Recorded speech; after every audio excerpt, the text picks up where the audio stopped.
Chapter 512. Blue sky, white clouds, a clear sun, and a gentle breeze. Under the banner of the double cross-shaped star, the regular soldiers belonging to Central Territory went around the city wall in an orderly fashion and headed to the military camp in the southern suburbs of the capital. Among them, dozens of riders wore cloaks and surrounded a carriage. They left the group early and headed to Eternal Star City. At the city gate, the city defense team who received the notification had already taken action. They limited the flow of people, cleared the path, and chased the citizens, who were used to it, to the other side of the main road according to the rules for special messengers. Once the city defense officer saw the leader's warrant and badge, he respectfully and quietly welcomed the dozens of knights with hidden identities into the city. Quite a number of passers-by, from the coachmen who drove leisurely to the merchants who were in a hurry, curiously looked at this group of people, and they especially pointed at the carriage among them. However, no one seemed to be particularly surprised. Compared to the local people, the citizens of the capital could be considered to have seen a lot of things. They were calm, and they were born to be superior to others. They had even experienced something as major as Constellation's national conference acknowledging the second prince. What else could possibly alarm them? Hence, the carriage surrounded by the knights successfully passed through the city gate and entered the main road. It continued moving forward under the curious gazes of the citizens by the road. In the group, a figure who looked even friendlier than the others stuck his head out from the saddle. "Your Highness." Gilbert caught up to him slowly and nodded in understanding. "Welcome back to Eternal Star City. Welcome home." The friendlier figure did not answer. He only trembled slightly. Eternal Star City. Home. He stared at the city defense sentry tower above his head in a daze and sighed under the cloak. A few seconds later, Thales turned his head around and forced a slightly absent-minded smile. "Thank you." The group of knights moved forward hastily. The prince under the cloak did not speak anymore, and the tactful Gilbert also did not say anything. Home. Thales felt the tremors of the horse's hooves on the road. He quietly looked at everything around him through the gaps between the figures of the royal guards. The main road connected to countless alleys and forks, the rows of houses that were cut like cakes, and the various shops that were opened under the signboards that swayed in the wind. The chattering citizens who surrounded the municipal bulletin board. The women who held a wooden basin in one hand and went to Shepherd's River to wash their clothes. The ignorant outsiders who stood in the middle of the road with their eyes wide open. The exasperated coachman whipping his horse to hurry up to the destination. The priest standing on the wooden box in the corner, trying his best to preach with a flushed face. The orderly formation of the public security team and police officers. It was like a frozen picture. But, strange. He felt that his eyebrows were a little heavy, and his lips subconsciously pursed. A wondrous and indescribable feeling surged uncontrollably into his heart. However, just as it was about to gush out, it was cut off halfway. It was like a bucket of water that was drawn to the edge of a well suddenly knocked against the wall, loosening its rope and falling back into the well. Only countless splashes and echoes could be heard. It made him feel as if he had lost something. After experiencing the sword delivery, the royal guards around him, including the glib-tongued Doyle and the expressionless Glover, became high-spirited. They stood straight and kept a distance from Thales. They no longer stole glances at the Duke of Star Lake from time to time like they did on the road. Only Gilbert remained by Thales' side and spoke softly. Thales. Your Grace, you've been living in the north for a long time. It's normal that your memories of Eternal Star City have faded." Thales snapped out of his complicated thoughts. Gilbert's expression remained calm as he continued to speak. "For example, the road we took to enter the city is part of the Avenue of Blessings. It's a little messy because this place is closer to," at that moment, the western city gate. The prince's voice traveled into his ears languidly. "I know." Gilbert paused for a moment. Thales raised his head slowly and looked into the distance with an emotion that even he could not understand. "This place is closer to the western city gate." Western city gate. The Duke of Star Lake's voice was like the echo in an empty valley, like a clear stream washing stones. There was an inexplicable melancholy in his voice. Gilbert was slightly stunned. Against his expectations, the Duke only paused for a moment before he snorted softly. This can be considered the most interesting place in Eternal Star City. Farmers, peddlers, messengers, government officials, police officers, soldiers, priests, beggars, brave adventurers, curious tourists, despicable foreigners. You can find everyone in the capital here. Thales stared at the crowd that moved along the two sides of the road to avoid the knights like he was reading the most interesting storybook. The corners of his lips curled up slightly. But you have to be careful. Don't accidentally squeeze into the clean and tidy main road, and then refuse to leave. Otherwise, the dedicated city defense team and public security team will show you what the king's authority is. Because in this world, even a strand of the mane of a famous horse might be more valuable than the life of a street kid, or more than one life. Thales stared at the floor tiles under the horse's hooves in a daze. His thoughts were distant. At that moment, Gilbert looked at Thales with a complicated expression. There. With a barely noticeable smile, Thales pointed at a fork in the road in the distance. I remember. That direction leads to Lower City District. The Duke's voice rose faintly. If you take that road, you will first reach the Grand Bazaar. Gilbert frowned slightly. He wanted to say something, but he did not. But Thales only stared in that direction in a daze. The prices are cheap, and there are many kinds of goods. It is a paradise for the local poor to earn a living, but it also has its own rules, and there are many inside stories. It is a hell for outsiders who have just arrived. The roads in the Grand Bazaar are not easy to walk on. The geography is messy, and the layout is complicated.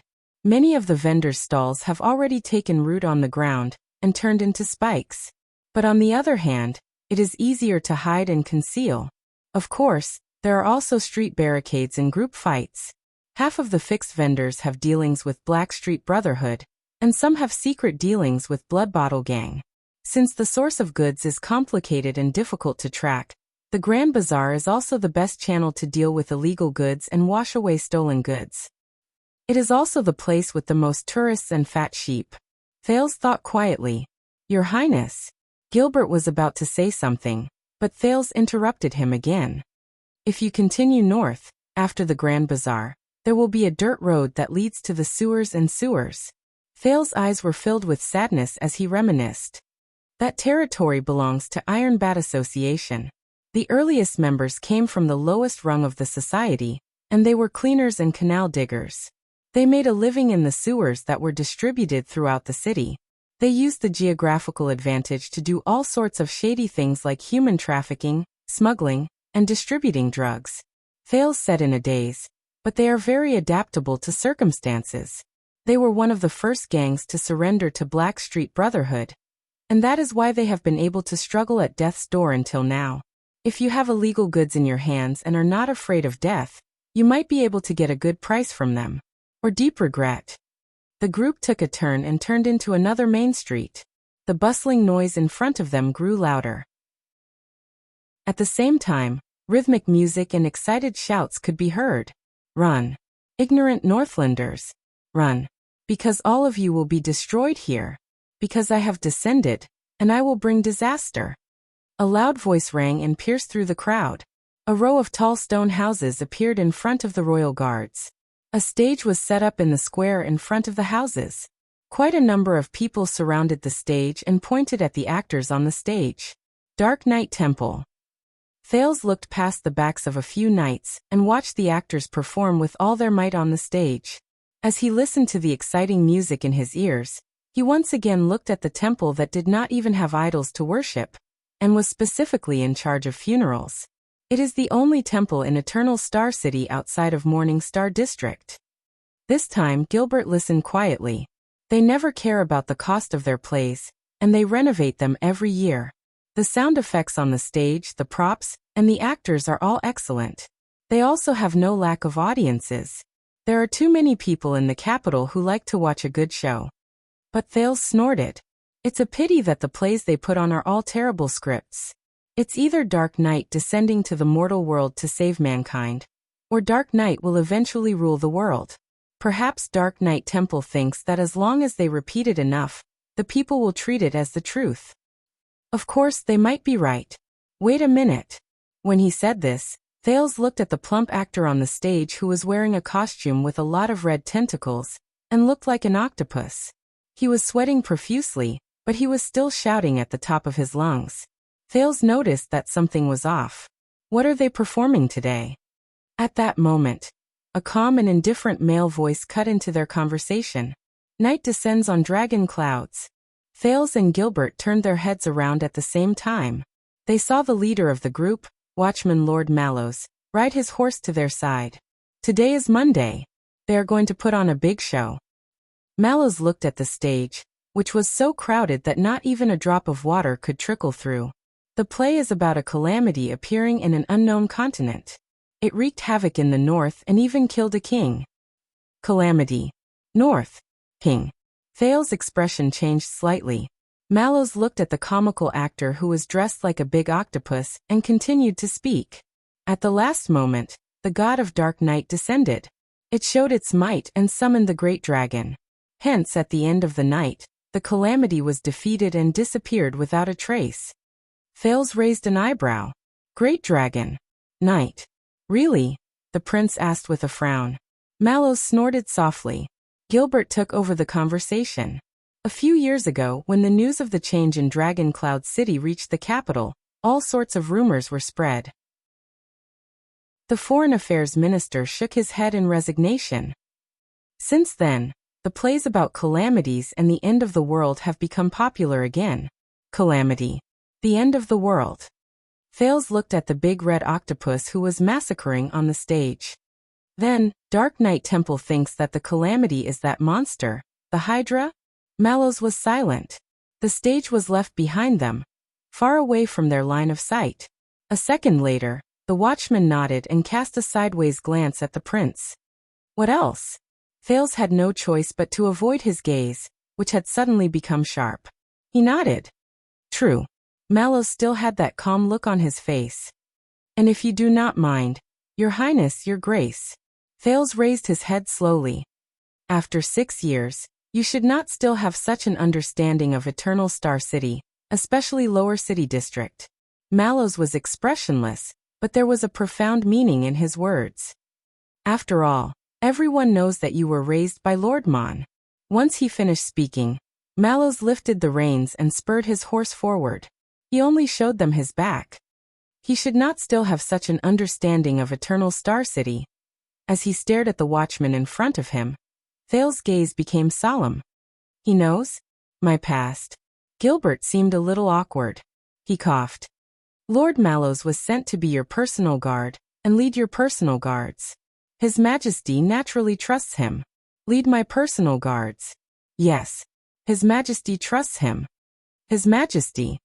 Thales continued to stare at Mallows' back. After a long while, he slowly opened his mouth. Is that so? Thales tightened his grip on the reins. So he is Thales' personal guard. Or the Prince and Duke's personal guard?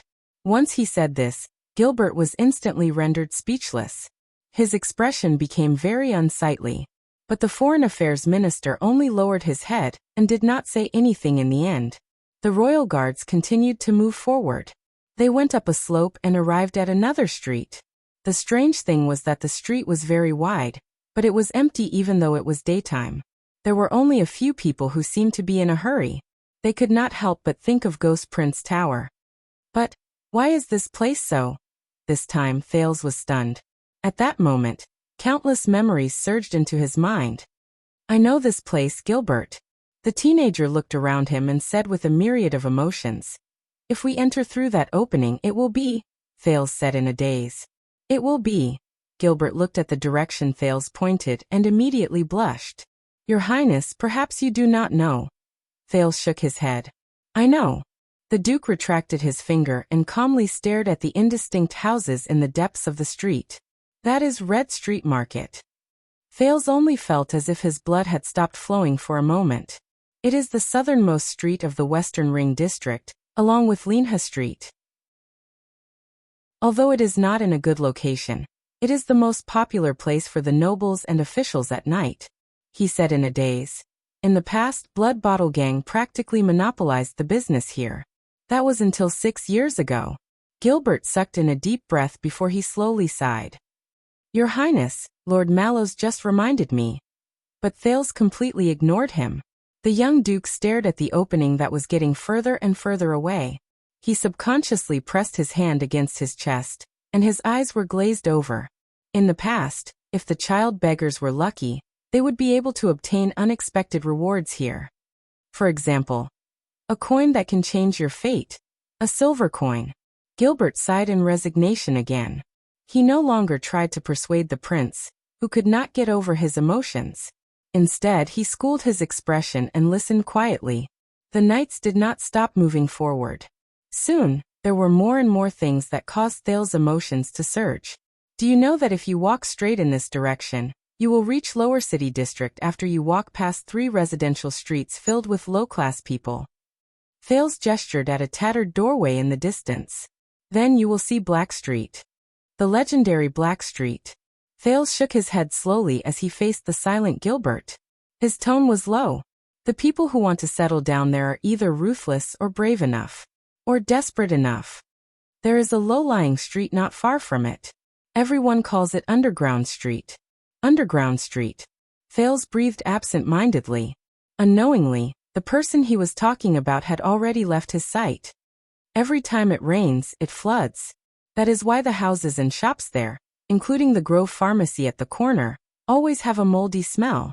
Grove Pharmacy. The more Thales spoke, the more complicated and chaotic his emotions became. Aside from Sunset Pub, it is located at the highest and best location. Aside from a back alley that is often filled with trash, it is rarely flooded. But even better, few people dare to cause trouble there. You have to be careful of your targets and not provoke the wrong person. Sunset Pub. The teenager paused for a moment. He was a little speechless for a moment. Before a graceful figure entered his mind, he managed to suppress his emotions in time. And beside the Underground Street. Thales sucked in a deep breath and looked at the streets of Eternal Star City. He felt his right hand tremble slightly. Beside him, Gilbert pursed his lips tightly. Beside, Thales gulped. That is a group of abandoned stone houses. His voice trembled a little. They are all homeless people who have gathered in half of the city. Street children. The sound of horse hooves could still be heard from the group. The guards were still on guard. But the Duke of Star Lake slowly lowered his head. Even Gilbert's expression was solemn. A few seconds later. Gilbert, I did not have the time to ask you before. The teenager's voice rose faintly from the horse. But regarding the things I asked you to do during the past 6 years. Gilbert's expression changed slightly. Oh, of course, your search for certain books, including gifts for the Archduchess. But Thales interrupted him. No, Gilbert. The prince raised his head. His gaze was a little dazed, but a few seconds later, he regained clarity. You know what I am talking about. Thales stared at Gilbert, as if he was the only way out for those who were lost. Gilbert sighed. Just now Lord Mallows said. But the Duke interrupted him again. Gilbert, I am begging you. I am begging you. There was a slight eagerness in Thales' eyes. Please. The group was still moving forward. At some point in time, they had already left the western part of Eternal Star City. The messy paths and forks had disappeared. In their place was a wide, flat, and straight road. No, Your Highness. In the end, Gilbert exhaled. He could not hide his fatigue. I am very sorry. Thales did not speak. He only waited quietly. I asked for favors from the City Hall, and even the police station to launch a few raids against Lower City District and Western District in the name of clearing the market and cleaning up the streets. As expected, Gilbert spoke. There was shame in his words. But just as you know, every time that happened, aside from capturing a few evil forces to appease the people so that they could continue praising the stability of society and that their lives would become better. Gilbert paused for a moment. In just one night, those ugly and filthy people and things mysteriously disappeared without a trace. There was no way to investigate. Thales stared at the ground. Gilbert stared at the teenager's expression, and he did not dare to face him. My friend, they especially searched through the Underground Street and the abandoned houses that you mentioned. Gilbert shook his head in disappointment. Of course, according to the usual practice. That day, the Underground Street turned into an antique shop and a burial area. There was also a foul-smelling garbage dump. The gazes of the grave diggers and corpse carriers were ignorant, sincere, innocent, and helpless. No matter how much the police nitpicked and interrogated them, they could at most only catch some petty thieves. They even lured out a large group of poor people who struggled to eat and wear. Their complaints filled the air, and they forced the officials to stop. As for the abandoned houses, just like the dozens of inspections conducted by the city hall, they turned into an empty garbage dump and an ominous place to dump corpses. There were only a dozen vagrants and lunatics who could not even speak clearly. No one was found. Thales clenched his fists. At that moment he felt a dull pain in his chest. It was as if the wound from 6 years ago was still burning. The group passed by a group of people who seemed to be gathered to watch a circus. The prince's steed neighed, causing the horses around it to become restless and agitated. The royal guards quickly quelled the commotion caused by their steeds. They changed their formation and moved away from the circus. But Thales did not care about this. He thought about other things. When faced with power, Blackstreet Brotherhood and Blood Bottle Gang had their own ways. They split up and cut off their tails to survive. They waited for the commotion to die down before they left their nest. And everything would go on as usual. Thales tried his best to breathe. Then, Red Street Market? Gilbert paused again. Your Highness, I am afraid that. Count Casso shook his head. My friend's level of power is not at the level where he can openly investigate Red Street Market. It involves. Thales closed his eyes and lowered his head. I understand, Gilbert. The teenager opened his eyes. You need people who know the business. You need people who truly understand the situation in the market, not government officials who are high above the masses and do not understand the suffering of the people. Gilbert did not immediately answer. He seemed to be thinking about something. But a few seconds later he still spoke. My friend did suggest to me, Your Highness, that if you put up a reward on the black market that they yearn for even in their dreams, but of course, it is insignificant to us, then within a few months, useful clues will grow on your table like mushrooms after a spring rain. But Gilbert's gaze changed slightly. And that also means that we will leave behind traces that cannot be covered for those who are paying attention to us. Thales frowned. We discussed this 6 years ago. Gilbert nodded resolutely. His gaze was stern. And the conclusion we reached at that time is still applicable today. Thales sighed. Gilbert continued to speak in a low voice. With your current status, it is not a good thing for your friends to form a connection with you. The best ending for them is to disappear into the crowd where no one can find them and forget everything related to you. As he spoke, Gilbert's tone became more and more serious. But Thales' mind was in a mess, and he did not know where to start listening. What about the Secret Intelligence Department? Thales ignored his words and continued asking. Have you looked for them? They are the most suitable people to do this. Gilbert furrowed his brows. Gilbert. Thales urged him. A few seconds later, the Foreign Affairs Minister finally sighed and answered. A few years ago, before you returned to the country, when there was not much news about you, I tried to ask for help from Lord Hanson. Lord Hanson. When he heard this name, Thales felt a sense of discomfort out of nowhere. But over the past few years his appearances, which were already few to begin with, have decreased significantly. He almost never shows up, even during the Imperial Conference. Thales' eyebrows furrowed even tighter. Then let's try the one in the Secret Intelligence Department. Without waiting for him to finish his question, Gilbert took over the conversation. Young Barenbone man, your old friend who went through trials and tribulations with you? Thales glanced at him and nodded. I tried. Gilbert shook his head expressionlessly. But from the top to the bottom of the Secret Intelligence Department, all the people I came into contact with denied that they have a cadre called Raphael Lindbergh. Thales was stunned. Denied? Even if he showed up publicly in the Hall of Stars 6 years ago? In the face of the prince's incredulous question, Gilbert still shook his head. At least in Eternal Star City, this person does not exist. Or he is not allowed to exist. Thales understood what he meant. The teenager asked in disbelief. The Secret Intelligence Department rejected you? Gilbert sighed slightly. Not exactly. What do you mean? Gilbert patted the horse beneath him, as if he was trying to find a way to change the topic.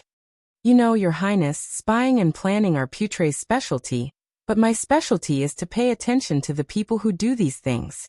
And I can tell from their attitude and actions that the kingdom's secret intelligence department seems to. Gilbert raised his head slightly and cast a glance at Thales. They have a very deep prejudice against you. Thales was stunned. Me? Prejudice? The prince reacted. At that moment, he actually felt as if he was so angry that he wanted to laugh. What kind of joke is this? I am the pitiful person who was forced to leave home for 6 years because of them. But Gilbert only shook his head worriedly. I do not know what they think, but Your Highness. Forgive me for being blunt again, but in the history of Constellation, every king and his chief of intelligence maintained a good relationship with the kingdom's secret intelligence department. The group continued, but Gilbert's words had already traveled into Thales' ears. The Duke scratched his neck in annoyance. He felt indignant. But all I want is to search for a few people. Gilbert shook his head. Are you talking about the few homeless children who went missing for 6 years during the chaotic night in the infamous Lower City District? No one paid attention to them, and they were nameless? At that moment, Thales raised his head swiftly. Yes. He looked at Gilbert seriously. There was a stern look in his eyes, and it caused the Foreign Affairs Minister to be slightly stunned. And a female bartender. Gilbert quirked an eyebrow and nodded in an obedient manner. And a female bartender. The two of them were silent for a few seconds. Missing for 6 years. No one paid attention to them. Nameless. Thales repeated Gilbert's words in his heart. And they are not unnoticed, Thales said in a low voice. They are not nameless. A few small figures appeared before his eyes. When Gilbert saw his expression, there was a gratified look in his eyes, but there was also a hint of regret. Your Highness, forgive me for being blunt, but it is very easy to find their whereabouts as long as we make a big move. Thales looked up. But what about after we find them? Gilbert's expression became solemn. Have you ever thought about the effect your rewards, repayment of gratitude, and even just observing them in the dark might have on them? It is very easy to do one thing, but it is incredibly difficult to perfectly deal with the countless consequences brought about by this matter. Thales wanted to say something, but he was momentarily at a loss for words. Gilbert said solemnly, especially after you have returned in the limelight. Especially after your return in the limelight. If this continues, someone will notice your actions sooner or later, and we can't count on their kindness and principles. No matter who it is, this is not a good thing. Thales closed his eyes in pain. Perhaps the day you find them. The Foreign Affairs Minister's tone became tense. Is the day you cause their deaths. Find them. Cause their deaths. Gilbert said with a pained and hateful tone. So, I sincerely suggest to you, Your Highness, for your own sake, and even more so, for their sake, give up. Don't investigate any further. Give up? Give up. After a while, Thales opened his eyes. He watched the ground under the horse's hooves slowly move backwards, and he could not help but feel a little dazed. Gilbert. Thales opened his mouth slowly. His voice was hoarse. You knew from the start, didn't you? Gilbert asked curiously. Knew what? Thales sighed. 6 years ago, when I was in Mindy's hall, you told me that once the curfew was lifted, I could look for my friends. Gilbert's expression changed slightly. And after I became a prince, you said that I had to wait for the limelight to subside before I could look for my friends. The Foreign Affairs Minister was silent. When I arrived in Northland, you wrote me a letter. You said that you found a few useful clues, and you were investigating them. Thales sucked in a deep breath. At that time, I believed you, but now. The Duke of Star Lake raised his head and looked straight at the silent Gilbert. He said with certainty, you knew a long time ago. With emotions that Thales himself did not know, the prince spoke in a hoarse and calm voice. From the beginning, from the moment I came to Mindy's hall, you knew that I could not look for them. So at that time, you were just. Thales choked on his words for a moment, and he did not continue. At that moment, everything in Mindy's hall from 6 years ago suddenly became unfamiliar. Gilbert closed his eyes and turned his head away. He did not answer. Thales also lowered his head and did not pursue the matter. But he knew. Eternal Star City. The abandoned house. Mindy's Hall. Those familiar hometowns he was already. Chapter 513. The royal guards did not stop. They passed through countless streets, Twilight District, Morningstar District, and went straight to the center of Eternal Star City. Thales was in low spirits. He moved with the crowd like a walking corpse and was escorted forward. Even though there were only around 20 of them who hurried on, the number of police officers and public security teams who passed by them increased without them noticing. It might seem like a coincidence, but it happened one after another, inadvertently dispersing and separating the obstacles and crowds on the road, allowing them to move forward without any obstacles. But Thales could not find the interest to study them. You know, over the past few months, Mr. Hicks has written me a few letters. Finally, amidst the unbearable silence, Gilbert spoke. He talked to me about your studies. There was a hint of awkwardness in his similarly deep voice. Thales snapped out of his daze. Oh, old crow. The young Duke of Star Lake perked up and tried hard to tell himself that he should not bring unnecessary emotions to the people around him. Yes, I have yet to thank him. Dragon Cloud City is all thanks to him. When he sensed the prince's change, Gilbert's tone was slightly excited. He reminded me that your progress is a little ahead of schedule. Thales tried his best to focus his attention. Ahead of schedule? Gilbert nodded. Yes, although that is a rare evaluation, but... The Foreign Affairs Minister narrowed his eyes. At that moment, he seemed to be in a daze. After receiving my teacher's letter, I sometimes think that perhaps we are too impatient. Thales looked at him, puzzled. About what? Gilbert sighed and spoke in a sincere and heartfelt manner. At least in Eternal Star City, the young nobles at your age are more concerned about their appearance, clothes, banquets, and girls. Appearance and clothes. Banquets and girls. Is that so? Thales paused for a moment, and recalled the past 6 years. What did he care about during those years? What did he experience? The Duke could not help but be slightly absent-minded, but he immediately composed himself. Thales had a feeling that Gilbert was going to advise him about something. He forced a smile and shook his head. You should go back a few years.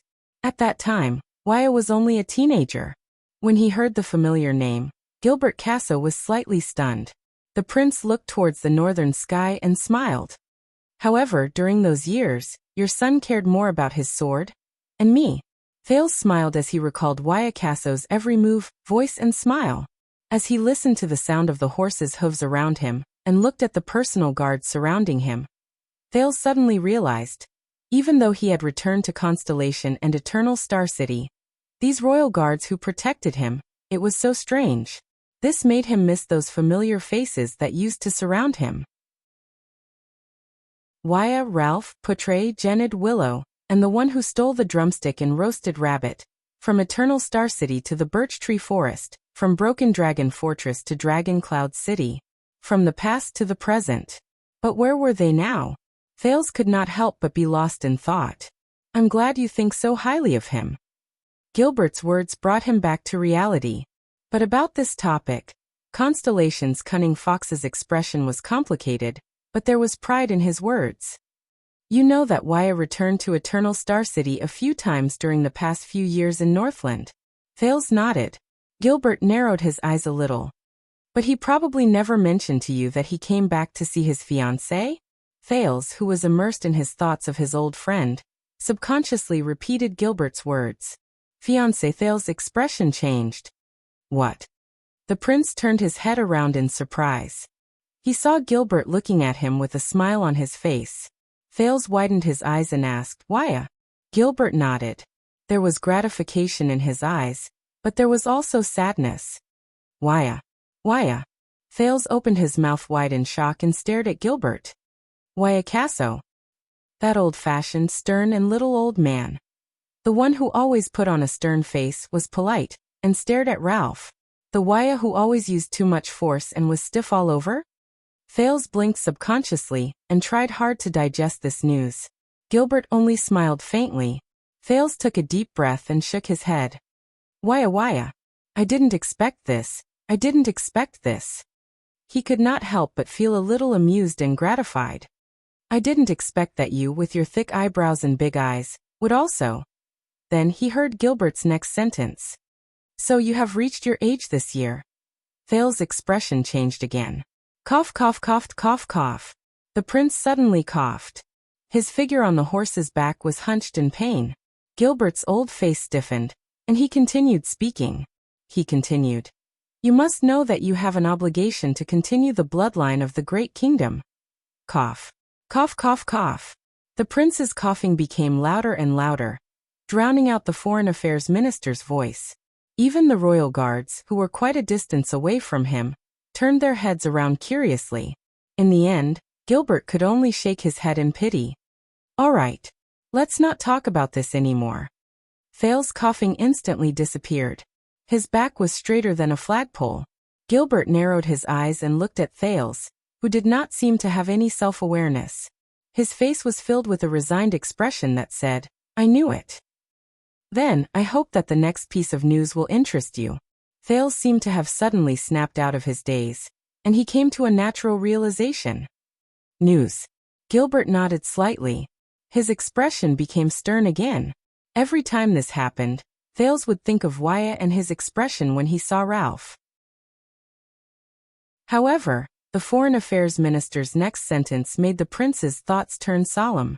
The newest messenger crow came from the north. The north?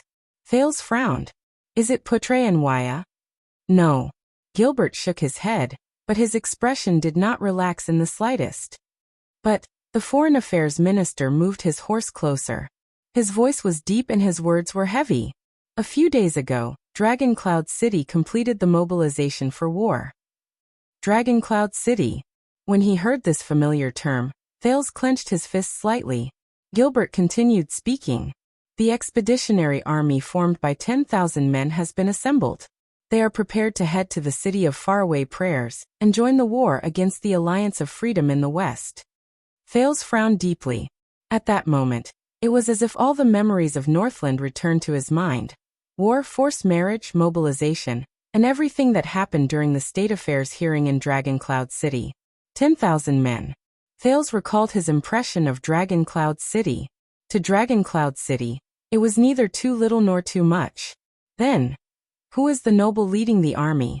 The Duke of Star Lake's expression was solemn. Who will fight this war? Gilbert nodded and reported the information accurately.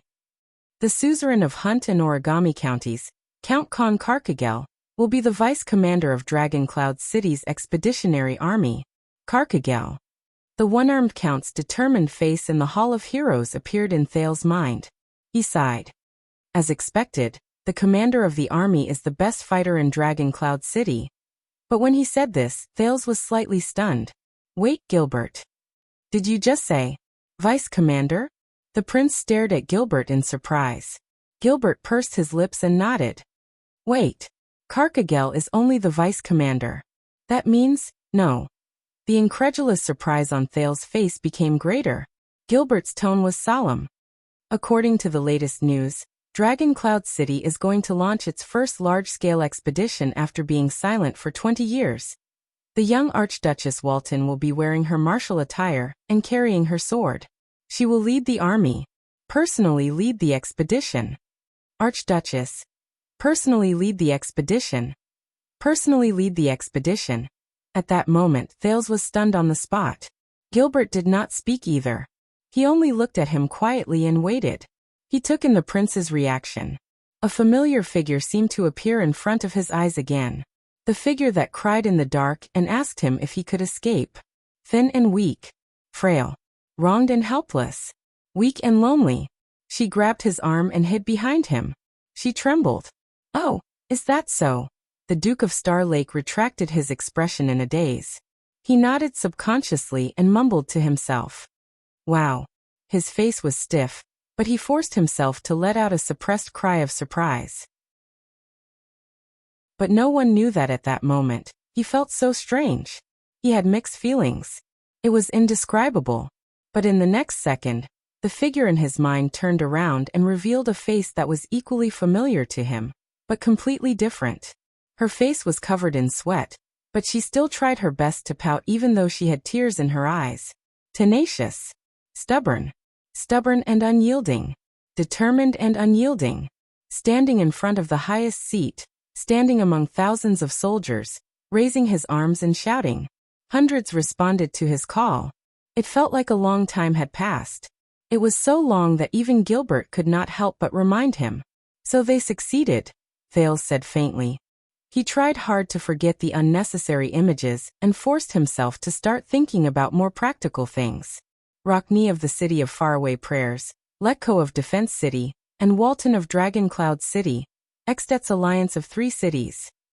In the end they stood on the side of everything. Thales' tone was still empty, but his spirit gradually recovered. His brain started working. To face the turmoil in the west stirred up by Lampard. When he thought of this, the Duke of Star Lake took a deep breath and raised his head. What about us? If it were someone else, they might be confused when faced with such a question, but Gilbert knew what he wanted to ask. The Foreign Affairs Minister exhaled slowly. As you can see, since you have returned and the storm at the western front lines has calmed down. Gilbert's lips curled up slightly. Then, regardless of whether it is the regular soldiers of the royal family under Baron Williams, or the recruits that the suzerains of Western Desert painstakingly gathered, there is no reason for them to stay in the desert and waste time and energy patrolling. Thales took a deep breath and closed his eyes. So, without Constellation to keep them in check, the weak Alliance of Freedom has to defend itself against the 3 great cities in Northland and almost half of Extet. The Duke of Star Lake opened his eyes. This time he became calm and solemn. The outcome of the war has been decided. The Alliance of Freedom is finished. Gilbert did not say anything. He only nodded in agreement.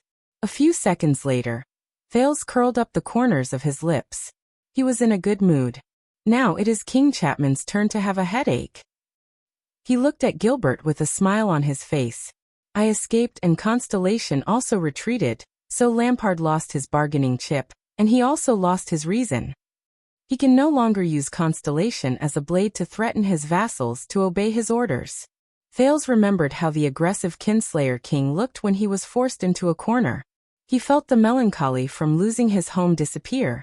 Even his breathing felt exceptionally comfortable. On the other hand, Dragon Cloud City has joined Rockne's side, and the City of Faraway Prayers problem will be solved. Black Sand region has one more enemy, and the opposition against the king will only increase. Thales snorted and spread his hands gently on the horse. Lampard has failed on both sides. He could even imagine his old opponent's gloomy face, as he suppressed his anger and glared at him. Gilbert coughed. In fact, Your Highness, the Foreign Affairs Minister's words were a little hesitant, and it caught Thales' attention. A few weeks ago, not long after you fled Extet, and the news of the state affairs hearing in Dragon Cloud City just arrived. Gilbert glanced at him and frowned slightly. He wanted to say something, but stopped. Thales' heart sank. The Foreign Affairs Minister exhaled unnaturally. At that time King Chapman rushed back to Black Sand region. Gilbert lifted the reins and looked into the distance with a grave expression. In just a few days, Chapman I visited almost every vassal who opposed him. Thales frowned hard. Visited. The prince remembered King Chapman's so-called visit to Dragon Cloud City, regardless of whether he visited him or the Hall of Heroes. He suddenly felt that something was wrong. As he observed Thales' expression, Gilbert sighed softly. The information obtained by the Secret Intelligence Department is limited. Under Thales' bad premonition and unpleasant expression, Gilbert told the truth with a straight face. But obviously, when the king announced that he wanted to recruit their army to the far west, Black Sand region's Mend and Devonson families, who had been resisting the tax, were the first to yield. They declared that they would return to the king's banner. The reason behind this is unknown. Thales' heart sank. Under Lampard's command, the Ika family, who is the closest to Reformation Tower, was probably worried that Archduke Trentida was in cahoots with Lampard. They did not wait for the king to visit them, and withdrew their call to resist the tax. They took the initiative to send this season's grain tax to Black Sand City. The prince's grip on the reins grew tighter, and his entire body subconsciously tensed up. However, Gilbert's sigh continued. One day later, the old Count Pruno, who was highly respected, had a life-and-death friendship with the former Archduke of Black Sand region, and was also the person who opposed King Chapman the most, suddenly fell ill. Thales began to hear his own breathing. He was bedridden and could not attend to matters. So Pruno's son took over the power of the territory and changed his father's policy. He personally left the city and warmly welcomed King Chapman's inspection. Under the Duke of Star Lake's almost shocked gaze, Gilbert continued in a displeased manner. And the last two families who resisted stubbornly and refused to open the city gates to welcome the king, they were punished. Thales gritted his teeth. Punishment? Gilbert nodded. His eyes showed the rare wariness of a cunning fox in constellation. Under the protection of the four great families, King Chapman's army arrived at the city gates and declared war with blood. A total of 2 castles. The Fire Knight personally led the army, and the Black Sand region army broke through like a hot knife through butter. They won the war in 1 day, and conquered the city in 3 days. Gilbert's solemnity and vigilance had been raised to the maximum. Based on the ancient etiquette of the Northlanders, they hung the heads of those who did not respect the king's orders on the city gates as a warning to others. The king also stripped an earl and a viscount of their titles on the execution ground, and demoted their heirs to commoners.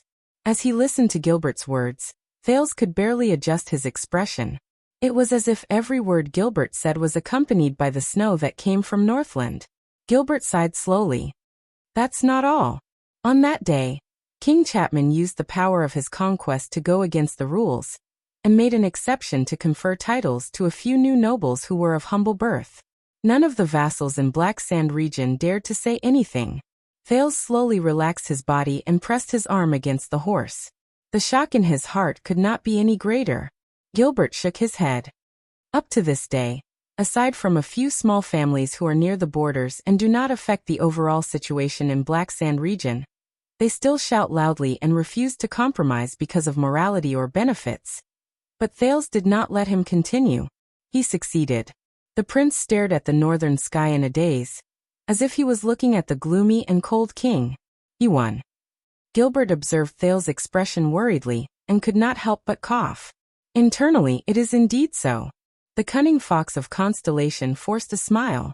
His tone changed from wariness to enthusiasm. But externally, regardless of whether it is Reformation Tower or Prestige Orchid region, they immediately strengthened their defenses after they received the news. They deployed a large number of soldiers at the borders of Black Sand region. The other archdukes in Extet were even more agitated. They called for a crusade against Chapman. From the city of Faraway Prayers to Beacon Illumination City, from Elifure City to Glacier Sea, many Northlanders even openly questioned the origin of his throne. Gilbert spoke with a smile, but Thales could sense a hint of discord in his laughter. Black Sand region has already provoked public anger. King Chapman cannot do anything alone. Besides, the economy and people's livelihood in their region are already shaky.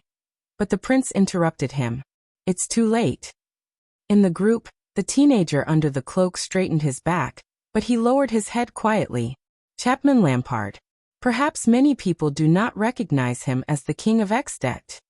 Thales pursed his lips tightly and imagined the scene where he and Chapman were enemies. It was as if he could feel the heavy pressure that felt like it was real. But now he has already become the king of Black Sand region. Gilbert was stunned. He did not know how to answer. Only the second prince sighed at the sky and closed his eyes. I told them before. In the past, in the Hall of Heroes, I told them before. But I am afraid that they still do not understand. Thales opened his eyes. He did not look at the clear blue sky above his head. Instead, his gaze landed on the layers of black clouds that were faintly discernible in the distance. They do not understand that the wave they are facing is not something that can be easily stopped by appealing to the army or by paying with money. Gilbert was stunned for a moment. The prince gritted his teeth and frowned. And this is just the beginning. Chapman Lampard, he will become stronger, greedier, and more. Thales paused for a moment and exhaled indignantly through his nose. Your Highness, you do not have to be so worried. Gilbert seemed to be unable to bear it. No matter how strong King Chapman is, we can still. But Thales shook his head. No. Not us. He stared at the black clouds that pressed down from the horizon. Killing, seizing, granting. King Chapman's actions may seem like sparks of fire, but they are unstoppable. Gilbert listened to the prince's words and fell into a contemplative silence. And they will eventually be ignited. Thales lowered his head and looked straight ahead. The seriousness in his eyes could not be any more intense. All of Northland. At that moment, dong. The sound of a bell rang. Thales and Gilbert trembled at the same time. The sound of the bell rose indistinctly. It was long and heavy, and it shook people's hearts. At the same time, it pierced through the ground and the air, reaching the underground and the sky. The echo was deep and lingered for a long time. As the horses neighed in unease, many of the royal guards frowned and looked at each other at a loss. Only Mallows, who was at the very front, remained as calm as ever. He lifted the reins and stepped on the pedals while he moved forward steadily. That is, as he sensed the roar in his ears. Thales slowly turned to Gilbert, as if he had sensed something. The latter got over his initial shock and nodded slowly at the prince. The bell of constellation. Thales' thoughts moved. Gilbert sighed and said, the last time it rang it was, I know. Thales sensed the memories that surged into his mind. He said in a daze, 6 years ago. The National Conference. But his sentiments did not last for long, because the group soon turned into the next street and stepped onto another main road. It was also at that moment that Thales noticed. Without realizing it, they had already passed through countless streets. The citizens around them were also gradually moving further away from them. They were kept at a distance of 100 steps by the public security team, which was slowly increasing in number. They only had curious heads and gazes. Soldiers, guards, police officers, public security teams, and countless people were already standing in an orderly manner in front of them. They either formed their own teams to maintain order or acted as walls to block off the passageway. They were waiting for the guests. On this side, the road under the feet of the royal guards had already become a broad road. Of course, at the end of the road, the most eye-catching thing was Thales breathed in a daze and slowly raised his head. He saw it. The classic mottled colors, the endless flight of stairs, the thick and black palace walls, the grandeur that rose from the ground, the vicissitudes of a century, and the awe-inspiring might that looked down on the stars. Renaissance Palace. The Great Pyramid with a flat top that had appeared in his dreams countless times was like a giant that walked silently but blocked out the sky. It had appeared before his eyes without warning, but it also appeared without warning. It was like an avalanche. But it was silent. Thales stared at the huge palace in front of him in a daze. It took him a long time to snap out of his daze. When they passed through the passageway formed by the palace guards, the royal guards subconsciously lightened their horses' hooves and slowed down. Then Mallows raised his hand high, and the 25 royal guards lifted their cloaks at the same time. They revealed their silver helmets that reflected the sunlight. Flag-bearer Hugo even raised a tall 9-pointed star flag. It fluttered in the wind. In the distance, the citizens who were separated from the line of separation started to make a ruckus. Countless gazes were cast on the 20 or so cavaliers, and they discussed among themselves. Thales turned his head with complicated emotions. He looked at the citizens who were separated from the two sides. He looked at the soldiers and guards who stood straight around him. Finally, he looked at the heart of the kingdom before him, which was separated by the palace wall. Renaissance Palace. No one knew his current state of mind. No one could describe his current feelings. No one could describe his current emotions. He could only open his mouth and fall into a daze. He was deep in thought. He seemed to have lost something. As Thales' group arrived in front of the palace wall, the black mass of city defense crossbows and mystic guns turned around with the help of their hinges and manpower. There were many sentries, and they were filled with murderous intent. A noble dressed in the same attire as Mallows, and the others walked through the palace gate while being escorted by a group of soldiers. He raised his right arm high and showed his palm to Thales' group. In an instant, as Mallows gestured, the 25 royal guards reined in their horses at the same time. Glover and Doyle even took a step forward and extended their hands to stop Thales and Gilbert's steeds. At that moment, their expressions were stern, and their attitudes were stern. 25 royal guards. We have received orders from the king to escort an important person. Mallow's voice rose in front of the palace gate. It bounced off the palace wall of Renaissance Palace and echoed on the wide road. The Duke of Star Lake, the Prince of Constellation, the first heir to the 9-pointed star crown and the supreme throne, the noble Prince Thales Jadestar, he has returned. Once he said that, all was silent. Regardless of whether it was the guards in front of the palace gate, the sentries on the palace gate, or the public security team on the road, all of them fell silent. For a moment, only Mallow's clear and indifferent voice could be heard echoing in all directions. In front of the palace gate, the noble who stopped Mallows straightened his body and took a step forward. Password. The noble dressed in the attire of the royal guards looked at Mallows and said coldly, "Crown?" Mallows slowly urged his horse forward and faced the ferocious city-guarding crossbow in a relaxed manner. He narrowed his eyes and spoke softly. His voice was very soft. Darkness. Thales shuddered slightly. Time seemed to have stopped for a moment. Then the noble guarding the palace gate nodded, turned around and waved his hand. Asterisk boom. Asterisk amid a deafening roar. The steel noose moved. The dark-colored palace gate in front of Thales trembled violently. Then, with the rhythm of a great force, it moved slowly, as if it was about to push away dust that had accumulated for 1,000 years. It tore itself apart. It revealed the true appearance of Renaissance Palace. The setting sun turned into gold. It was just like 6 years ago, when Thales became a prince, and the setting sun illuminated Renaissance Palace in a bright red light. But this time, under the bright sun, Thales only raised his head in a daze. He watched the dazzling golden light shine on the outer wall of Renaissance Palace inch by inch. But he could only see darkness. It was so deep that he could not see the bottom. Chapter 5:14. Renaissance Palace. Thales' memories of the palace were very vague. A long, long time ago, to the child beggars who made a living on the streets, the king's house, which was located at the end of the main street a few blocks away, was like an unreachable legend. It was mysterious, awe-inspiring, obscure, and dignified. They could only recognize the legendary palace that shared the title of the King of Renaissance in the Dark Knight Temple's theatrical performances, that were so exaggerated and comical that they deviated from reality. They knew how, under the protection of the Dark Knight Temple, this place had an extraordinary origin, experienced countless things and stood firm. Or from drunken drunkards who said, "Let me tell you, I know so-and-so, and he has a friend who works in Renaissance Palace. That place is like this." And so on and so forth. They learned a little about the whole picture from a single glance. Or when they went out to beg, they would timidly poke their heads out of the unfamiliar but tidy alleys, and catch a glimpse of the huge silhouette of the palace as the pedestrians hurried about.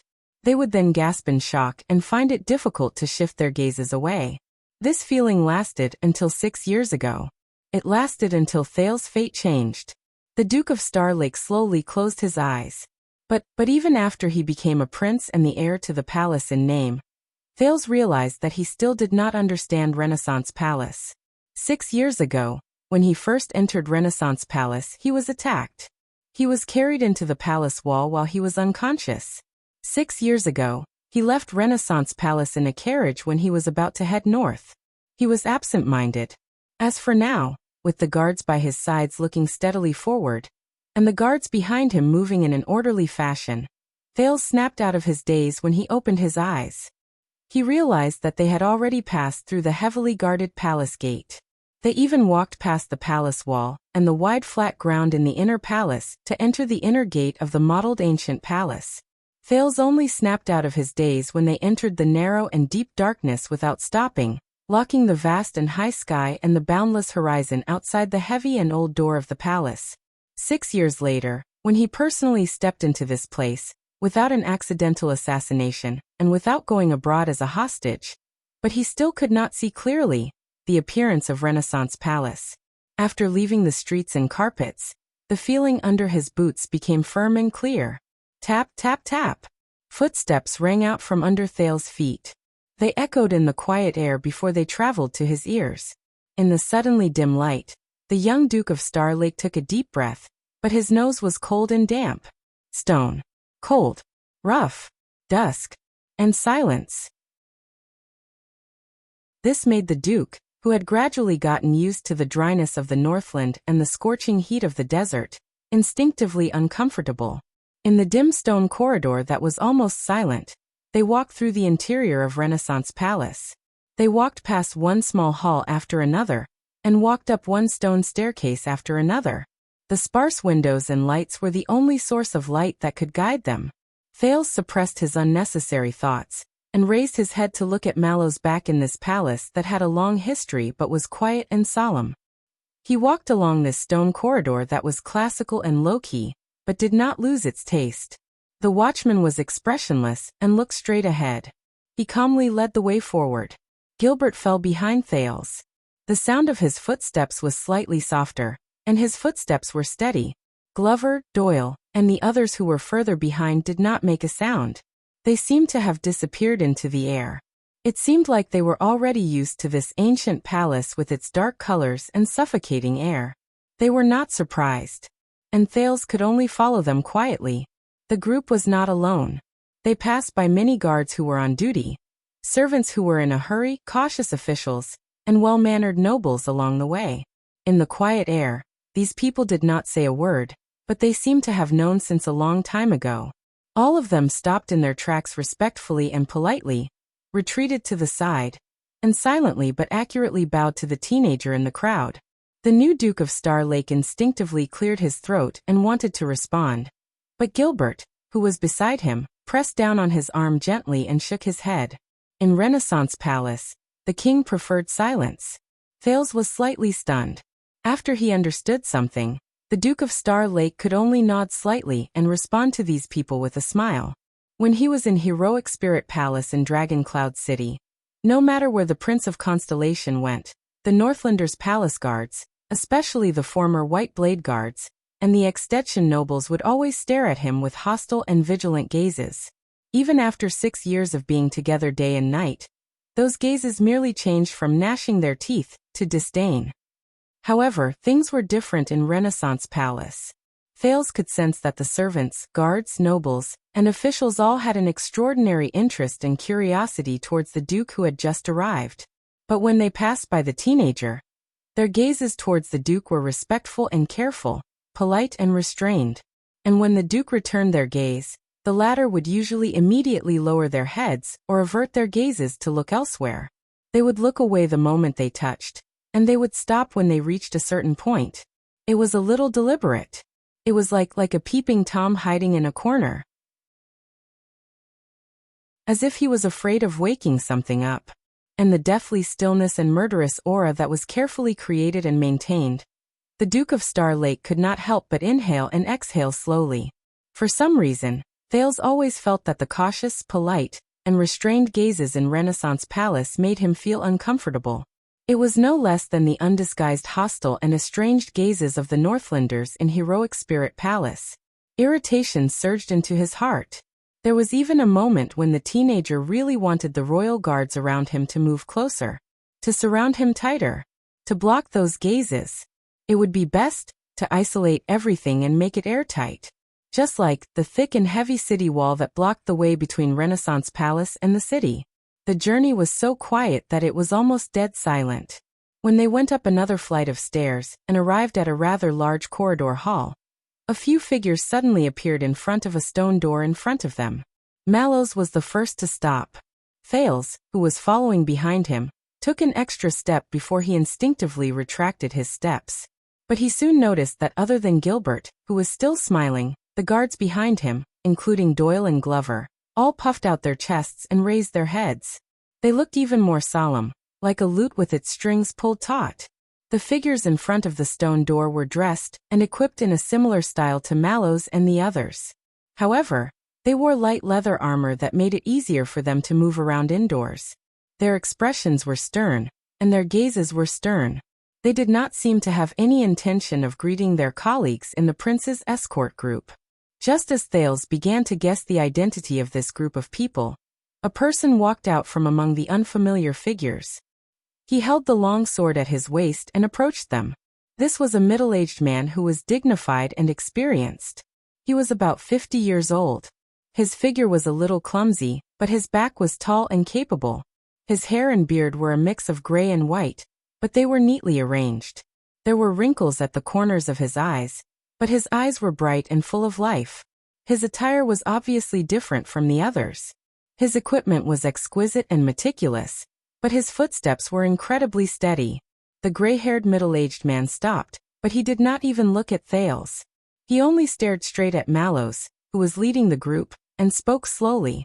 "Who are you?" His words were stern, and his tone was cold. His words stunned Thales. He confirmed once again that this was Renaissance Palace, where his father lived. And he's really returning to his own home? But the others, including Gilbert, did not show any strange expressions. They waited quietly and solemnly. They held their breaths and did not even exhale loudly. It was as if there was a major event in front of them. Mallows took a step forward expressionlessly. His tone was indifferent. "Tormund Mallows. I am the watchman of the royal guards. In the name of the king, I am here to escort the Duke of Star Lake back." The middle-aged guard in his 50s sized up Mallows and nodded. Under Thales' curious gaze, Mallows finished his answer faintly. Instead, he looked at the middle-aged guard in front of him with an aggressive gaze. "Who are you?" The middle-aged man was silent for a while. He still did not look at Thales. His right hand was still on the sword at his waist. The man took a step forward with an upright posture. His posture was stern. "Fabio Adrian."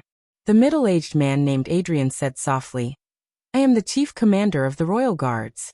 In the name of the king, I am here to welcome the return of the Duke of Star Lake." Thales swore that he could feel Doyle sucking in a suppressed breath behind him. "Royal Guards. Chief Commander?" Thales recalled the key to the 6 Praetorian Guard divisions. Mallows was also silent for a while before he nodded at Adrian, who had grayish-white hair and looked stern. In the next second, Adrian turned his head around and sized up Thales for the first time, who was shorter than Mallows by a head. Perhaps it was because he was affected by the atmosphere, or because there was pressure in Adrian's gaze. The Duke of Star Lake subconsciously puffed out his chest and sucked in his stomach to accept Adrian's gaze. But just like the others, Adrian's gaze only met Mallows once before it was averted. The latter turned to Mallows again. "Knight Mallows, thou hast fulfilled thy duty," Adrian said faintly. "Hast thou fulfilled thy duty? Fulfilled thy duty. Fulfilled thy duty." Thales was stunned. In a daze he remembered something. Mallows answered calmly but sternly. "Knight Adrian, though I fulfilled my duty." The watchman narrowed his eyes. "Yet my sword did not break." When he heard Mallows' answer, Adrian nodded at him. His gaze became gentler and no longer sharp. "Then thou hast not fulfilled thy duty." Mallows also nodded slightly. He lifted the corners of his lips slightly. "Then thou hast not fulfilled thy duty." Thales frowned. He was even more certain of his memories. Just as he expected, the conversation before him. It was filled with the ceremonial feeling he was familiar with. The air was still quiet, and the atmosphere was as solemn as ever. The Duke could not help but cast a puzzled glance at Gilbert, but the latter only gestured for him to remain calm. Finally, Adrian revealed a smile. The middle-aged commander took off his gloves and extended his hand to Mallows. "Then welcome back to the team, Knight." Mallows also put on a faint but restrained smile that he had not shown for a long time. He removed his glove and went forward to hold Adrian's right hand. "Captain." Adrian smiled and nodded before he called out Mallows' name. "Tormund." Just when Thales was wondering whether this was a tradition of the royal guards, Adrian let go of Mallows' hand and coughed. "All right, the mission has been handed over. Relax a little." In the next second, Thales heard the royal guards behind him sigh. It was as if they had all breathed a sigh of relief and relaxed. It was as if they had ended a leadership meeting where they had to remain still and listen attentively. Adrian walked forward and flashed a smile at Gilbert. "Count Casso." Gilbert also flashed a smile and went forward to shake his hand happily. "Lord Adrian." Lord Adrian smiled and said, "Looks like I was right. Looks like I was right. You really did come back in high spirits." "It is all thanks to you, my lord." Gilbert turned around and looked at Thales after he finished exchanging pleasantries. "Welcome to the meeting hall, Your Grace." The Foreign Affairs Minister extended his hand and gestured at the stone door behind Adrian with a proud expression. "This is the place where His Majesty usually receives envoys and foreign officials." When he saw the puzzled look on the Duke's face, Gilbert added, "This is an important place for national affairs. As the Duke of Star Lake, you will definitely familiarize yourself with this place in the future." Thales responded politely while he looked at the stone door. "The meeting hall receives envoys and foreign officials. Wait a minute." Thales was suddenly stunned. He stared at the stone door guarded by the guards behind Adrian. He remembered something, and he also recognized something. "I remember. The meeting hall. I have been here before," Thales said in a daze. "I have been here once."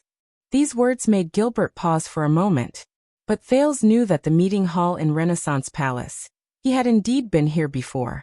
Thales stared at the stone door absent-mindedly, and imagined the scene after it was opened. That's right. It's here. 6 years ago, it was here that he saw the arrogant ex-state envoy intimidate King Kessel without any scruples, forcing him to make a difficult choice between starting a war and ceding his territory. 6 years ago, it was here that he saw Duke Arun vent his anger and indignation hysterically, revealing his political conspiracy that affected the two kingdoms in an attempt to turn the situation around, but was unsuccessful. 6 years ago, it was here. Thales thought absent-mindedly. It was here that he saw Kessel V wave his scepter in an awe-inspiring and unquestionable manner. Amidst the nervous and dumbfounded gasps, he decided on the second prince of Constellation. And for the next 6 years, fate. Oh, my memory is bad. Gilbert seemed to have remembered something. His expression darkened, and he awkwardly changed the topic. On the other side, Adrian coughed softly, interrupting the conversation between Gilbert and the Duke. Lord Adrian first turned around and patted Mallow's shoulder. "Will and Gaetan are waiting for you in the guard room. Paperwork." Mallow stopped smiling and frowned slightly. Adrian nodded at him and urged him a little. "Go." But the watchman turned around and looked in Thales' direction. His gaze was unclear. The Duke of Star Lake did not know what was going on. He could only show a fitting smile. Adrian looked at the Duke together with Mallows. The middle-aged man seemed to have understood something. He smiled and gestured to Mallows. "Leave it to me. And Count Casso." Mallows turned around and cast Adrian a glance that was neither too deep nor too shallow. "All right," the watchman said calmly. "Then I'll take my leave." Under Adrian's encouraging gaze and Thales' puzzled gaze, Mallows turned around and left without hesitation. He walked towards the other exit of the hall. Doyle and Glover, who were the closest to him, were also stunned. Together with the others, they instinctively followed him. But Mallows immediately stopped in his tracks. "Not you." Mallows turned around and frowned. He looked at Doyle and Glover, who stopped in their tracks in puzzlement. "Both of you stay." "Yes, commanding officer." Glover nodded without hesitation and retreated behind Thales. Doyle blinked before he was pulled back into line by flag-bearer Fubby. Looking at this scene, Commander Adrian smiled. Mallows nodded at him in acknowledgement, then glanced at Thales before he left leisurely. Gilbert cleared his throat. He was friendly and gentle. "Your Highness, allow me to introduce you to the Chief Guard Captain of the Royal Guards, Chief Commander, and also the person in charge of Renaissance Palace and His Majesty's safety, Lord Fabio Adrian. He is from the Adrian family of Central Territory, Swan County, the head of the 7 Jade Star attendants." Adrian turned around and bowed respectfully to Thales. Thales was overwhelmed by the favor. He nodded at him in return and came to a realization. "I knew it. Fabio Adrian. He's the highest commander of all the royal guards in Renaissance Palace. The captain of the guards, including all the 6 wingers. And he's one of the 7 Jade Star attendants. Let us save the introductions and small talk for another day." While Thales was thinking, Adrian seized the gap between Gilbert's words and interrupted him in an appropriate and timely manner. "Your Highness, Count." His Majesty is in the meeting hall. Adrian gestured at the stone door behind him. Should we not let him wait for too long? His Majesty. At that moment, Thales felt all the blood in his body freeze. His Majesty is. He has finished today's Imperial Conference? Gilbert suddenly became excited. No. Adrian replied politely, that's right. In fact, His Majesty has ended the conference early. He has been asking about the messenger crow from Western Desert since yesterday. His Majesty. Thales breathed in a daze.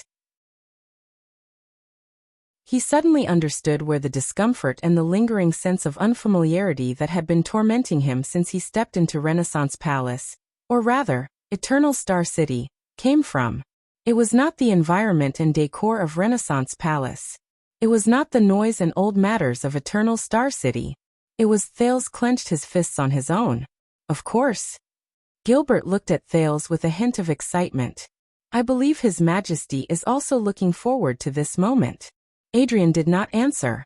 He only gestured for Thales and Gilbert to follow him before he walked towards the stone door of the meeting hall. His Majesty. Thales could feel his feet moving forward as he followed Adrian's lead. Gilbert's footsteps followed behind him, and he did not leave him by even an inch. One in front, and one behind. It made him, there was nowhere to run.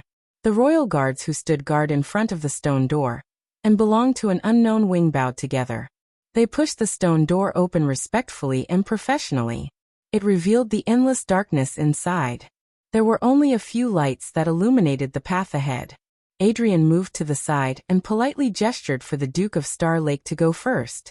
It was no longer one in front and one behind. But Thales realized that he would rather have the other walk in front of him.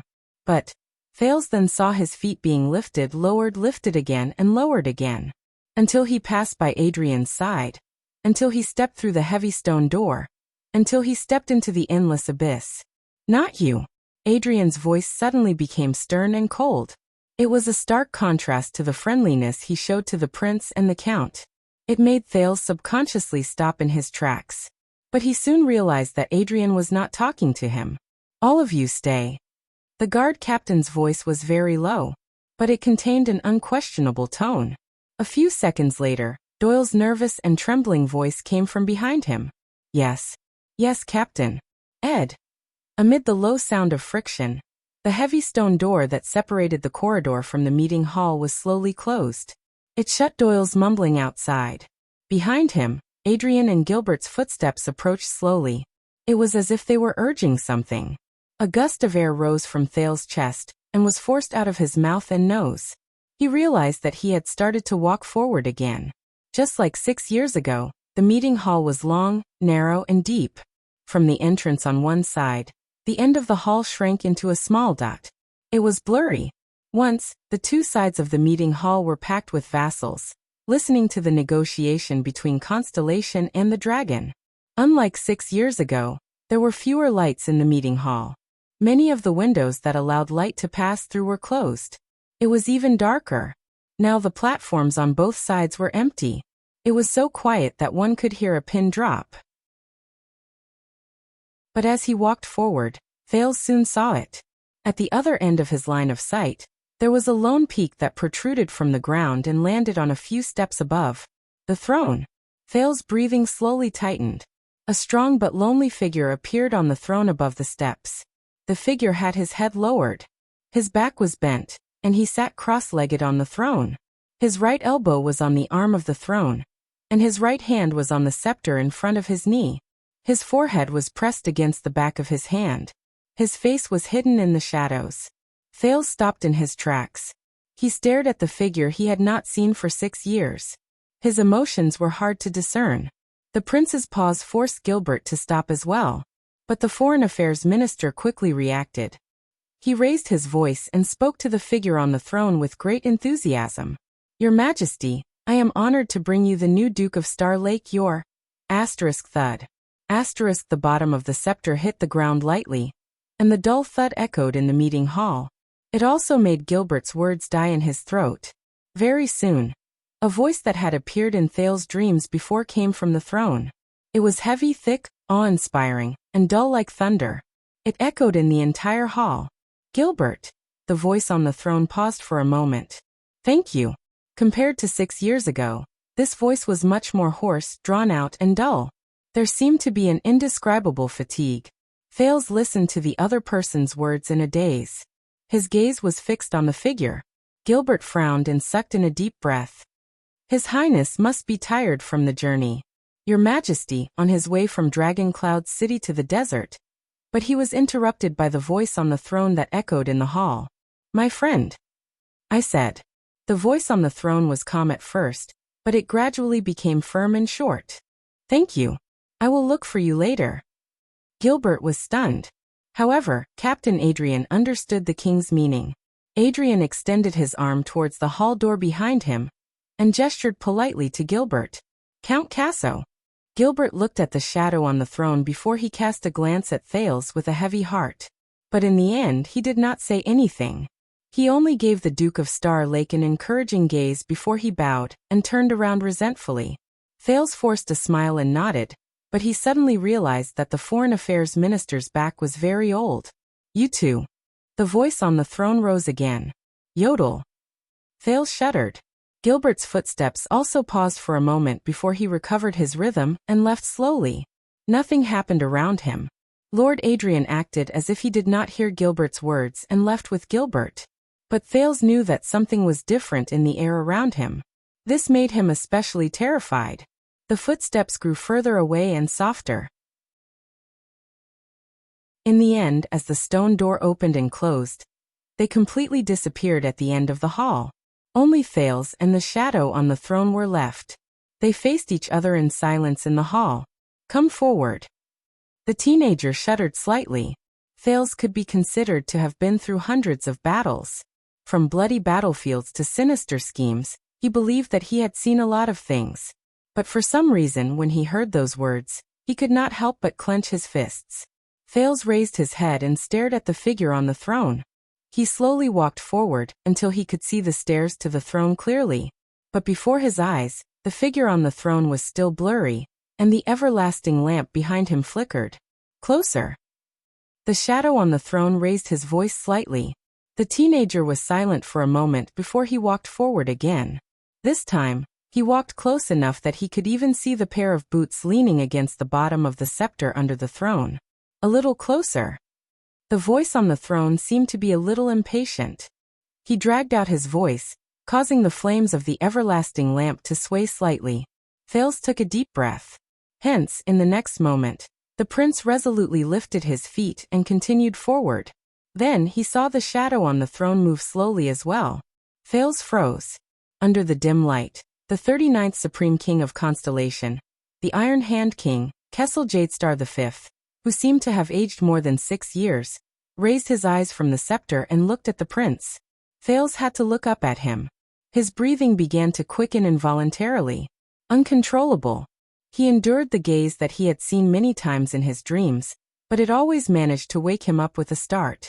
Thales blurted out a term of address. Your Majesty. As soon as the words left his mouth, Thales subconsciously added another sentence. F.A. Father. The man on the throne supported his chin with his hand and frowned slightly. He had lost weight. That was Thales' first feeling.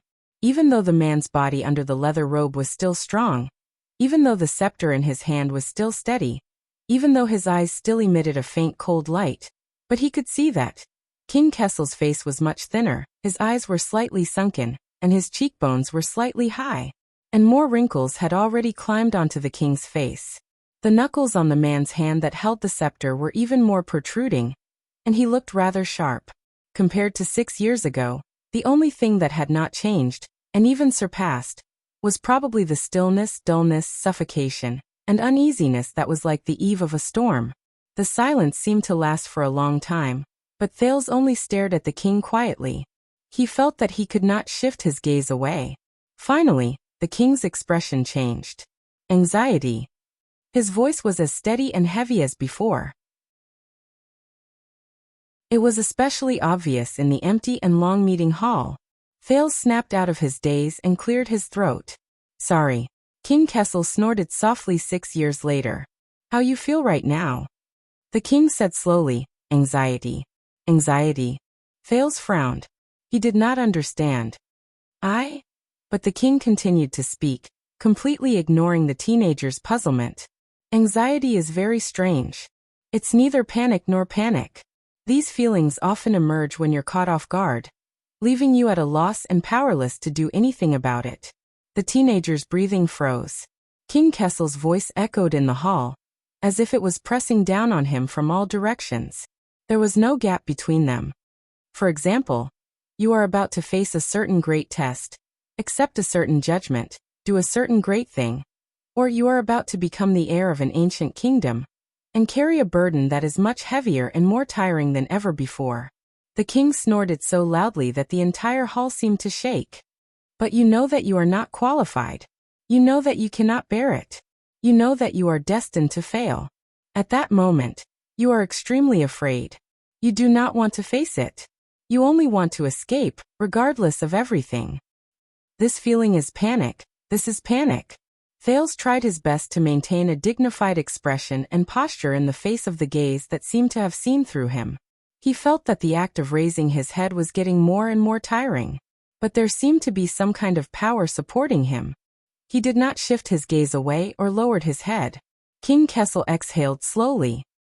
But once there is a moment, before the final moment, an opportunity, a way, a turning point appears.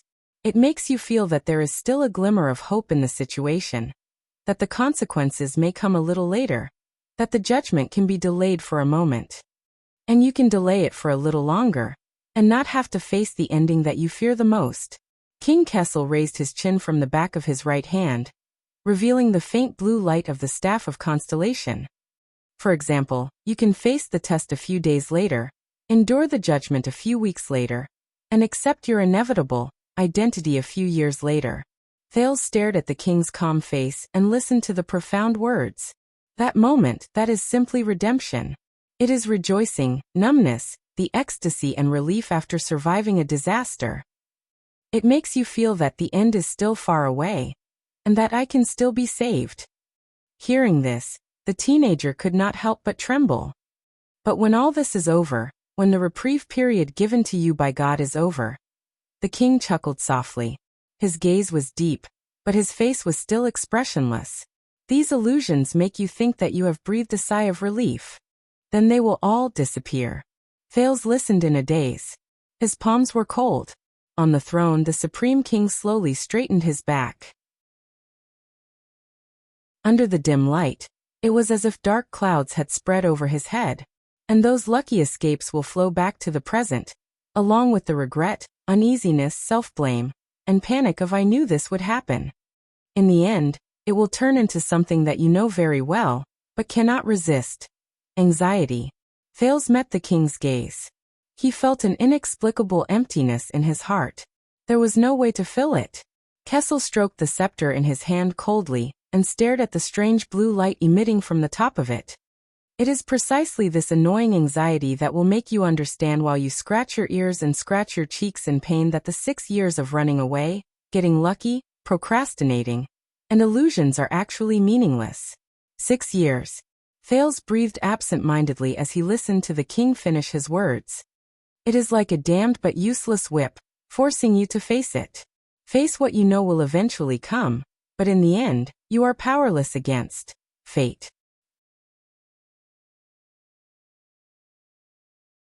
Chapter 5:15. King Kessel looked down at Thales in silence. His gaze was calm and indifferent, and his movements were slow. It was completely different from King Nuven's awe-inspiring and King Chapman's aggressiveness. But it did not make the teenager feel relaxed. The prince gulped and tried to relax his tense muscles and mind. Up until now, Thales did not understand his father. What kind of person was he? Cold? Silent? Dignified? Perhaps. Aside from the time in the Jade Star family tomb, which was more like a one-sided listening experience, Thales had spoken less than 10 sentences to Kessel V. As for the time they spent alone together in the past 6 years, Thales suspected that it was less than 15 minutes. However, in the teenager's limited life, the Iron Hand King was like a dark cloud hanging high above his head. It seemed unreachable, but it always cast a shadow over him and enveloped him. Whether it was the national conference, the negotiations with Extet, the night of Dragon's Blood, the day of Dragoncloud City's state affairs hearing, Gilbert's exhortations to his face, or the one-eyed dragon coaster's harsh words. Many experiences reminded Thales from the side what kind of person his father was. But when he really faced that dark cloud, Thales realized he was still not ready. He still did not know how to face him. You misunderstand. Thales lowered his head and avoided the quiet but unsettling gaze. He took a deep breath. He tried to chase away the negative emotions that he had sensed, but the king's words made it even more obvious. I am not anxious. In fact, leaving Extet and returning home. But the king did not give him time to explain. Is it familiar? Kessel no longer stared at Thales. The corners of his lips curled up in a strange arc, as if he was disdainful. This tone. Thales raised his head abruptly with a puzzled expression. Familiar? On the stone steps, the king on the throne spoke in a cold voice. That old bag of bones from Western Desert should be like this. Pretending to be profound and talking nonsense to scare you, right? Thales furrowed his eyebrows. That old bag of bones from Western Desert? Pretending to be profound and talking nonsense? Scare me? Thales understood something. He remembered what Adrian said to Gilbert just now. The king was asking about the messenger crow from Western Desert yesterday. A messenger crow from the West Wilderness. As he tried to guess the king's intentions, Thales exhaled and calmly said, Yes, Fakenhas did come to me, but Unfortunately, the king did not give him a chance to explain. Perhaps he didn't care at all. Where's the sword? King Kessel calmly interrupted him. What about the ancient empire sword that was given by the prestigious Four-Eyed Skull family in Blade Fang's camp? It caused some people to feel uneasy, some people to rejoice, and all of the kingdom to make endless guesses? Thales' words came to a halt. As expected, he also knew. The sword named Sentinel. It should be the legendary wing.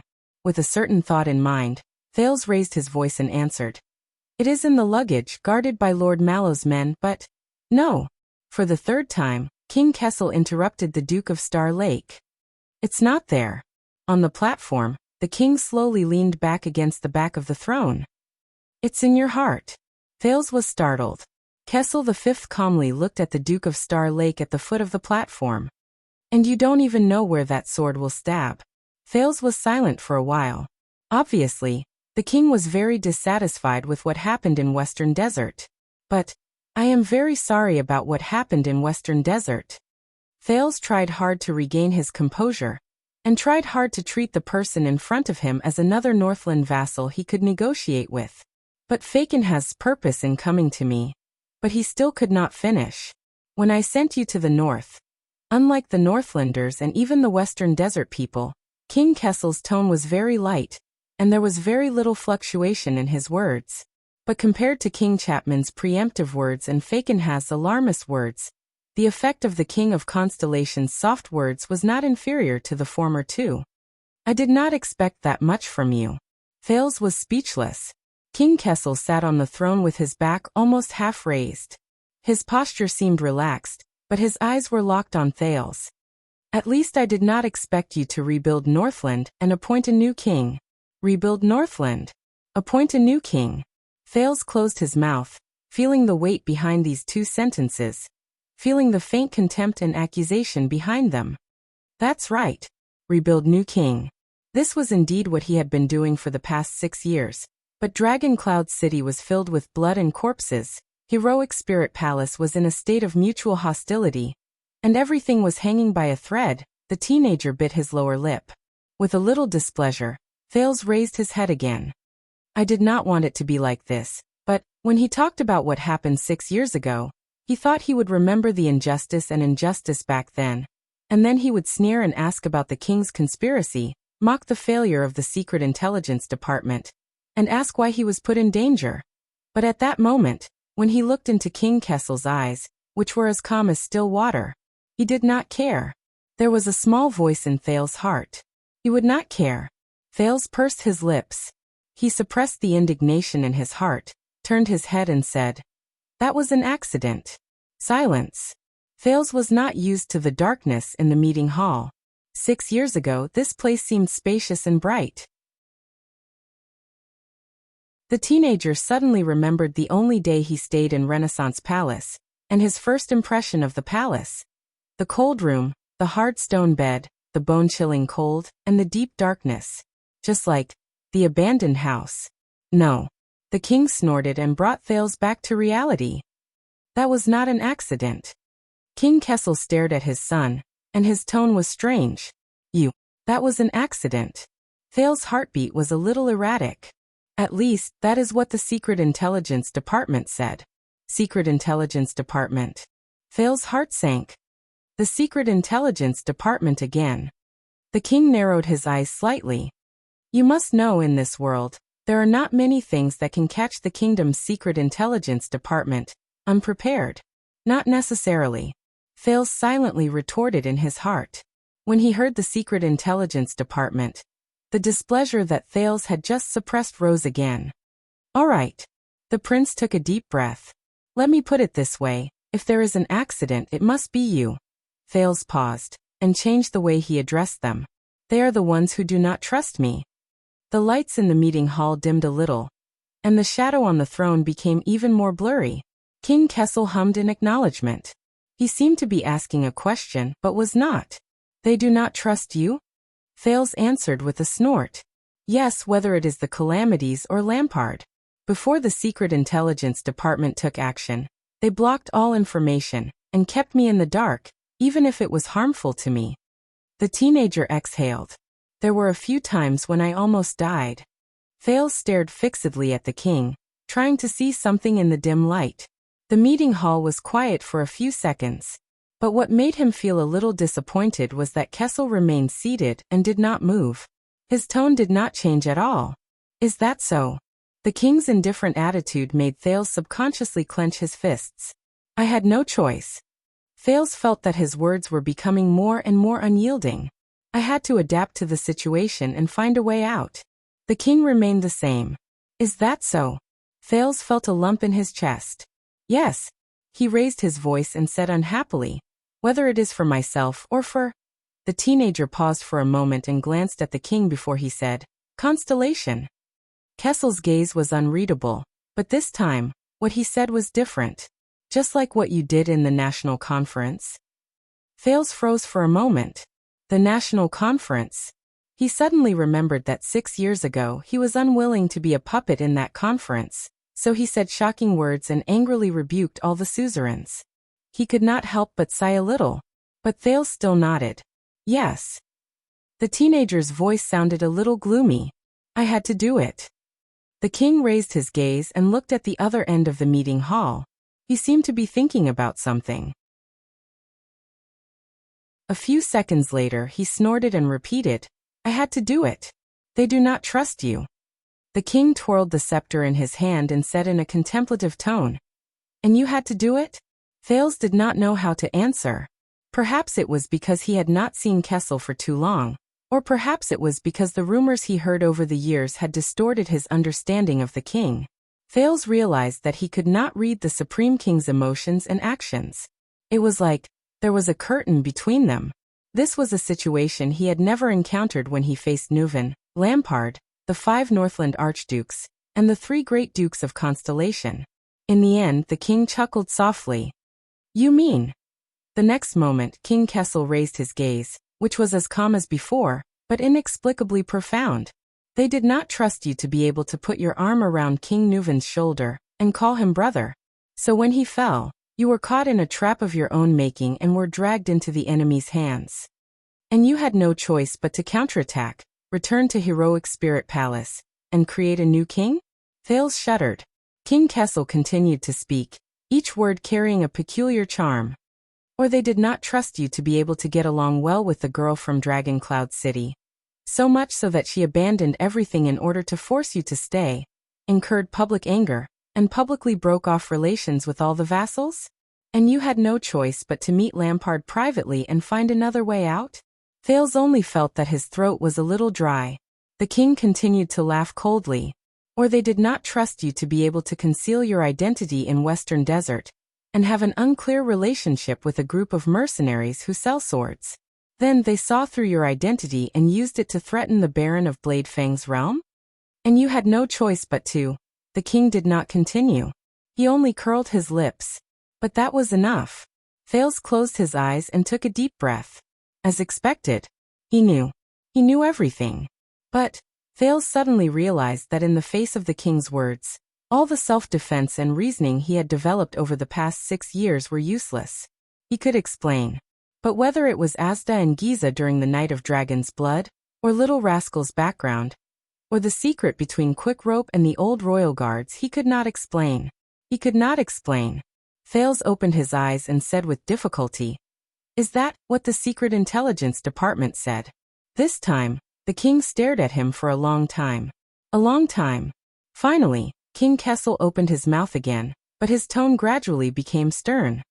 Morat's report said that as a prince, you do not know how to reflect on yourself. Your progress is slow, and you always act on your own. You act recklessly, and everyone has no choice but to bear the consequences of your actions. Kessel narrowed his eyes. Or in their words, wipe your ass. The teenager was stunned. Morat. Thales exhaled heavily and revealed a smile that was uglier than crying. I understand. I am very sorry. But the king chuckled again.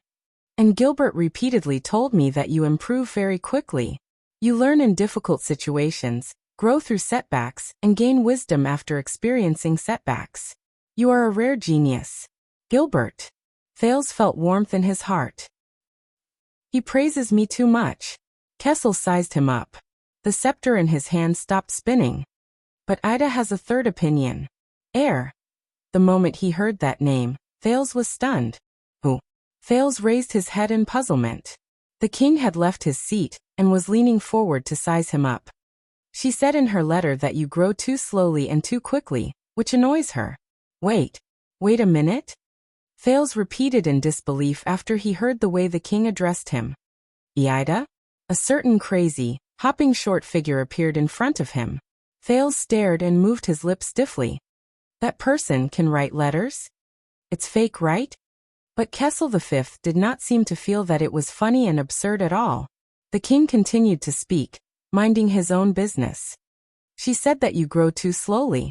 You don't even have the guts to let her go to the forest outside Dragon Cloud City to hunt rabbits for dinner. Thales' face darkened. His father snorted coldly again. But you grow too quickly. Every time she wants to go out and poach, you predict it and send people to keep an eye on her. Thales confirmed that this was what the king said and could not help but feel puzzled. All right, Ida hunting rabbits.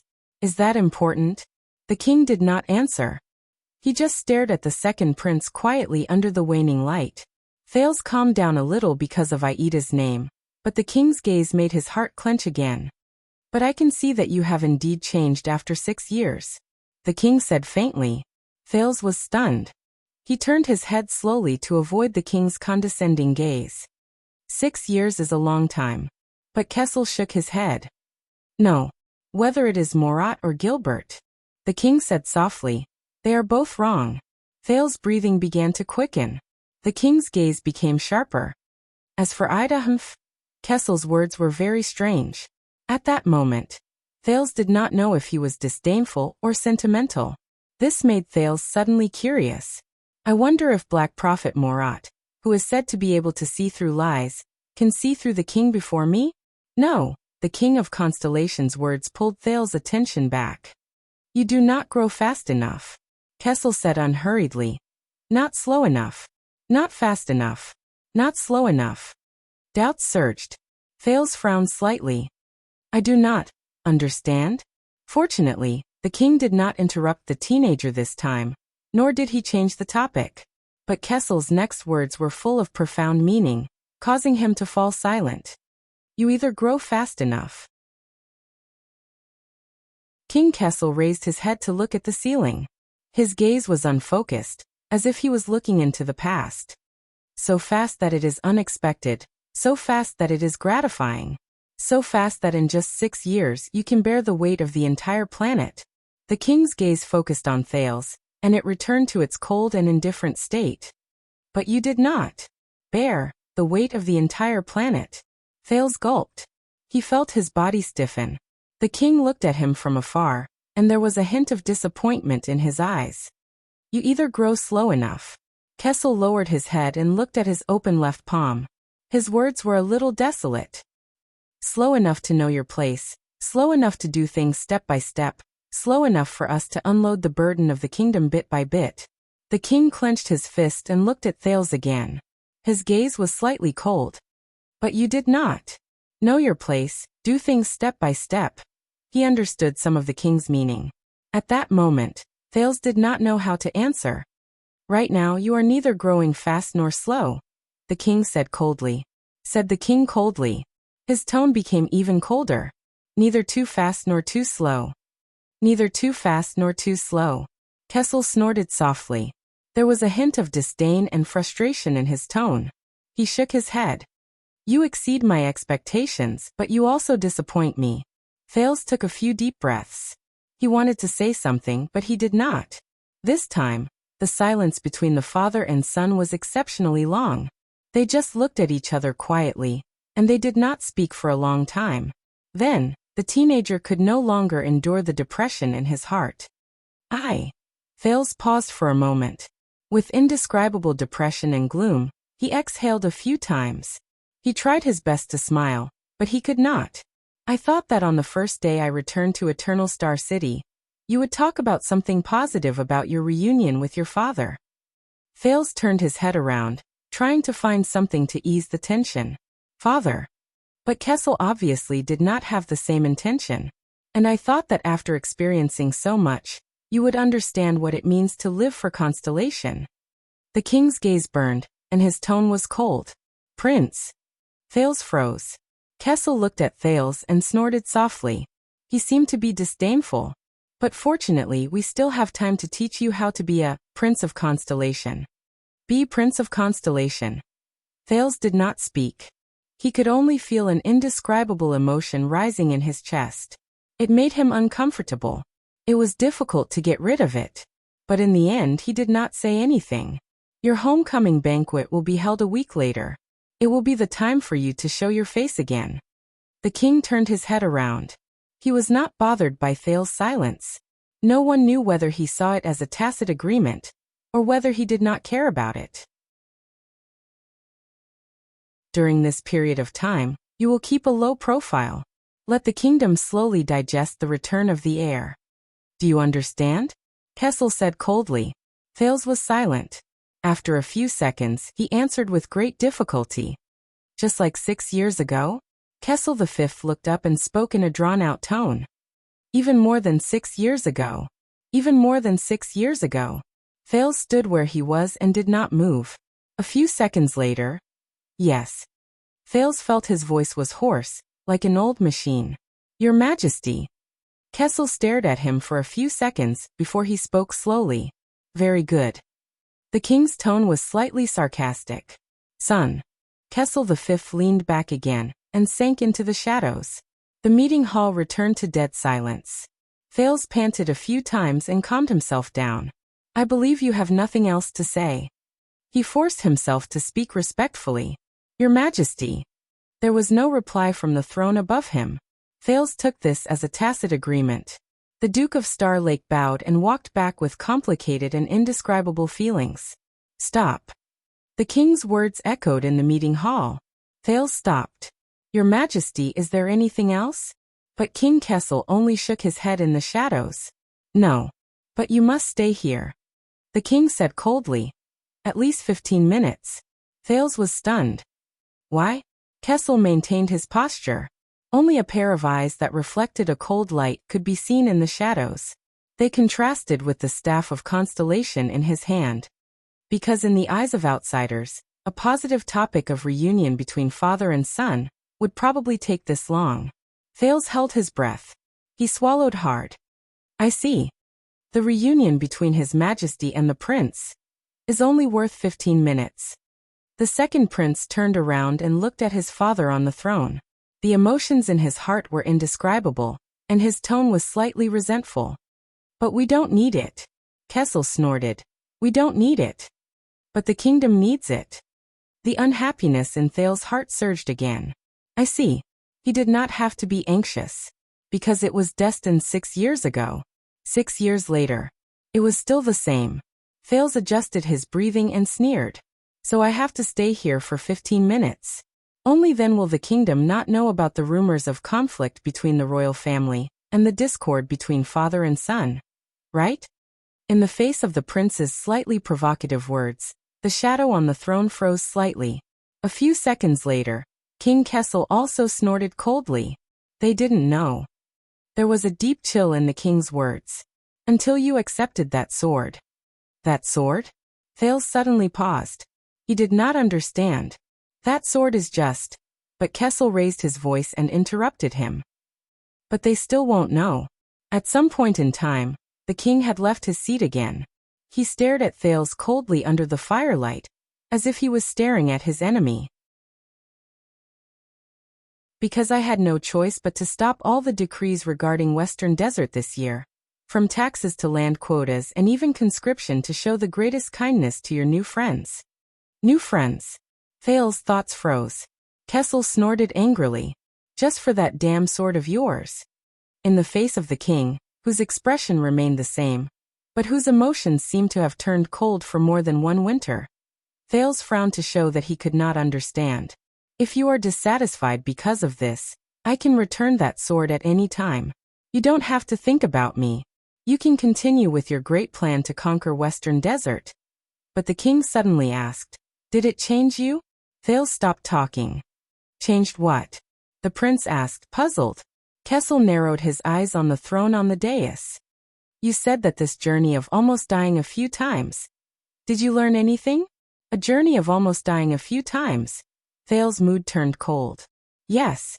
A few seconds later he said faintly, I learned a lot. No. But Kessel firmly denied his words. The King of Constellation stared at the Duke of Star Lake from afar. If you really learned something, then you should know. The king's eyes shone with unexplainable anger. The king's eyes flashed with unexplainable anger. Then you wouldn't have become the Duke of Star Lake. Then you would never have become the Duke of Star Lake. Why? He asked instinctively. Why? He asked subconsciously. The light in the council chamber seemed to darken a little more. Why? Kessel was so angry that he laughed. The king sneered and tapped his scepter. The dull sound spread through the hall. Because you do not deserve it. Do not deserve it. The moment he heard the last word clearly, Thales froze. But he did not have the chance to think, much less answer. Gilbert. Adrian. Kessel V no longer looked at Thales. Instead, he shouted loudly and coldly. The door to the stone hall opened. 2 footsteps rose calmly. Gilbert's slightly puzzled voice came from behind him. Your Majesty, why? But the king immediately interrupted him. His tone was resolute and brooked no room for doubt. Let the imperial edict officer draft. No, Gilbert, personally draft my order, the kind that everyone can see. Gilbert had a surprised look on his face. Prince Thales has returned from afar to commend his glorious achievements and display his noble status. The King of Constellation paused and snorted through his nose. And my trust and love. When he heard this, Thales gritted his teeth. King Kessel sized up his son. Under Gilbert's strange gaze he said faintly, from today onwards, Mindy's Hall in Twilight District, one of the properties of the royal family, will be given to the Duke of Star Lake as his specially granted residence.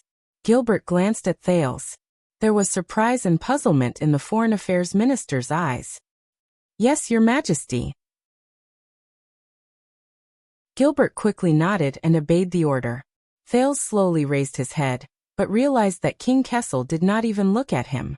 But the king's resolute order had not ended. Adrian, accompany the Duke out. Let your men send him directly to Mindy's Hall. He should be very familiar with that place. Gilbert wanted to say something, but he hesitated. Adrian bowed. Yes, Your Majesty. Thales, on the other hand, stood at the side and did not say a word. Of course, that will have to be in.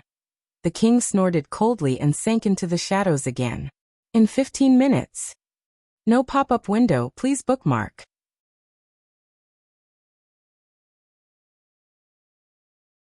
Chapter 5:16. We can't defend this place.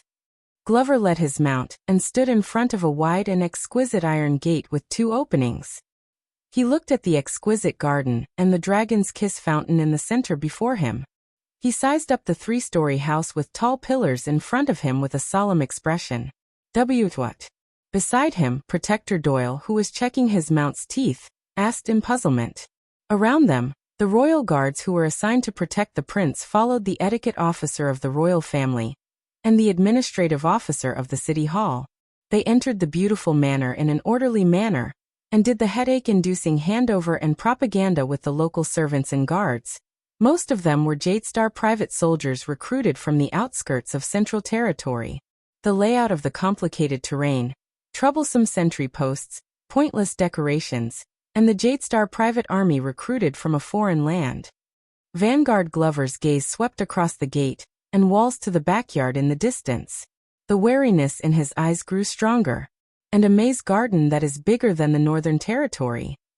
In the bustling atmosphere, the Vanguard looked around and handed his mount to a subordinate of the Vanguard Division. He frowned even more. Compared to the Northern Territory, Doyle, who was beside him, said subconsciously. He immediately understood something and smiled brightly. Relax, zombie. This is Mindy's Hall, not Broken Dragon Fortress. Doyle did not care about the Vanguard's expression. He stuffed the reins into his other hand in an extremely natural manner. He watched as the Vanguard pulled his mount away with a displeased expression that said, "Where did the people from the Defense Division go?" Then he turned his head around in satisfaction. "And we are not here to fight."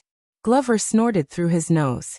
He looked at the road outside the iron gate and the house at the end of the garden. His tone was cold. The prince should be staying in Renaissance Palace. The Vanguard's words were drawn out, and they seemed to have a profound meaning. But Doyle clicked his tongue and shook his head. No. Although we were not familiar with each other before, I know that the Vanguard Division does not have many sentry posts.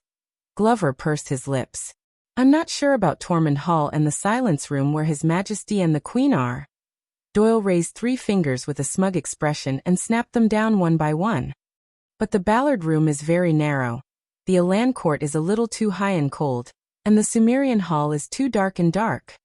Trust me, compared to these famous grottos in Renaissance Palace, Doyle elegantly waved his hand at the exquisite garden in front of him.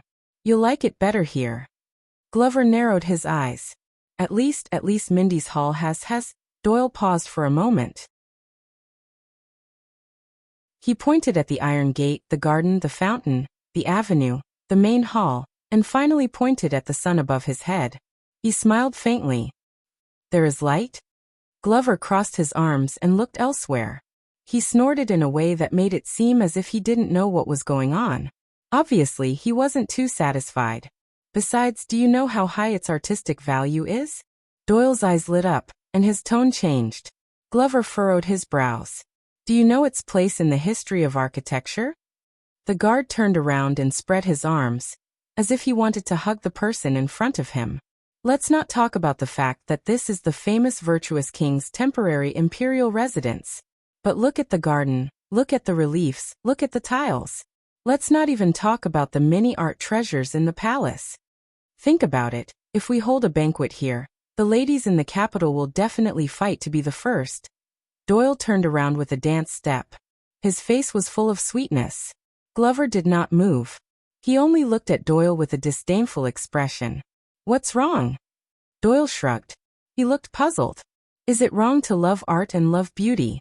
Glover looked away. He took a deep breath and exhaled stiffly through his nose.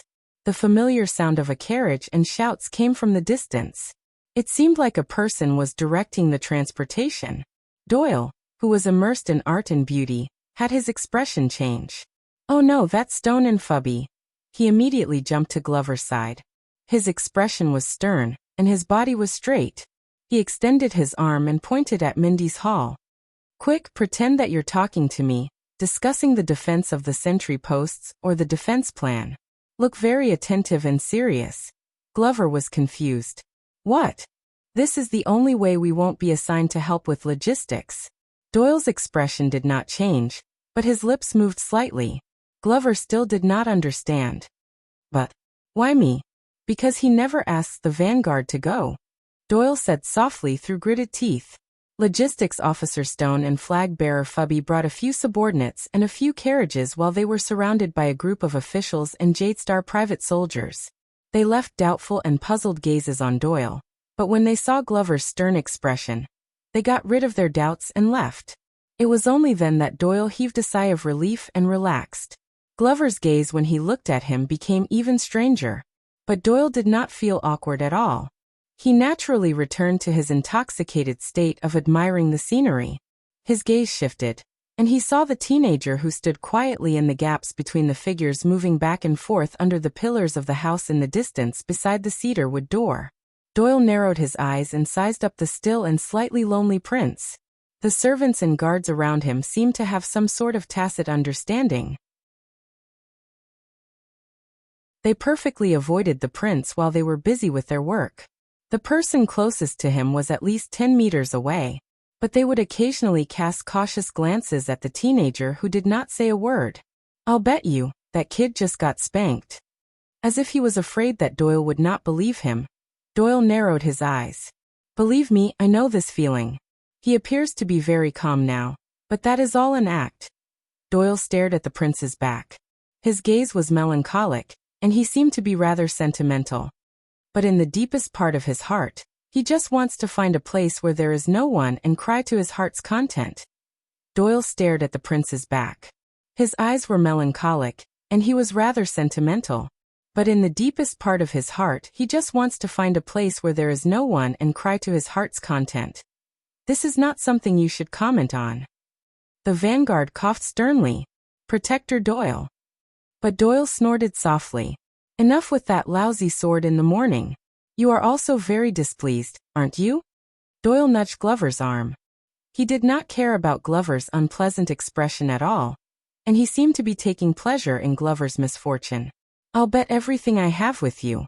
Our honorable Duke, I've finally seen someone with a heavier sword than him." Glover did not answer. He only stared at the porch of Mindy's hall and frowned deeply. Over there, Duke Thales stood quietly. He only stared at the porch. He did not make a sound and did not move. It was as if he was isolated from his surroundings. "Are you there?" Thales asked absent-mindedly. "Did you see it?" As a response, a steady and calm voice came from behind him. "Yes, I saw it." But it was not the person Thales expected. The teenager closed his eyes and sighed softly. The royal family's private soldiers and servants did a good job in maintaining the place. They saved us a lot of trouble. Once we complete the assessment and inspection, we can move in. Watchman Mallows walked forward and stood beside the Duke. He looked at the main hall of the manor with him, and his words were thought-provoking. "Congratulations, the new master of Mindy's Hall." Mindy's Hall. New master. Thales did not turn around. The teenager only quietly sized up the familiar, yet unfamiliar house in front of him. From the pillars to the door, from the carpet to the interior. However, this time, the familiarity seemed to be greater than the unfamiliarity. Mallows seemed to have sensed the atmosphere. He also remained silent and stood quietly with the prince. The servants and guards were still busy. They came and went in a hurry, but they subconsciously stayed further away from them. A few seconds later, "You don't know." Mallows frowned slightly. Thales spoke slowly with an expressionless face. "You didn't know beforehand that you would be stationed here, did you? Otherwise, you wouldn't have to wait until the very last moment to assess and inspect." Mallows was slightly stunned, but the Duke of Star Lake smiled. "You weren't even prepared to become the Star Lake Guards." Thales lowered his head and looked a little lonely. "Because the title of the Duke of Star Lake was decided on the spot after you departed, and it was conferred in a hurry." "Because the sword." Mallows paused for a few seconds. He furrowed his eyebrows slightly, and no one knew what he was thinking. Thales sighed. "Similarly, you weren't prepared to come to Mindy's Hall." Mallows seemed to have heard something from the Duke's seemingly disorderly words. He wanted to say something, but stopped himself. But Thales took a deep breath. When he turned his head around, he had already put on a smile. "By the way, when you set up your defenses, don't forget to prepare silver weapons. There might even be weapons that have been blessed." Silver weapons. The change in topic caught the watchman off guard. Why? Thales snorted. He took a few steps back and looked at the roof and balcony of Mindy's hall. To guard against uninvited guests. Under Mallow's puzzled gaze, the prince's tone was filled with faint nostalgia. Such as vampires? Mallow's was stunned again. He was confused. But Thales did not explain further. He only sighed again, raised his head and sized up the pillar in a daze. It looks even smaller, the teenager said subconsciously. I remember that the pillar here used to be very tall. Mallow's gaze moved, and he stared deeply at the prince. With a little perplexed, Thales walked through the porch and vaguely saw 3 large portraits on the wall under the chandelier, facing the door. And the 3 people in the portrait. One had his back to the setting sun. He held a spear and rode a horse. He was as heroic as ever. One stood deep in the forest. He held a sword and a shield in his hand. He was as determined as ever. One sat quietly in the room. He held a staff and flipped through a book. He was as benevolent as ever. As he stared at the 3 people in the portrait, Thales' gaze became a little unfocused. He subconsciously raised his right hand and pressed it against his chest. A certain part of his skin seemed to still be aching. You are also revisiting an old place. Mallows followed behind him, and his tone was indifferent. When we saw Renaissance Palace, you did not have this expression. Renaissance Palace. Thales snorted. The first time I entered Renaissance Palace, I was seriously injured by an assassin. I was unconscious, and I was carried in. Mallows narrowed his eyes. The prince's expression was slightly mocking. Revisiting an old place? What kind of expression did you expect me to have? But Mallow's answer exceeded his expectations. Smile. Thales frowned. What? Mallows took a step forward and stood with him in front of the cedarwood door. He stared at the portraits of the 3 kings on the wall in the hall. You need to smile. Then they will not have to suspect that your father does not like you. Mallows narrowed his eyes slightly. Or the other way around. Thales was stunned for a moment before he was stunned. Them? Mallows remained indifferent. He nodded and did not even look at the Duke. The royal guards are all elites. They have a keen sense of smell. Thales instinctively turned around. Around him, the royal guards were still busy with their own tasks. They were either commanding the logistics, handing over tasks to the servants, or assigning tasks. Nothing strange could be seen. Thales was silent for a while before he suddenly chuckled. Did you know? I have a friend who also advised me to smile. Mallows looked at the prince. The latter took a deep breath and looked at the sky in the distance. He sounded sentimental. Because life is heavy enough as it is. You have to smile to make it lighter. The teenager was a little dazed. As if he was looking at the yellow sand again. Then does it? Mallows stared at Thales, who was feeling sentimental for some reason, and suddenly said, After you finish laughing? Thales snapped out of his daze and shook his head. I don't know. The teenager's smile was a little strained. I hope so. The prince turned around and was about to walk into the porch. This place, this manor. Mallows spoke again, causing Thales to slow down. Do you know why it is named this way?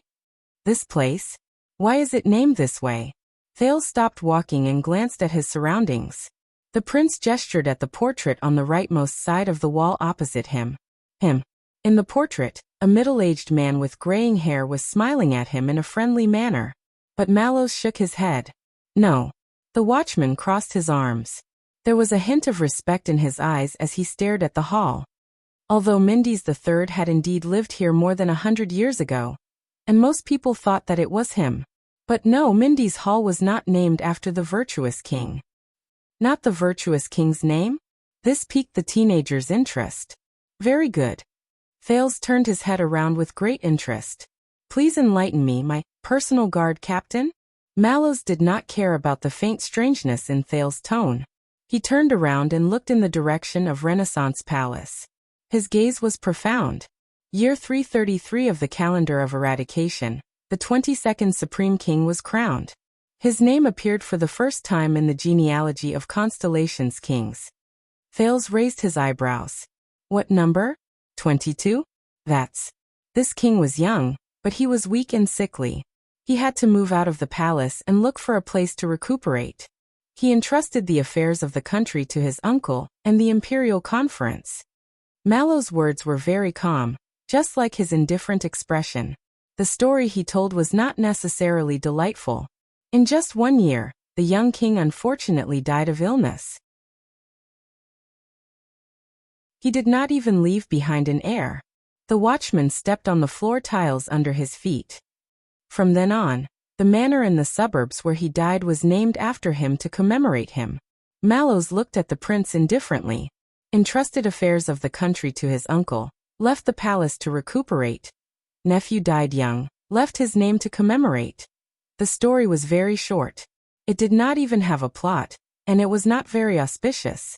The charm behind it was even a little indescribable. But Thales still showed an expression that said, "I see. So, the manor in the suburbs." Thales pointed at his surroundings and tried hard to continue the conversation. "You call Twilight District suburbs?" Mallows frowned slightly. He was obviously not satisfied with the prince's attitude of focusing on the main point. "It used to be. I call this city expansion." Thales raised his eyebrows. "Oh. However, 3.5 centuries have passed. When we stand here and mention the original master of Mindy's Hall..." The watchman snorted softly and looked at Thales with a rather meaningful gaze. Even the direct descendants of Jadestar have long since forgotten about the Fog King.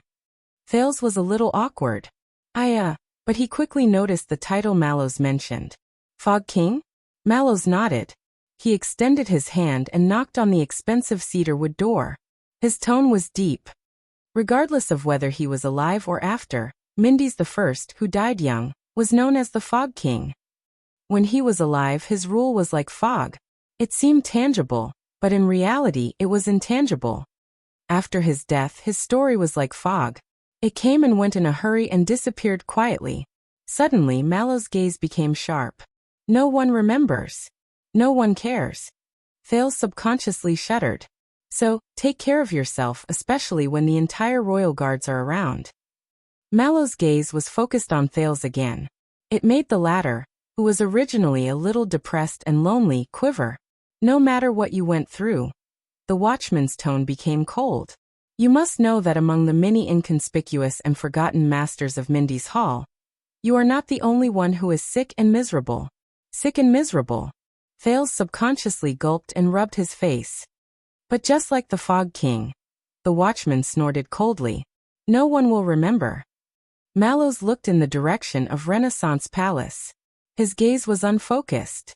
"And no one will care." There was silence.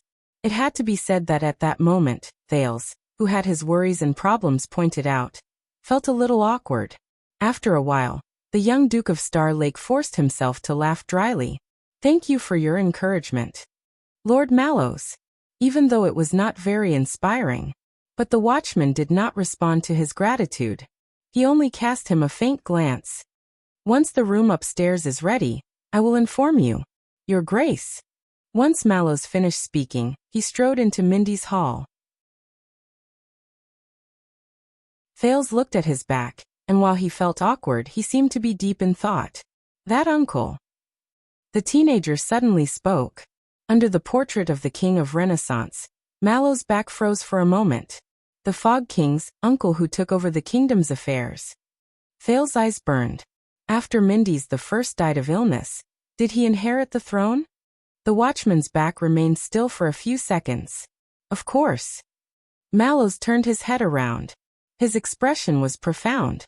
Sumer Jadestar, who took over the kingdom's affairs, eventually inherited the throne from his nephew who died young, and did not have an heir. He was the Jackal Sumer III in history. Thales exhaled, and he came to a realization. But Mallows had not finished speaking. "With the body of the Duke of Star Lake." Thales was shocked. But before he could ask, the watchman left without turning his head back. He disappeared up the stairs. Thales was left alone to ponder over the meaning of this story. A few seconds later, the prince smiled in a relieved manner. "Interesting. Regardless of whether it's the master of Mindy's Hall or the Duke of Star Lake, the stories of his predecessors, they're all so thought-provoking." Thales glanced in the direction where Mallows disappeared one last time, turned around, left the porch, and walked towards the garden. While he waited, he put on a smile and sized up the busy crowd around him. He suddenly noticed that among the servants and private soldiers who came and went, there were two figures who stood out from the crowd. One of them was relaxed, and the other was standing by the pool with a slightly stern expression. They were discussing something in a serious manner. Thales recognized the two people, so he slowly walked towards them. "You didn't want to come, did you?" Doyle looked at the few maids in the distance and narrowed his eyes beside the fountain. "You know, the Glover family is the best of the 7 Jadestar attendants. They are the backbone of the king's party. They have been trusted for generations, and they hold great power." Beside him, Glover furrowed his eyebrows tightly. "Your father is the predecessor of Kirkirk Man, and your elder brother is in the Department of Finance. He has a bright future ahead of him." Doyle's attention was still on the maids, and he did not even look at Glover. He narrated while he sighed emotionally. "His Majesty is also eager to improve, and he is in the prime of his life. But you are here, and you're involved in this unlucky mess." Doyle turned his head around and stared at Glover curiously. "Why?" But this time he seemed to have kicked an iron plate. Glover also turned his head around and stared coldly at Doyle. It was as if he was staring at a piece of rotten meat on a butcher's stand. The silence lasted for a long time. After a while, Doyle, who did not get any response, could only smile awkwardly and turn his head around. "All right, it's fine if you don't want to talk about it. But I'm different." Doyle showed a perfect smile to a maid who finally could not stand his gaze anymore and peeked at him. "During the years when our family was prosperous, Doyle was too close to the old nobles, and their relationship was complicated. So much so that for 3 generations after that, there was no one who could be put in an important position by Renaissance Palace." Glover did not say anything, but he looked away. Doyle stared at the maid who turned her head around with a flushed face. His gaze was a little frozen. They were worried that if this continued, our family's position among the 7 Jadestar would be lost sooner or later, just like Tardin Belden, and Doyle paused for a moment and gestured at the direction of Mindy's hall with his head. He sighed and said, "Mallows." Glover did not say anything, as if he did not hear him. "So, I was forced to come here." Doyle quirked an eyebrow. "My father had a beautiful dream. From the king's personal guard to the prince's personal guard, perhaps in the end, he would become the king's personal guard, and in the end?" Doyle's expression became a little gloomy. "Of course, that was just a beautiful dream."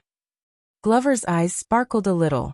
"After all, we are no longer in the era where we rely on the size of our fiefdoms to make a living." Doyle exhaled softly. His expression was resigned, and his tone was profound. "And we are neither the 6 great clans nor the 13 distinguished families," Doyle said airily in front of Glover, who did not move an inch.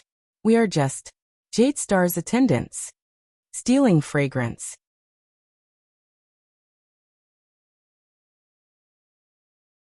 Chapter 517. "Besides, you've also seen the child." Doyle heaved a sigh of pain. "God, we were not so complicated when we were 14 or 15 years old. Shouldn't we be simple, stupid, impulsive, and lustful?" He looked at Glover indignantly, seeking approval. "There's nothing that cannot be solved by going to Red Street Market at night, right?" Against his expectations, Glover, who had always been passive, spoke this time. "Not us." The quiet vanguard snorted coldly and turned his head to the side. "It's just you." Doyle's smile instantly disappeared. At this moment, another voice rose abruptly. "Is everything all right?" Doyle and Glover trembled at the same time. In a second, both of them straightened up at the same time and turned in the direction of the Iron Gate. They saw the highest commander of the Royal Guards, the guard captain Lord Adrian, standing at the Iron Gate. He was accompanied by 2 attendants, and he looked at them with a smile. Doyle looked as if he was struck by lightning. He first tried his best to squeeze out a smile, but when he felt that it was inappropriate, he tried his best to straighten his expression. He stuttered, "DDD Captain. CC Commanding Officer?" Glover was also stunned for a moment, but he quickly reacted to the situation. "Commanding Officer." Adrian nodded and walked in with a smile. The people around him recognized him and saluted him one after another. Everyone is busy. What are the two of you doing? The smile on Doyle's face froze. He quickly stood still and took a step forward. Ahem. We are evaluating the loopholes in Mindy's Hall's defense and making plans for future sentries. But Glover spoke stiffly and drowned out Doyle's voice. We are pretending to be busy, commanding officer. Then, we will avoid being called up by the logistics division. When he said this, Captain Adrian's smile also froze for a second. Doyle's body swayed, and he looked at his companion in disbelief. At that moment, Doyle, who first trembled inexplicably, then became completely disheartened. He just wanted to slap Glover to death. Then he wanted to slap himself to death. In the indescribable silence and awkwardness, the experienced Adrian was the first to react. Oh, you are all Mallow's men? Doyle, who was grief-stricken, sensed that the captain did not intend to hold him accountable, so he quickly tried to salvage the situation. Lord Mallows is inside, he seems to be. Glover's answer was as simple as usual. I'll go inform them. But Adrian stopped him. Wait. The highest commander of the Royal Guards placed his hands behind his back and slowly walked towards the man. He narrowed his eyes and sized up his robust figure. You're Caleb Glover from the Vanguard Division? Glover's expression became stern. Yes. Adrian nodded, a nostalgic look in his eyes. Very good. I know your grandfather. 40 years ago, as the watchman, he personally promoted me into the guards. By the side, Doyle's expression changed. The way he looked at Glover immediately changed. Adrian sighed. He's a stern man, but he deserves respect. Glover's gaze flickered. Yes. I hope that you will be as respected as him. Adrian's tone was friendly. But, you don't have to be as strict as him. In a team, be a gentle and easygoing person. You'll find that you'll gain more. Glover shuddered slightly, and his reply sounded a little uneasy. Yes. Adrian nodded and looked at Doyle. The latter immediately stiffened in an unnatural manner, like a rat that ate poison. Adrian smiled. So you're that, Doyle. The corners of Doyle's mouth twitched, and he smiled awkwardly. Yes, commanding officer. But that's just a joke. His voice lacked confidence, and it became weaker. Bridge told me about you, Adrian said leisurely. What? Doyle's eyes lit up, and his previous timidity was gone. Is that so? He looked a little expectant. Then what did the chief say about me? He said that you initially wanted to go to the Vanguard Division, Adrian said faintly. After you failed to get selected, you had no choice but to go to his guard division. Glover subconsciously glanced at Doyle. At that moment, Doyle's face flushed red. Commanding officer, but Adrian's expression became stern. It's not shameful to admit defeat, he said slowly. Only those who can accept defeat are worthy of success. Just like how you need to be a good guard before you can be a vanguard. Adrian's sudden sternness made Doyle subconsciously tense up. Yes, commanding officer. Adrian nodded and looked at the two of them again. Both of you are very young. You are both important arms of Mallows, and also the kingdom's reliable swords. Adrian regained his friendliness from before. Work harder. Yes, commanding officer. This came from Doyle, who was as quiet as a cicada in winter. Yes, commanding officer. This came from Glover, who was still stiff. Adrian smiled faintly. Also, do not get caught by your master when you are slacking off. At this moment, Adrian suddenly turned his head and looked into the distance with a spirited gaze. Especially when he is standing behind you. Doyle and Glover shuddered at the same time, and they turned around. Thales, who was hiding behind the tree, was also shocked when he was suddenly discovered. He had to walk out from under the tree awkwardly under Doyle and Zombie's strange gazes. He adjusted himself and smiled politely and gently. Adrian bowed to him respectfully. Your Grace. Thales quickly nodded and returned the greeting. Lord Adrian. May I know? Adrian smiled and shook his head. Please do not be troubled. I am only here to hand over the official writ of conferring the title of Duke to you. He turned and handed a scroll to Glover. Doyle reached out to take it, but the scroll veered strangely towards Glover just as it was about to fall into his hand. I also want to see how the lads are preparing. The guard captain, who was more than 50 years old, smiled and looked at Doyle and Glover. The former immediately smiled awkwardly, and the latter stood even more stiffly. After all, this is the first time in many years that we have mobilized people from the Royal Guards to form a special unit. Thales looked at the writ in Glover's hands. He did not have the time to delve into the meaning behind the man's words. Thank you for your concern. The guard commander's smile remained. I hope that Tormund did not bring you any trouble. Thales was stunned. Tormund who? Tormund. His first reaction was the portrait of the King of Renaissance in Mindy's Hall. But Adrian only sighed. I heard from Count Casso about the conflict between you and him on the road. I would like to apologize to you for his actions. Thales then realized that the person he was talking about was. But please believe me, Lord Mallows did not mean to be disrespectful, and neither did he want to be stubborn, Adrian said seriously. He is just too casual. Thales blinked. Casual. He took a deep breath and recalled how Mallows told him that no one would care about him just now. So he asked in confusion. That's right. He asked in puzzlement. My personal guard captain? Casual? Even Doyle and Glover, who did not dare to breathe loudly, could not help but look over curiously. Adrian chuckled. Please do not misunderstand, Your Highness. When I said casual, it did not mean that he was lazy or negligent. There is no doubt about Lord Mallow's ability. Adrian looked at Mindy's Hall on the other side of the fountain, and said with a myriad of emotions, however, he hates complexity and trouble. When faced with a problem, he would rather choose a solution that is within his reach. This can also be considered a kind of arrogance. Hates complexity and trouble. Arrogance. When he heard this comment, Thales understood a little. Adrian said in resignation. For example, the simplest way to protect the prince is to not let the prince go out. But he does not know that sometimes, this will bring more trouble. Thales nodded and responded with a smile. Adrian sighed with emotion. So he often needs someone to push him. Goad him into doing better. Doyle and Glover looked at each other. Is that so? Thales nodded politely. I will pay attention. By the way, Lord Mallows is. But Adrian raised his hand.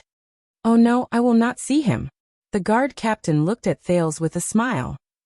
It is enough to see you. 6 years ago, when you became a prince, I was caught up in family matters and could not be there. I missed your important moment.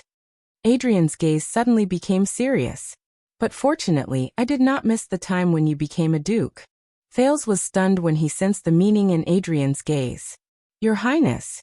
Adrian stared at him and said earnestly, don't worry. An excellent warrior can and must go through many trials and tribulations. A qualified noble can and must shoulder a heavy burden. The guard captain said faintly. It is the same for the king. In the next second, he added another sentence with a profound meaning. It is even more so for the king. Thales was stunned. Adrian bowed again, turned around and left. Watching the guard captain's back disappear, Doyle took a deep breath, as if he had been holding it in for a lifetime. Wow. I can't believe it. The guard captain talked to me. Doyle said excitedly. I have been in the team for 7.5 years, and this is the second time I met Commander Adrian face to face and talked to him alone. The last time was 3 years ago. Yes, 3 years ago. That time was in the guard room. I think it was something like, Captain, do you want some water? And no, thank you. Doyle thought excitedly. Humph. Glover snorted in disdain. He looked at Doyle with a look that said, You have not seen the world. 3 years. We are both in Renaissance Palace. How marginalized is this boy that he has not had the chance to talk to the commander alone for 3 years? As for me, humph. With faint pride, Glover recalled the conversation he had with the guard captain last time. A few years ago. Strange, why can't I remember? Thales seemed to be deep in thought as he stood beside the two with different emotions. That is, he said slowly. The excited Doyle answered Thales' doubts. Oh, you still don't know, right? That is the most awesome person in the Royal Guards. Chief Guard Captain, Lord Adrian. Doyle looked smug. His qualifications are enough to crush all the other people in the Royal Guards. He is the witness of glory and destruction. Qualifications? Glory and destruction? Thales was slightly puzzled. Glover nodded and looked in the direction where Adrian left with a stern expression. It is said that the captain has witnessed the bloody year, and he is the only surviving member of the legendary Royal Guards, an old guard. Witnessed the bloody year. Thales' expression changed slightly. Are you talking about the former Royal Guards from my grandfather's time? Doyle sucked in a deep breath and nodded with a yearning expression. When he thought of the prisoners in the prison of bones, Thales could not help but be shocked. Adrian lived through the bloody year? How did he do it? Glover shrugged. Congratulations, Your Grace. Doyle sighed and spread his hands. You just asked about the third place in the 10 unsolved mysteries of the Royal Guards. Thales was stunned and speechless. At this moment, a commotion suddenly came from outside the iron gate. No, no, no. This place is closed today. Even if you are a noble, you cannot. The trio's attention was attracted over. Doyle walked towards the iron gate, and Glover followed closely behind him. The curious Thales also wanted to go forward, but Glover pressed him behind him and blocked him. What happened? Doyle called out to a Jadestar private soldier outside the gate through the iron gate. The soldier turned around and pointed indignantly at a man who was blocked by a few other soldiers in the distance. Protector, this guy wants to barge in. He said he is a noble, or else we would have. Doyle narrowed his eyes and saw the man who was blocked clearly. His eyes immediately widened. Wait, I know him. Doyle stared at the man who was waving at him outside the gate. Why are you here? The man outside the gate struggled to break free from the soldier's suppression. He straightened his clothes, and when he saw Doyle, he was equally surprised. Hey, I'm the one who wants to ask Doyle, why are you here? Doyle's expression darkened. Nonsense, I am a royal guard. No, I asked you first. Why are you here? The man outside the gate blinked. He looked around, and he seemed to be very puzzled. It's me. Behind Glover, Thales burst out laughing when he heard the baffling conversation between the two. Glover looked at him strangely. Nothing, it's just. Thales waved his hand apologetically. I remembered a joke the Northlanders tell. Why are you here? Thales could not help but laugh again. He did not understand. Glover's expression became even stranger. Outside the gate, the baffling conversation between Doyle and the uninvited guest continued. Why are you here? Why? The guest scratched his head. I applied for leave in advance today. I purposely came here to see the prince. Oh no, the Duke now. I heard that he came back today. Doyle shook his head. No, nobles have to make an appointment to visit. But Doyle reacted. Wait, how did you know that the prince came back today, and how did you know that he is the Duke? Ah, my messenger crow is faster. All right, move aside, don't block my way to see him. No, how did you know that he is here? Did you forget that when you sent the prince here today, we were in charge of clearing the path? No, wait a little longer. I mean, who are you? What right do you have to come and visit the prince? Are you kidding me? At my age, I am the only promising youth in our hall who has been conferred the title of a lord. Conferred the title of a lord? Are you saying that because you have strong connections, a strong background and a good father, you got the title of a foppish young master? Bah, get lost.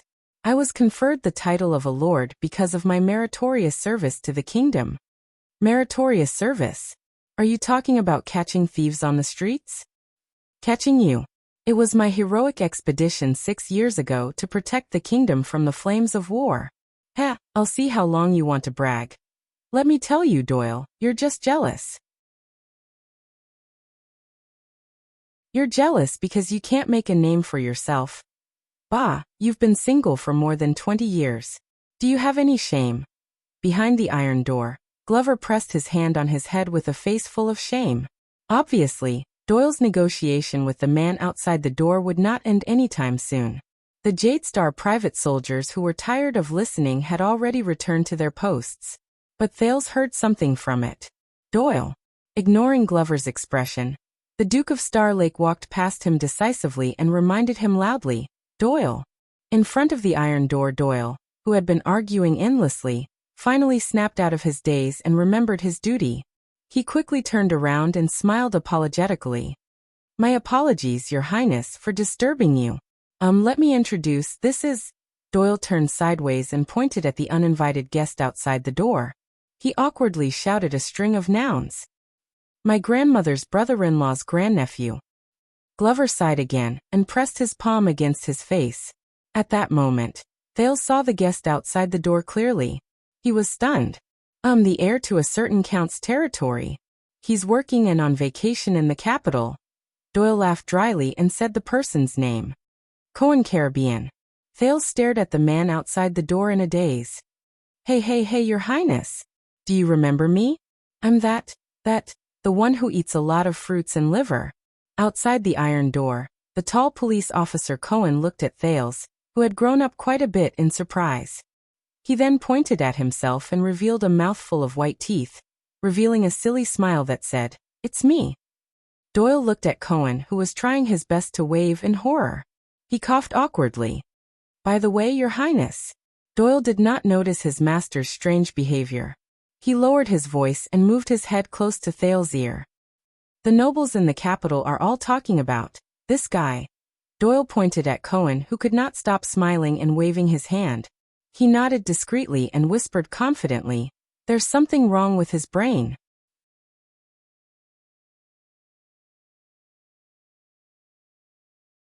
Chapter 518. Obviously, as the captain of the Duke of Star Lake's personal guards, Mallows was not happy to see Thales welcome guests on the first day he moved into his new residence. But under the watchful eyes of countless bureaucrats, servants and guards, the insistence of the second prince, and the pressure from young Master Caribbean's family background, Cohen was politely invited into the freshly prepared guest hall. Of course, before that, the captain of the Duke's personal guards, Watchman Lord Mallows, did not forget to remind his master. He was the heir of the Caribbean family, and today was the prince's first day back in the capital. This must mean something. Hearing this reminder, Thales could only smile numbly. Then, as always, he tensed up to face the person in the guest hall. "I knew it. I told them that the prince's memory is not bad, and he would definitely remember me. He would definitely not forget to fight side by side with me. As expected. I've been writing to you for the past few years, Your Highness, but I don't know why, but you never replied to me. Until one time, I met Casso, who had just returned to his hometown. He told me that the Star Killer intercepted most of the letters he wrote to you." Thales sat on the main seat and looked at the chattering Cohen. He glanced at the familiar guest hall, and tried hard to suppress the emotions in his heart. "Back then, I was here." Cohen paused. He looked at the absent-minded Thales and raised his palm to measure from his stomach to his chest. He said in surprise, "Hey, you've grown taller?" "Grown taller." Thales looked at the chair he was sitting on and remembered 6 years ago. "Maybe. Back then, when I was sitting here, my feet could not even touch the ground." Thales was silent for a long time. It was so long that Cohen was at a loss. He subconsciously sat up straight in the chair. "Yes." Thales finally spoke. His smile was faint, but it was meaningful. "I've grown taller." But Cohen's smile faded. He looked at the open door to the hall. There, Mallows was standing at the door with his arms crossed. He was sizing up his 2 subordinates with a smile, and occasionally glanced at the meeting in the hall from the corner of his eyes. The police officer was cautious. "Did I come at the wrong time?" Thales shifted his gaze. Cohen scratched his head. "They don't look very happy, especially the leader. Look, the one with the fake smile." Outside the open door, a maid was about to serve tea and snacks to the Duke and the guest, but she was stopped by Mallows, who smiled and raised his hand. Doyle, who had a bitter expression, and Glover, who was as stiff as ever, went forward together and began to inspect them. He wasn't happy about it. Of course. Thales thought indifferently. Although they hadn't spent much time together, from the moment he walked out of the conference hall, obviously, even Cohen had sensed something. When he thought of this and recalled Mallows' words, Thales forced himself to smile. "That's Mallows. Tormund Mallows, Watchman of the Royal Guards. So that's how it is." Cohen had a look of realization, and he was filled with respect. It's the famous Mallows. Mallows, this name does sound a little familiar. Cohen struggled desperately with his memories. Where did I hear it coming from? Fales adjusted his emotions and smiled. Don't mind him, he's just a little stricter. After all, this is my first day back, and Mallows is my personal guard captain. Cohen quickly put the family name he could not recall to the back of his mind. Personal guard captain, wow, Your Highness. Cohen looked pleasantly surprised. He looked back and forth at the layout of the guest hall. Compared to Northland, it's a lot more upgraded, right? The police officer looked around excitedly and curiously. Mindy's hall. I was only brought here once by the old man when I was very young. He said that this is a good place, and that it has an extraordinary meaning. Cohen happily patted his chair. Who knows, this seat of mine has sat on many important people. Yes, 6 years ago, Fales said, not without nostalgia. The Black Prophet sat on that chair of yours. Cohen, who was in high spirits, froze. Fales smiled faintly as he recalled the intense meeting that year. I wonder how I'll react when I face Murat Hansen again 6 years later? The prince unknowingly clenched his fists. 6 years ago, the Black Prophet was mysterious, terrifying, and creepy in his mind. But 6 years later, he knew that the Black Prophet was not that terrifying, was he? At least, the Black Prophet had his legs broken before. In front of him, Cohen moved parallel to him and changed his seat without batting an eyelid. You might not believe it, but the time the old man brought me here, he was summoned by the crown prince. I suddenly needed to pee, but my servant disappeared. I couldn't find the place, but I suddenly found a vase in the corridor. Cough, cough. Doyle, who was coughing loudly, walked over with tea and snacks, interrupting Cohen's unconscious narration. Cohen. Doyle's tone was normal, but he glared at the guest from an angle that Thales could not see. This is His Highness's palace, and thanks to His Highness' generosity, you can be the first to visit this place. Mind your manners. Cohen snorted and did not care. He looked like he was very familiar with the prince as he watched Doyle leave. Then he picked up his teacup and downed it in a show of force. In the next second, the police officer's expression changed, and he spat the tea back into the teacup. Ah wah, ah f asterisk ck, f asterisk ck, f asterisk ck, f asterisk ck. Cohen stuck out his scalded tongue and fanned himself in a disheveled manner. Fales watched the interaction between Cohen and Doyle in surprise. He picked up his own teacup and tested it.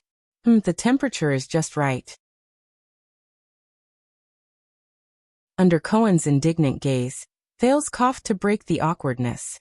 So you've known Doyle for a long time? Huh? Damn it. Oh, you mean Doyle? Cohen finally smoothed out his tongue. Is my, that? Cohen's tone was a little uncertain. Some great-uncle's brother-in-law's grandson? Probably. Some great-uncle's brother-in-law's grandson. To think that he remembered. Fales looked at Cohen's bright blonde hair, and then at Doyle's dark blonde hair. He suddenly felt a little better. At the very least, the oppressive feeling from Renaissance Palace was no longer like a dark cloud pressing down on him, making it hard for him to breathe. Cohen's expression changed. He moved closer to Thales and whispered to Doyle's back, "But you better not play with him too much, Your Highness. That guy is a playboy." All right. Thales' expression was strange, but he could not help but curl up the corners of his lips. Judging by the fact that he snitched on me, you guys are really relatives. So, where's the boy from the Casso family? The one with the single-edged sword? Cohen did not pay attention to this small interlude. He straightened his back and searched for the figure that he remembered. And that smoking uncle who is very good at scheming? Cohen scratched his chin and recalled. Including the mute who fanned himself. Cohen paused for a moment and asked suspiciously, "Wait, the mute isn't here, right? Why a Casso? Potre Neiman. Madeira Ralph." Thales was slightly absent-minded. "They're still in Northland dealing with the matters I left behind, but they'll be back soon." The prince quickly snapped out of his daze and answered flawlessly. Cohen breathed a sigh of relief and touched his throat warily. It's better if I don't run into that mute." Looking at Cohen's expression, and then at the unfamiliar yet familiar environment, Thales realized that he missed his old acquaintances even more. It's hard to imagine, Your Highness. In just a few seconds, Cohen regained his energy and was full of excitement. 6 years ago, we were still in Northland, fighting and killing together. The police officer's enthusiasm towards the prince made it difficult for the latter to resist. But, look at this place again, Your Highness. You're a duke now. The Duke of Star Lake. Cohen took a deep breath and his face lit up. He seemed to have thought of something exhilarating. Even my old man has to bow to you. But you didn't bow. Thales rubbed his forehead in resignation. So why Mindy's Hall? Cohen patted the chair with undiminished interest. You're still underage. Why not Renaissance Palace? Thales wanted to answer, but he hesitated. He glanced at the royal guards outside the door. My body is weak, and I'm afraid of the cold. Thales recalled the story of the Fog King who left the palace to recuperate. He smiled and said, My father let me stay here. Thales felt a little stifled. He suddenly realized that compared to 6 years ago, he could no longer treat his friends without any grudges or reservations. Afraid of the cold? Cohen looked at him in surprise. But you stayed in Northland for 6 years. Tyrvan forced a smile. Maybe that's why they sent me back. To prevent me from freezing and dying in Northland. Cohen was stunned. With a face full of suspicion, he sized up the prince in front of him again. A second later. Ah. Cohen reacted as if he had a sudden realization. His smile reappeared. Your Highness, you're really good at joking. Afraid of the cold? You're the hero who charged into Heroic Spirit Palace and saved Dragon Cloud City. Thales could only continue to smile. But you can't fool me. At this point, the police officer's eyes lit up. So, how did you come back from Northland? Thales' smile froze. It was another difficult question to answer. Although the announcement said that Exdet sent you back as a gift, and at the same time, their king sent his regards to His Majesty. Cohen seemed to be deep in thought. His eyes shone with a shrewd light. But I'm a man who fought in Northland and Western Desert. I know that place very well, so I know that things. Cohen smiled mysteriously. It's definitely not that simple. Thales was shocked. But unexpectedly, Cohen looked confident, and did not intend to question him further. I know. The police officer snapped his fingers as if he knew what was going on. This year, whether it's the war in the Alliance of Freedom, the civil strife in Black Sand region, or other things, it's just the surface of things. Looking at Cohen in front of him, Thales was a little surprised. He means, and the truth is, someone with ulterior motives has already planned everything in secret. Cohen waved his hand. His face was filled with an expression that said, I know, stop pretending. Only for your safe return. At that moment, Thales was shocked. What? Cohen? When did he? Is it the Secret Intelligence Department? Did Raphael tell him? Not only that, I also know that the person with ulterior motives. The police officer had a shrewd look on his face. And the person who planned all of this. Thales looked at him, a little nervous. He had to admit that the Cohen in front of him gave him an unfathomable feeling that made him look at him in a different light. Cohen stood up abruptly and said in an imposing manner, It's you, Your Highness. The entire guest hall fell silent. Only Cohen's voice floated in the guest hall, lingering. The police officer maintained a handsome posture of pointing out the culprit, looking valiant and confident. At the tip of his finger, Thales froze on the spot. Doyle, who was outside the door, looked in curiously but was forced back by a smile from Mallows. After a few seconds, Thales, who had recovered, tried to open his mouth. But Cohen seemed to have practiced it beforehand. He changed his footsteps, retracted his right hand, and swung his right arm. He said confidently, I know you too well, Your Highness. I know that someone as quick-witted as you is the one who started all the schemes. Cohen was excited. Just like 6 years ago. This time, you were also the one who came up with the strategy. You used the Alliance of Freedom and the vassals of Black Sand region to successfully instigate the internal strife between Dragon Cloud City and Black Sand region. Thales' eyebrows began to twitch. When the two great forces were fighting against each other, and had no time to care about each other, you successfully escaped and returned to the country safely. And you severely weakened Xdet's strength. Cohen's posture did not diminish. He knew that at that moment his eyes were shining with wisdom. He waited for the person in front of him to respond. Before Cohen's expectant gaze, Thales squeezed his eyebrows as hard as he could. Not bad, more or less. Cohen's eyes brightened when he received confirmation. Those Northland barbarians. The police officer was very happy. You must have taught them a lesson, didn't you? Thales took a deep breath. Not bad, more or less. Cohen became even more excited. That's why you, who contributed to the country, were conferred the title of Duke the moment you came back. When he heard this, Thales answered numbly. Not bad, more or less. When he heard the prince admit it, Cohen retracted his arms and clenched his fists. Yeah. He was completely unaware of Thales' complicated expression at that moment. How is it? Ever since I learned my lesson 6 years ago, I've been cramming in politics for the past few years. The police officer narrowed his eyes and crossed his arms, looking very knowledgeable. My resourcefulness has also improved, hasn't it? Thales quietly looked at Cohen, who was beaming with joy. Yes. A few seconds later, Thales broke into an awkward smile. Yes. Cohen instantly beamed like a squirrel that had found a pine cone. So, how have the Northlanders treated you over the years? Thales had yet to recover from the shock of Cohen's intelligence. He sighed. How should I say this? But Cohen, who was brimming with confidence, waved his hand and interrupted him. Oh, I get it. Cohen looked up and empathized. When I was in the Tower of Eradication, my teacher was a Northlander. Strictly speaking, Miranda is also a Northlander. Oh my. Cohen seemed to have remembered something and shuddered. The police officer was halfway through his disgusted expression when he suddenly turned around and narrowed his eyes at Thales. You get it? Thales stared at him blankly. That. Facing Cohen's expectant and longing gaze, the prince could only try his best to smile. Yes, I get it. See. Cohen slapped his thigh excitedly. I knew you would get it. Thales tried hard to suppress the twitching of his lips. Cohen sighed. Unfortunately, no one else gets it. But he immediately perked up.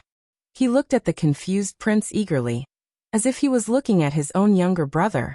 But it's okay, it's enough that we get it. Thales could only follow Cohen's lead.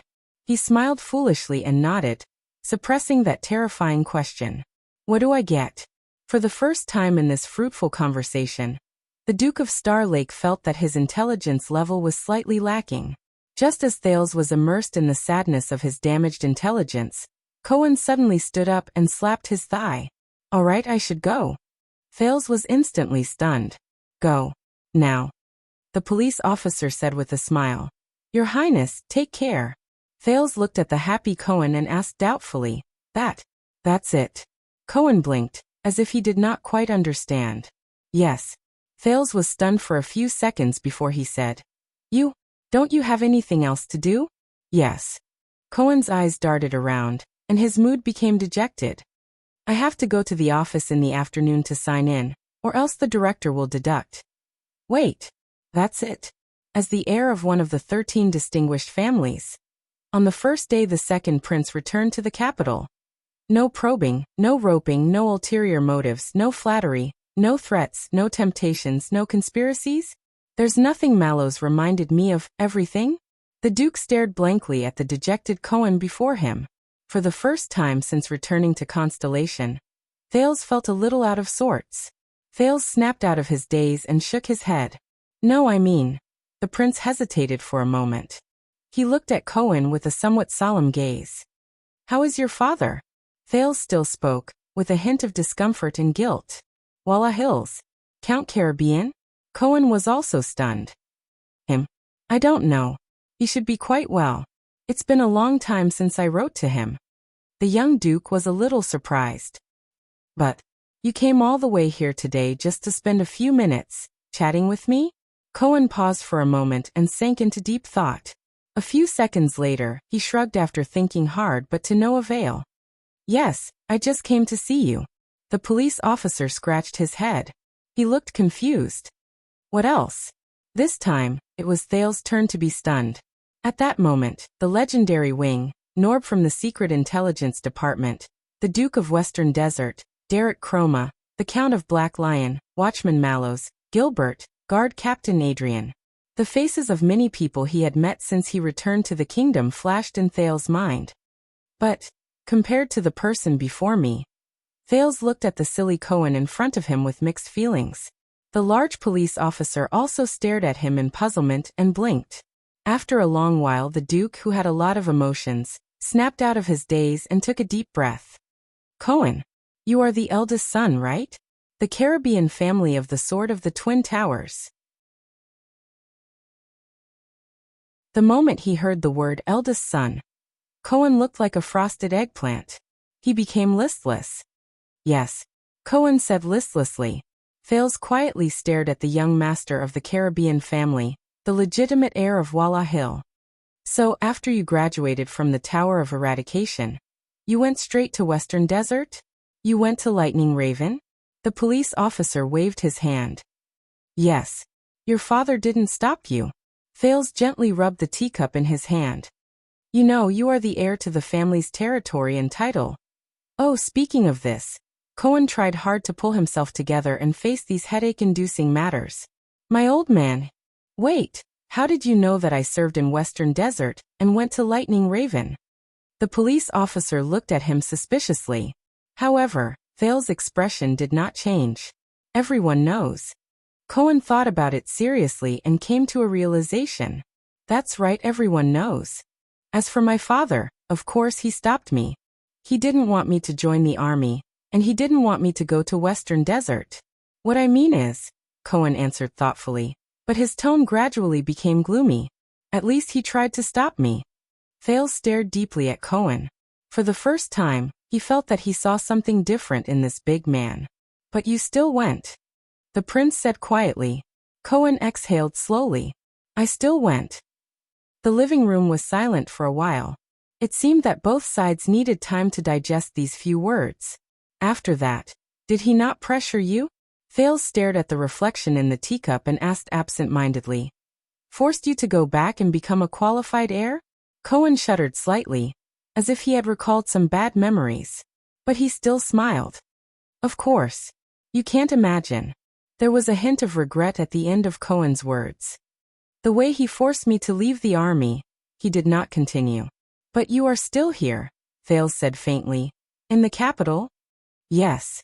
The police officer was also slightly absent-minded. At least in the capital, the old man does not dare to act recklessly. Cohen sighed and sounded resigned. If I leave the capital, I suspect that he will send an army to kidnap me. Ahem. Cohen shrugged and flashed his usual grin. As cheerful as ever. Thales looked at him quietly. He's smiling. The prince told himself. Cohen. At that moment, Thales suddenly felt that. I'm not alone. There was another period of silence between them. Mallows knocked on the door softly from afar. It was time to meet the guest. Cohen. Thales put down the teacup in his hand and slowly raised his head. Thank you. The prince showed his warmest and most sincere smile that day. It's nice to meet you. Cohen raised his eyebrows. Yes, I'm also. But the police officer was interrupted. Thales continued to speak to himself. I can see my old face. It's nice. Thales' expression was indifferent, but his words were profound. The moment he finished speaking, Cohen's expression changed. He looked at the prince in a daze, puzzled. What's wrong? Thales smiled. Cohen narrowed his eyes, as if he wanted to carefully size up the master of Mindy's Hall. You're different. Thales could not help but laugh. Is that so? You think so too? Cohen nodded in all seriousness. Yes, you've changed. He tried his best to scan the Duke of Star Lake in front of him. In the end, Cohen, who could not think of an adjective for a long time, could only force out one sentence. Changed. Bigger. Thales snickered. Looking at the prince's smile, Cohen frowned. He turned his head and remembered the child he held under his armpit in the tunnel all those years ago. Yes, he was cuter when he was young. A thought flashed in Thales' mind, and he remembered something. Right, do you remember Ralph? Cohen's thoughts were in a mess. He said blankly, Ralph what? My subordinate, the one with the mask. You mean? Cohen thought deeply at first, then came to a realization. Mute. Looking at Cohen's happy expression, Thales sighed. This might be a bad idea. But Cohen. Thales paused for a moment, but still looked up. This time, the prince's expression was extremely serious. I want to ask for a small favor. In private.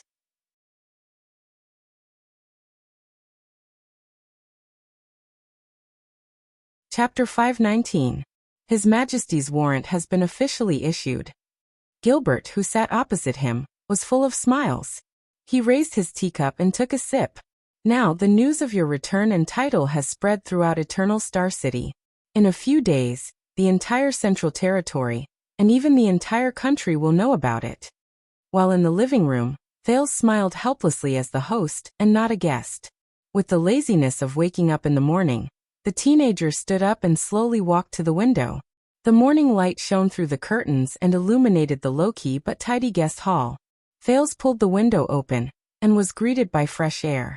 There was also a sudden piercing noise. Yes. The new Duke of Star Lake leaned against the window and yawned. He pressed his waist. I can feel it from here. Mindy's hall was not peaceful under the window. The garden and the road outside the iron gate were filled with all kinds of carriages. And this was not counting the many visitors who came on foot or on horseback. Some of them were dressed in luxurious clothes and had obvious emblems. Outside the iron gate, the Royal Guards and Jadestar Private Army were doing their best to explain and dissuade the visitors. Thales leaned close to the window. The sin of Hell's River surged into his ears, and he managed to catch some scattered words. I'm sorry, Your Grace, Mindy's hall does not receive guests this month. Vanguard Glover's stiff and stern voice came from behind the iron gate. Only His Majesty's special warrant can pass. Then another slightly agitated voice drowned out Glover's words. No, Luke, I've been your classmate for 4 years, but I've never been close to you. So unrelated people are all. What? You're just here to look at the scenery? That's enough. Looking at the scenery for 2 days in a row for 8 hours? Do you think I'm an idiot? It was Doyle. At that moment, he stood in front of an innocent-looking noble and waved at Mindy's hall behind him in exasperation. It's so noisy every day. It's so noisy every day. I don't need to. Doesn't the prince need to rest? Thales could not help but raise his eyebrows. Another voice, appropriate and gentle, intruded upon his ears. Then Honorary Viscount Kemar. It was Mallows, who had a faint smile on his face but was actually aloof. He was facing another noble who was not easy to deal with. Why don't you go to the heir of the Caribbean family and ask him what's the secret to making an exception and meeting the Duke? Oh, so your family is a royal merchant, and you have 3 beautiful daughters ranging from 9 to 19 years old, who are likely to become the prince's concubines. My apologies. Perhaps, as the future royal relative, you will definitely be able to obtain His Majesty's grace? If you come to visit at that time, I will definitely line up to welcome you. Yes, the Mallows family is very grateful for your care. It's really sad that we can't buy your family's goods. Thank you for asking about my parents and family, although they are no longer alive. Well, then on behalf of all my female relatives who are still alive, I thank you and your organ for the greetings. Yes, Sir Viscount. I will definitely bring your words to my ancestral grave and let my ancestors know. But before that, for the safety of the Duke of Star Lake, I will temporarily detain you at the police station. Why? Because I suspect that you have hidden a weapon and that you intend to harm the Duke. Where is the weapon? Look, the jewel on your ring is too bright. It is harmful to the Duke's eyes. Then I suggest that you directly complain to His Majesty or Lord Adrian about my service attitude. How long will you be detained for? Don't worry, there are only 2.5 months left until the Duke's welcome banquet. After that, your plan will fail, and the Royal Guards will officially file a lawsuit against you for plotting to assassinate the royal family. When he heard this, Thales sighed and pulled down the window. He no longer listened to the pot-bellied Viscount Kyle's panicked self-defense. He also no longer cared about how he fled back to his carriage with a terrified expression on his face. This was the 3rd day since he returned to the capital and entered Mindy's hall. From the second day onwards, Mindy's hall was crowded with visitors. There was an endless stream of visitors. It was so noisy that the Star Lake guards could not rest. A few days ago, you should not have met the heir of Caribbean, even if he is your old friend. Gilbert put down his teacup and sighed. Now many of the nobles, officials, and influential people in the capital are following suit. They want to use their connections to get in. Yes, I understand now. Thales sat back in his seat and said absent-mindedly, "This is the price." He underestimated the influence and impact of his return to the kingdom. The prince did not just attract visitors. Obviously, the Duke of Star Lake's residence had not only awakened the usually quiet Mindy's hall. In the past 3 days, the mansion's standard had been upgraded, and it affected the entire Eternal Star City. The City Hall issued 6 emergency orders to repair the greenery, change the lights, clean all the streets in Twilight District that the prince could see, and decorate them magnificently. Not a single refugee was allowed to enter, and not a single beggar could be seen. The city's appearance was greatly improved, and to a certain extent, it was even better than Eastern City District, where the nobles gathered. The police station rearranged their patrol schedule and manpower arrangements. The 3 police stations in Twilight District and the 2 adjacent districts, who were originally at odds with each other, became united, friendly, and worked together sincerely. Countless police officers fought to be the first to work conscientiously. Batches of public security teams went back and forth, patrolling day and night, turning this awkward and almost forgotten area into a paradise on Earth where no one would pick up anything that was left on the road, and the doors would not be closed at night. The chief garrison officer of Eternal Star City hastily increased the number of city defense teams on the city wall of Twilight District. Even though Twilight District was thousands of miles away from the city wall, to ensure that no thieves or rascals can get past US and threaten the prince. He also specially requested for a warrant to mobilize the regular army from outside the city, and set up a special route to clear the path for Mindy's Hall's supply and logistics transportation. According to a certain soldier, even the prince's poop that is transported out is not allowed to be tainted by others. Thales pressed his forehead listlessly. Gilbert smiled in resignation. I can already imagine when I return home. I have probably never been so popular in my life. As His Majesty's most trusted vassal, you have always been popular. Thales exhaled. And believe me, compared to the Constellations, the Extensions will welcome you more. Gilbert nodded in realization. Over the past few days, other than the large group of speculators who had stretched their necks and were waiting outside the wall, eager to try their luck to meet the prince, life in Mindy's Hall was rather peaceful. He slept until he woke up, had breakfast, moved around freely, had lunch, slept until he woke up, moved around freely, had dinner, moved around freely, and slept until he woke up. Oh right. Basically, I can't go outside when I move around freely, because I have to avoid the paparazzi. Avoid the fanatical speculators who wish to meet the prince but are unable to. Even though the pace of life was similar to when he was in Dragon Cloud City, but there was no scheming and plotting against each other, no uneasiness because the enemy was in the dark while he was in the light, no constant high-pressure feeling like an arrow was knocked on a bowstring, no nervousness and excitement from surviving in a desperate situation, and no crazy journey of fleeing for thousands of miles. No one bothered, no one interfered, and no one questioned him. He was really a little not used to it. Thales picked up the teacup and moistened his throat in satisfaction. Compared to 6 years ago when he lived here as a guest, and had to go through Gilbert for everything, there were still benefits to him becoming the owner of this place 6 years later. At least he could directly give orders to the people around him, such as, "Get me a harder mattress," and his words would be obeyed, at least on the surface. These days they are indeed. Thales slowly leaned back and let out a heartfelt sigh that was unique to a worm. It's so depressing. He had almost forgotten about the person in Renaissance Palace. That person. So Gilbert, what are our plans for today? Thales pointed at the table gloomily. Why did you bring a pile of paper? Gilbert, who was looking at the Duke lovingly, turned his head around as if he had suddenly remembered something. He moved the stack of paper on the table to his knees, and took out a pair of spectacles at the same time. Please forgive me. I am old and my eyes are not as good as before. The Foreign Affairs Minister, who was past his middle age, said in embarrassment. His spectacles were very special. They were a pair of handheld folding glasses. There was no frame, but a handle was specially made on the right side of the frame. By the way, the gift you requested for the Archduchess was ordered from the same handmade spectacles workshop. As Gilbert spoke, he lifted the spectacles to cover his eyes and began to flip through the papers on his knees. I do not know what you are thinking, but they are, after all, custom-made spectacles for scholars and old men like me. The color design is not fancy, nor is it trendy. I reckon that it will not please young ladies. Did you not think of giving something else in the first place?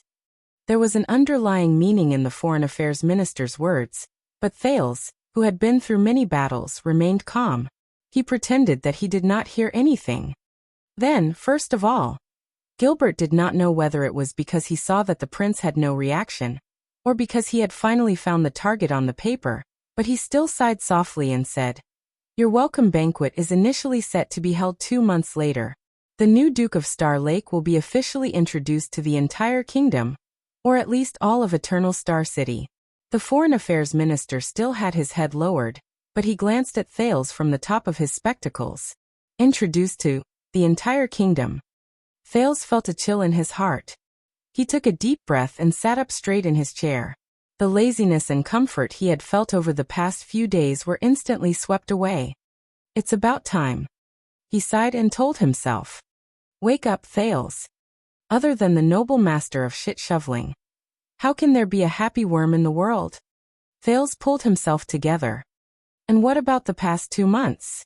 Gilbert lifted his eyes from the paper. It is time for you to rest, adapt and adjust. That long? Gilbert shook his head and denied it. No, it is not long at all. In fact, it is a little too short. After all, you have stayed in Northland for 6 years. The Foreign Affairs Minister sized Thales up. He looked at Thales' habitual posture, which made him seem undisciplined, but in reality, he was sitting with his elbows propped up, and he could roll to the ground at any moment. His gaze was sharp and direct, and he did not avoid Thales' gaze at all. He also wore casual clothes that were convenient for him to move around, but were not very dignified. He frowned in a barely noticeable manner. From the way of speech, mannerisms, habits, etiquette and knowledge, there are too many things we need to correct. This time, it was Thales' turn to frown. Correct? Speech, mannerisms, habits? Gilbert noticed that he had made a slip of the tongue. I am sorry, I did not mean to be disrespectful, but what I meant was that there are too many things we need to prepare. The Foreign Affairs Minister glanced at Thales. His tone was respectful and cautious. Forgive me for being straightforward. Even though you made a stunning appearance during the national conference, that was 6 years ago. During these 6 years, aside from bits and pieces of news, no one understands you. Now they only know that Prince Thales has just returned from the boorish, barbaric, dangerous, and bitter Northland. He grew up under the influence and education of those unreasonable boorish Northlanders. Gilbert performed a standard salute and said sincerely, and what we need to show them is. Thales leaned against the back of his chair and pressed his head in resignation. I understand now. You could have told me directly. The young Duke of Star Lake sighed deeply. Everyone from the top to the bottom of the kingdom is suspecting whether the second prince's thoughts have been distorted by the barbaric and perverted Northland barbarians. His personality has been corrupted, his brain has been beaten silly, and his sexual orientation has been changed. After all, in their eyes, all extensions are illiterate. So they might even suspect whether the heir who returned to the kingdom is only a prince of constellation on the outside, but a boorish illiterate from Northland on the inside. After he finished speaking, Thales exhaled in annoyance. Trapped me for 6 years. 6 years. Are you satisfied? All right, Chapman. You've won a chess piece, I guess. Thales thought in a bored manner. I did not say that. Gilbert smiled cheerfully, but his expression immediately became stern. But sexual orientation. You're joking, right? Thales could not be bothered to end this small tease. He continued, and what all of you need to do is to make me more local, more dignified, more acceptable, and more constellation before I show my face? Not entirely, Your Highness. On the surface, Gilbert let go of the joke that did not make Thales feel at ease. He smiled again and said, "In fact, your trip to Northland is one of the most eye-catching things you have done. It is like the legendary journey of a mercenary, unfamiliar and mysterious, and it attracts awe and amazement from those who do not know about it." Those who do not know about it. Thales mocked himself in his heart. But when Gilbert mentioned mercenaries, he suddenly thought of Quick Rope, and then the mysterious and terrifying Ricky. "So, we might as well keep some of the marks that Dragon Cloud City left for you." Thales snapped out of his daze. "Marks?" Gilbert smiled and nodded. "Let the others know the advantage of being on both sides of the border, Duke Thales. You are the only one in this era who has received the inheritance of the Empire and Constellation, and has also been honed by the Northern Wind and the Great Dragon. You can debate with the officials in Renaissance Palace, and you can also survive in a desperate situation in Heroic Spirit Palace. God's favored one."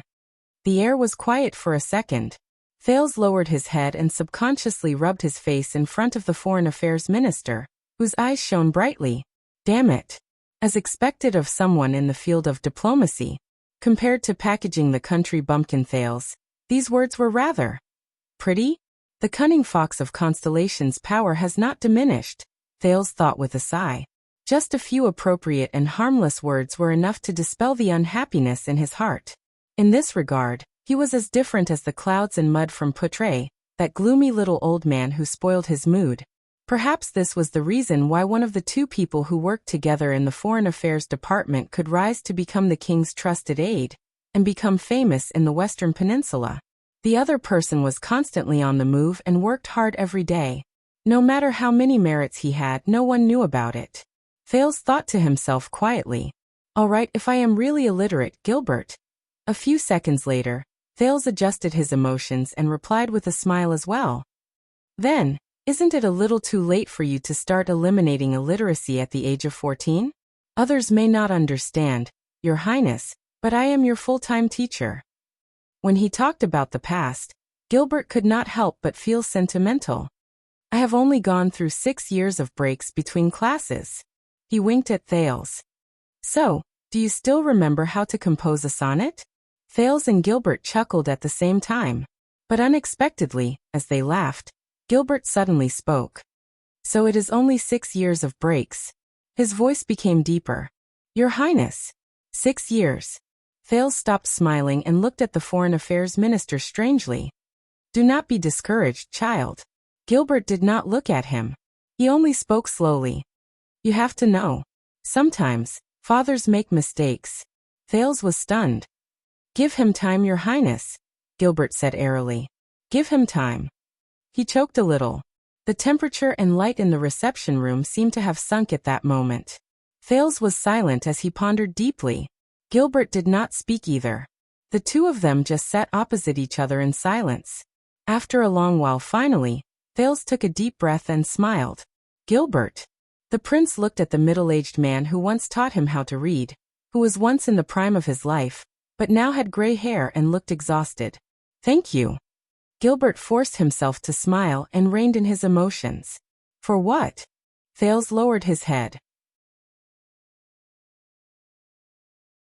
After a while, the corners of his lips curled up. "For everything." There was silence. For a moment, there was only the faint noise outside the window. "No, Your Highness." "Everything," Gilbert sighed. "It is all for you." Thales did not speak. "Your Highness." Gilbert swept his gaze over the familiar Mindy's Hall before him. He finally revealed a haggard but relaxed smile. "Welcome home." At that moment, the prince's heart surged with a warmth that originated from 6 years ago. The gloom of the past was swept away. It was like the estrangement when he first returned to Constellation. It was just a fleeting moment. It was not worth mentioning.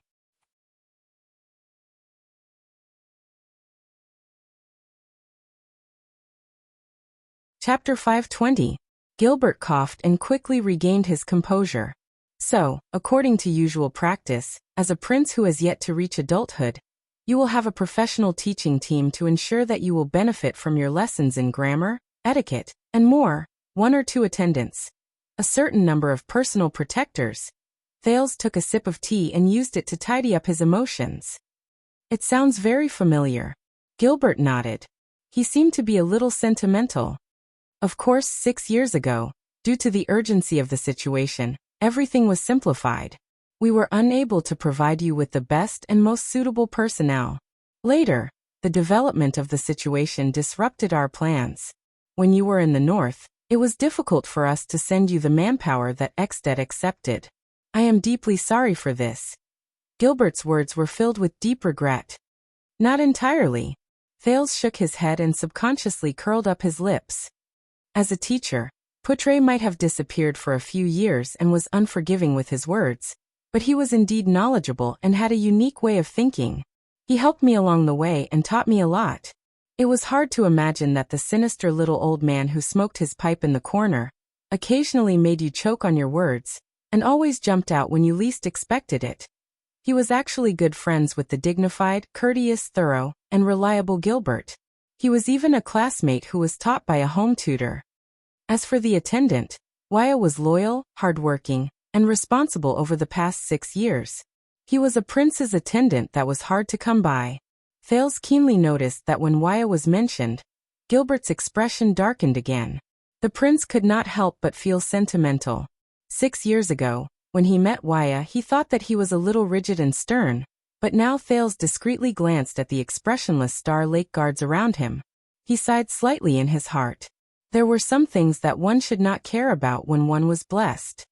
Then there was the protector. Yes, Ida. Thales suddenly felt a headache coming on. As the prince's protector, he sighed and said awkwardly, very lively? As the prince narrated, Gilbert seemed to have sunk into his memories. His gaze moved slightly. Besides, Thales snapped out of his daze and said with a smile, didn't you invite Old Crow for me in the last year? When this nickname was mentioned, Gilbert's expression brightened, and he beamed with joy. And I hope Mr. Hicks can be of some help to you. Few, of course he does. Thales shrugged. He thought of that special teacher, the stubborn veteran in Shield District who was physically and mentally disabled, but had a strong will. He also thought of the bond between them and his mysterious mother. And the help he gave me, you can't imagine. There was a moment of silence in the living room. Neither of them spoke. During this time, the servants served tea and snacks under the company of the royal guards. I promise you, Your Highness. Gilbert looked at Thales again. His tone was gentle. Since you have returned to Eternal Star City and have been promoted to a duke, you should have received a noble and effective education. The knowledgeable people appointed by His Majesty, and I will do our best for your learning. We will start with setting up your daily schedule and planning your daily life. His daily routine. Thales could not help but scratch his head when he heard this. In truth, I have been used to studying by myself for the past 6 years. You know, there is a huge library in Heroic Spirit Palace. But Gilbert shook his finger, as if he was prepared for this. Being forced to study by yourself behind closed doors due to limited conditions, and having resources, but not using them are 2 different things. Also, Gilbert changed the topic, and he became stern and serious. If you know anything about learning, Your Highness, then you will know. Aside from memorizing things by rote and accumulating knowledge effortlessly, nothing can be learned by oneself. Thales stared at him in a daze. Gilbert raised his fingers and tried to persuade Thales earnestly with good intentions. You need someone to guide you, discuss with you, ask for your advice, supervise you, stimulate you, encourage you, help you, and respond to your learning results. These are things that cold, hard books cannot give you. All right, I understand, Thales interrupted him, feeling a headache coming on. He gestured with his finger, as if he had given up on himself. Learning lessons and all that. All right, come on. Forget it. Besides, it's just a lesson. Aside from ghosts and crabs, I have never been afraid of anything in my life. Gilbert nodded with a smile. Very well. That is why I want to discuss with you today and sort out your learning schedule from now on. Constellation's cunning fox raised his glasses again. At the same time, he picked up a pen with his right hand, and wrote something on a piece of paper on his knees. Thales, who could not fight for a free life as a worm, stared at him in boredom. Then grammar, etiquette, history, military affairs. Gilbert narrowed his eyes and looked up. Among these four, what did you learn in Extet? Thales raised his head and thought. The days in Heroic Spirit Palace and Saroma's study room. Grammar, etiquette, history, military affairs. They did not categorize things this way. But let us skip grammar and etiquette first, Thales said, feeling a headache coming on. First, history. Thales tapped his fingers as he recalled. In the past 6 years they changed many history teachers, from scholars, nobles to priests and priests of the temple. Count Leespan even personally taught them when he was free. Seal Leespan. I remember that Lord Dragon's eye. Gilbert's eyes focused. 18 years ago, during the peace talks at the fortress, he was a difficult opponent.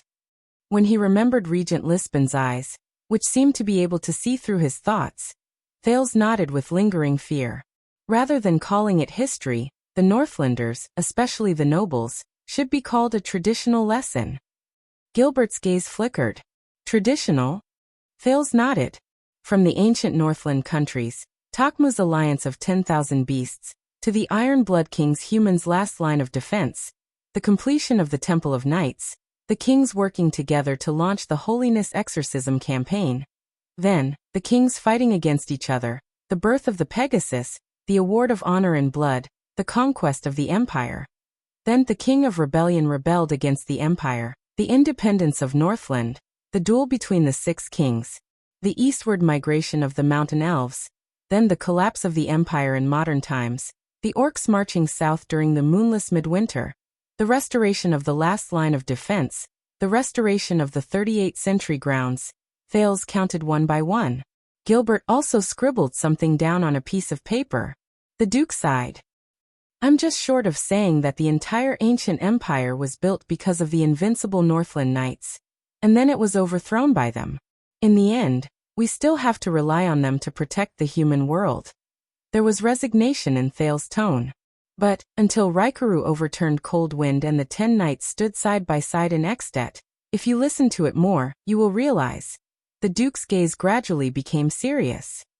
Rather than saying that they remember history, it would be more accurate to say that they want to remember the unique traditions of the Northland.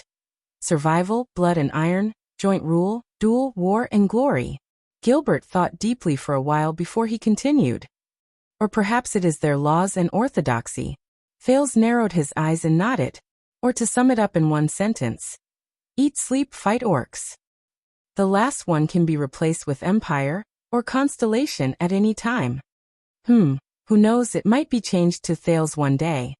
The Duke of Star Lake swept away unnecessary thoughts and returned to the main topic. Then it is Northland's etiquette class. Yes, you heard it right. The Northland nobles also have etiquette classes. How to meet, greet, get along, woo, and of course how to duel. Thales sighed. The Northland etiquette of insanity. The higher the status of the nobles, the more so. Etiquette. Gilbert pondered and mulled over the word. Regardless of the aspect, the more people who dislike the empire despise it, the more they look up to the former great empire, such as etiquette. Thales recalled some past events and sneered. Believe it or not, in a certain version of the story, Northland's tradition of dueling originated from a pair of brothers in ancient times. Legend has it that they fell in love with the same woman. Just like lions, in order to fight for the damned, right to mate in a pack. Thales pursed his lips. In fact, during his first year in Dragon Cloud City, Thales, who did not know the ropes, received friendly and eager duel requests from various Extension nobles. Fortunately, his status was high enough, he was a prince, and fortunately his backing was strong enough, the Archduchess, and even more so, he was thick-skinned enough. Thales lived through his first year in peace, and swore not to walk together with Saroma in public. She was the one who came to hold my hand first. Late at night, the 9-year-old Thales complained to his pillow, feeling wronged. Apart from that, they would also explain religion and beliefs during etiquette classes. Thales recalled. From the worship of ancestors in ancient times, to the belief in the mountains in modern times, to the Church of Holy Sun in modern times, to the bright moon and the setting sun today, to the throne and the great dragon after the Battle of Eradication, Northland's etiquette and beliefs are inseparable. Gilbert made a few notes, nodded, and said, "This is probably due to the influence of the Empire's legacy. A few hundred years ago, when the Church of Holy Sun was still the Empire's state religion, almost all the secretaries and scholars under the nobles of the Empire came from the Church's school. Almost every noble family had their own priests, and the belief in the Holy Sun was a compulsory lesson, second only to loyalty to the minister. In fact, religious etiquette and knight etiquette have quite a lot in common." Thales shrugged. He did not know whether he agreed or felt helpless. Aside from history and etiquette, there are also lessons on governance. As the name suggests, it teaches a suzerain's heir how to govern his territory. Of course, only noble families with counts and above would have such lessons. Thales recalled with a headache. It includes financial calculation, agriculture, business administration, human relations, etiquette, nobles' marriage relationships, and so on. There are many and complicated things. Gilbert seemed to be deep in thought. "But do you know what's the most interesting thing?" Thales exhaled. His tone was one of mockery and one of disdain. Under normal circumstances, women do not have the right to listen to this lesson. They are only prepared for male heirs. Of course, in the past few hundred years, Exdet had never produced a female heir who could be put on the table. That was why he had the honor of accompanying a certain someone to attend the lesson. Ironically, Thales was more capable than his female deskmate in stimulating the teacher's desire to guide him in this lesson. But in fact, the contents of the Northland governance lesson, whether it be the measurement of income and expenditure, the management of household affairs, the analysis of human relations, the arrangement of banquets, or the arrangement of marriages according to etiquette, especially the parts related to numbers and marriage alliances, are all managed by the mistress after marriage. This is especially so for some nobles who only know how to drink and hunt, but are not very good at arithmetic. Thales tilted his head and thought for a while. He thought of Nicholas. In fact, there are quite a lot of men like this in Northland. So among the many lessons that the Archduchess and I have to attend, the inexplicable governance lesson is actually the one that the nobles in Dragon Cloud City will not dispute the most. Because she is a girl after all. She will have to learn these things after she gets married, but I am a man. It is useless for me to learn these things. The prince said in disdain. Gilbert smiled at him. During the chaotic era of multiple kings, wives and daughters were only the ties that connected families to families, and cities to cities. They had no status to speak of. Only since the fall of the empire did intelligent women have their own stage. A good girl can become a good wife to her future husband, sharing the responsibilities of the man's shoulders, instead of being a beauty in a portrait. From this, it can be seen that the advancement of the status of the noble ladies depends on the maturity of the external conditions and environment. Only when the chaos of war is gone, the granaries are full, production is restored, the rule is stable, the war horses are useless, the weapons are ownerless, the physical work is reduced, and there are more mental tasks, will the disadvantages of women's bodies be reduced, and their intellect can be put to use. Gilbert added another sentence with a seemingly profound meaning. If the world has not reached that day, then it will be futile for you to stand up for your schoolmates in Dragon Cloud City. However, Thales' interest was piqued. So if the external conditions are never ripe, such as production is not developed, the economy is backward, the political situation is unstable, and wars are frequent. If the world will never reach that day, such as people still relying on their physical strength and strength to work, then should women be subservient and continue living like this forever? Gilbert raised the spectacles in his hands. It is a pity, but this is an obvious and objective fact. We are powerless to do anything about it. Thales stared at him and suddenly smiled. Reality and ought to be. Gilbert was taken aback. What? You gave me in his answer, Gilbert. The young duke sighed. To answer my ought question. That is not right. Gilbert was stunned at first, then came to a realization. Looks like we can improve our grammar lessons a little.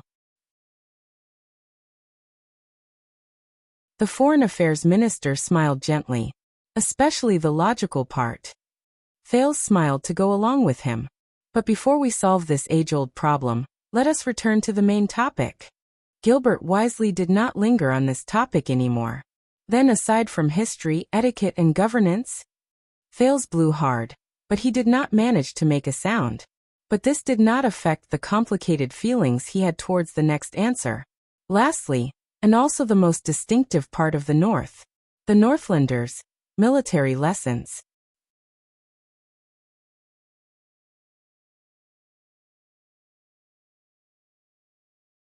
Chapter 521. When they talked about this topic, Gilbert's gaze became serious. You can't imagine how the Northlanders, especially the nobles who are above the rank of count, understand military lessons, and how they arrange them. When he said this, Thales' expression became solemn as well. Military lessons are divided into two parts: outdoors and indoors.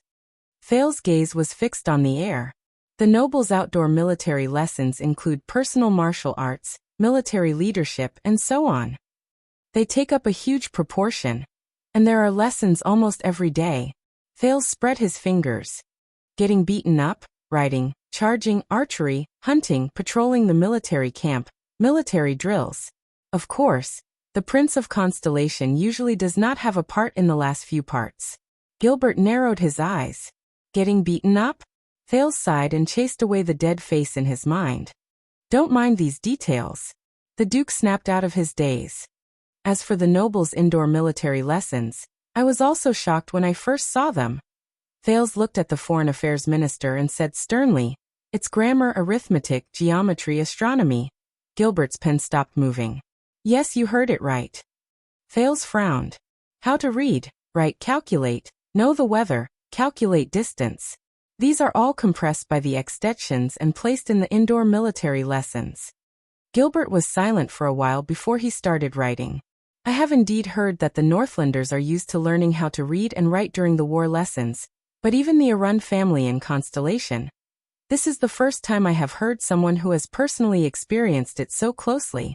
Interesting." Thales curled up the corners of his lips and shrugged. As for why, according to a certain dead face, if you do not know how to read and write military orders, you will not be able to calculate the number of people, understand the terrain, and understand the weather and astronomy. Thales mockingly hooked two of his fingers. Then what's the point of fighting a war? Thales leaned back indignantly. Who could have imagined that the seemingly clumsy Nicholas could know how long it would be until daybreak, and when would be the best time to launch a surprise attack, just by looking up at the stars? Who could have imagined that the seemingly clumsy Nicholas would be able to calculate the slope of the ground in front of him, and the preparations needed for the cavalry's charge with just a cursory glance? Who could have imagined that the current direction of the wind would affect the arrows fired by the crossbows just by looking up at the sky? Everyone in the team knows that Iceberg forced him to memorize everything, but he doesn't know the logic behind it at all. This was from a veteran White Blade Guard who talked about the past with the newbies in Heroic Spirit Palace. So when you're scouting in the wild, you can just ask the leader, which direction is east. Don't be specific about which star is the supreme star, or why does the supreme star point to the east. Isaiah once impolitely asked that question. That day they fought in front of Prince Soria. What? You're asking what happened next? After that, Iceberg came up with a good idea to mediate their conflict. They shook hands 50,000 times. That day, the entire White Blade Guards did nothing but stand in front of the palace gate as punishment. They watched the two of them shake hands again and again without any expression on their faces. They took turns counting from morning till night, until they almost puked. When His Majesty found out, he simply moved the dining table out and watched them shake hands while eating. What's gratifying is that after that, they got along much better. At most, they would point at each other's noses and hurl harsh words at each other, but they never fought again. Look, this is the Brotherhood under the Oath of Blades. Oh my God, I'm so touched. Time flies. The touching story is over. Let's get down to business. Who were the bastards who dared to fight at their posts today? And Nicholas was just a beginner. He wasn't even born into nobility. As for geometry and astronomy, Even though most of the time, they read back and forth between ancient books and mixed in with a lot of outdated calculations and ancient legends, coupled with the natural geography around Northland. Northlanders are few in number, the weather is cold, the desert is hot, plants are sparse, the stars are full of bad people, and the sea is full of big monsters. Thales's voice became heavy. But as long as it involves practical, experiential applications on the battlefield, these things that seem simple to us will become incredibly detailed and practical. Thales's expression was solemn. Reading and writing emphasize efficiency and directness, while arithmetic emphasizes convenience and speed. As for geometry and astronomy, for example, the calculation of the distance of a charge, the measurement of the slope and firing range, the statistics of the team, the estimation of the battle-loss ratio, the direction of the stars, the prediction of the weather, the observation of the terrain. When the Duke said this, he cast Gilbert a glance with complicated emotions. And there are even foreign languages and music in military classes. Gilbert looked up. Foreign languages? Music. Thales nodded. Do you know how to say child in the Orc language?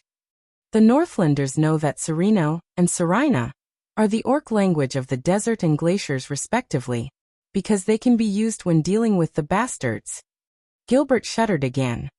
As for music, you know that there are many types of Northland's war drums and bone flutes, Thales said quietly. There are those that are crude and desolate, and there are also those that are filled with passion. They range from charging and fighting to the death to retreating and withdrawing, from celebrating victory to sending off at funerals, and so on and so forth. This is the meaning behind the existence of Northland's music. The living room was quiet for a while. Everyone knows that Northland values soldiers and values martial arts. This time it was Gilbert's turn to sigh. But it seems that their constant victories on the battlefield and their invincibility are not without reason. There is a historical tradition behind it. Let's not talk about other things for now. At the very least, an ex-state noble who has received a good education will definitely be a qualified commander on the battlefield, regardless of whether it is in terms of spirit, temperament, or ability. They are not illiterate, and neither are they idiots. Gilbert sighed with emotion. There was a great amount of wariness in his eyes. This is our destiny, a terrifying opponent. This topic was a little heavy.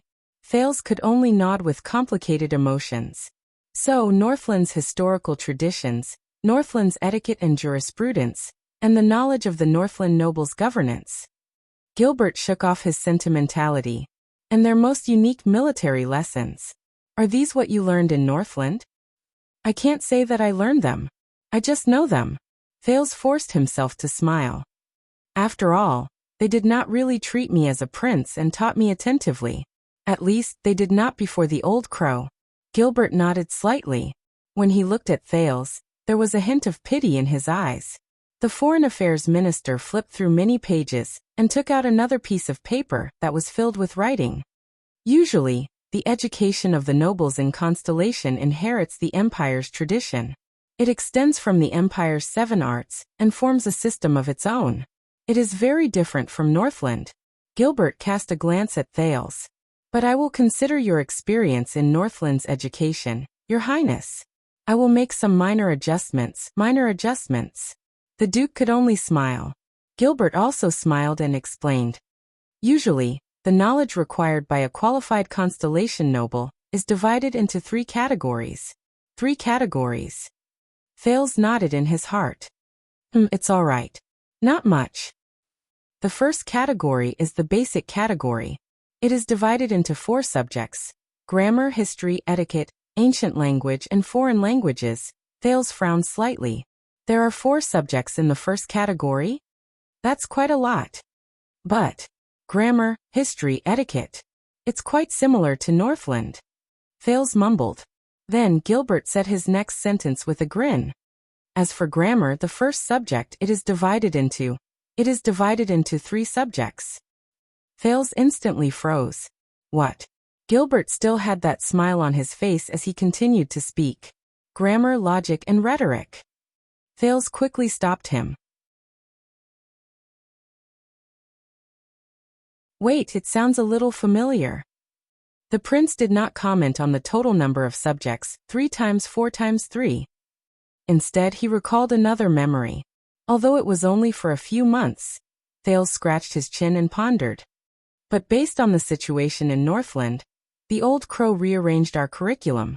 He rearranged my curriculum. Gilbert gestured for him to continue. Grammar is the subject that Northlanders look down on the most, Thales said tentatively. But the old crow did the exact opposite. He deliberately removed it from the indoors military lessons and emphasized that we need to learn 3 things in grammar. Gilbert smiled. Let me guess, he was referring to grammar, logic, and rhetoric? Thales nodded. Yes, but it's not that detailed. Northlanders don't like it. Usually the old crow will give us a poem or a short essay. He will ask us to study its grammar, explain the author's thoughts clearly, and summarize its logical structure. Then he will ask us to rewrite it rhetorically. Gilbert seemed to have remembered something.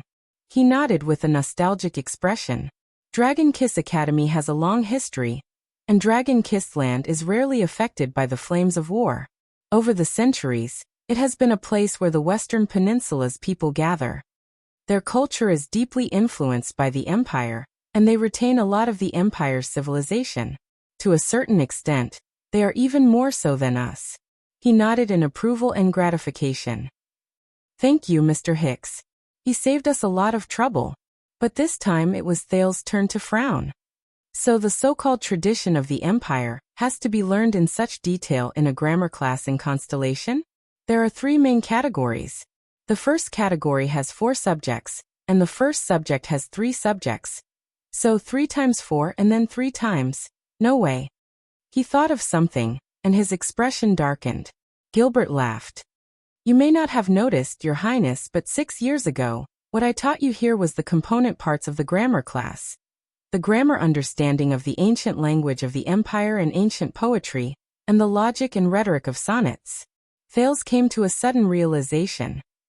But since you said so, I will make changes according to my discretion during grammar class. Mr. Hicks handled it very appropriately. Gilbert lifted his glasses again, lowered his head, and marked the first row of the schedule on the paper. Then let us set aside 6 mornings every week for grammar class. Thales' expression changed. Wait a minute. 6 days? The prince's expression turned bitter.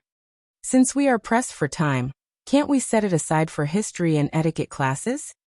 Grammar is not something that can be learned in a short period of time. But Gilbert was very insistent on it. The importance of grammar class far surpasses your imagination, Your Highness. The Foreign Affairs Minister continued to scribble the schedule on the paper. Listening and speaking are not difficult. But what is difficult is that aside from listening, not everyone knows how to think, understand, and express. Gilbert looked up. What's worse is that everyone thinks they know how to do it. The cunning fox narrowed his eyes. That is why Mr. Hicks has a saying. Most of the conflicts in this world are because some people fail grammar class. This is why aside from listening and speaking, we also need to read and write. This is not as simple as learning how to read. Thales was speechless. All right. Gilbert lowered his head to organize his schedule. You were born noble, Your Highness, but if you cannot even fully understand the words spoken by others, if you cannot even see the logic behind the words, and if you do not even know about the rhetoric that contains reason. Gilbert snorted softly. Then it is extremely irresponsible of me to rashly let you understand history, learn etiquette, and push you to the whole world. The more Gilbert spoke, the more excited he became. If you do not know grammar, do not know logic, and do not know rhetoric, or even worse, if you know all 3 but do not know how to use them and do not benefit from them, then when you face history, etiquette, and different people, things, the choices you can make based on your intelligence will be very limited. You will either follow them blindly on impulse, or you will oppose them with ignorance, or you will imitate them clumsily, or you will regard them with disdain. And all of them can be categorized into one category: misunderstanding. It will turn you into an arrogant idiot. Thales raised an eyebrow. I'm just asking a question.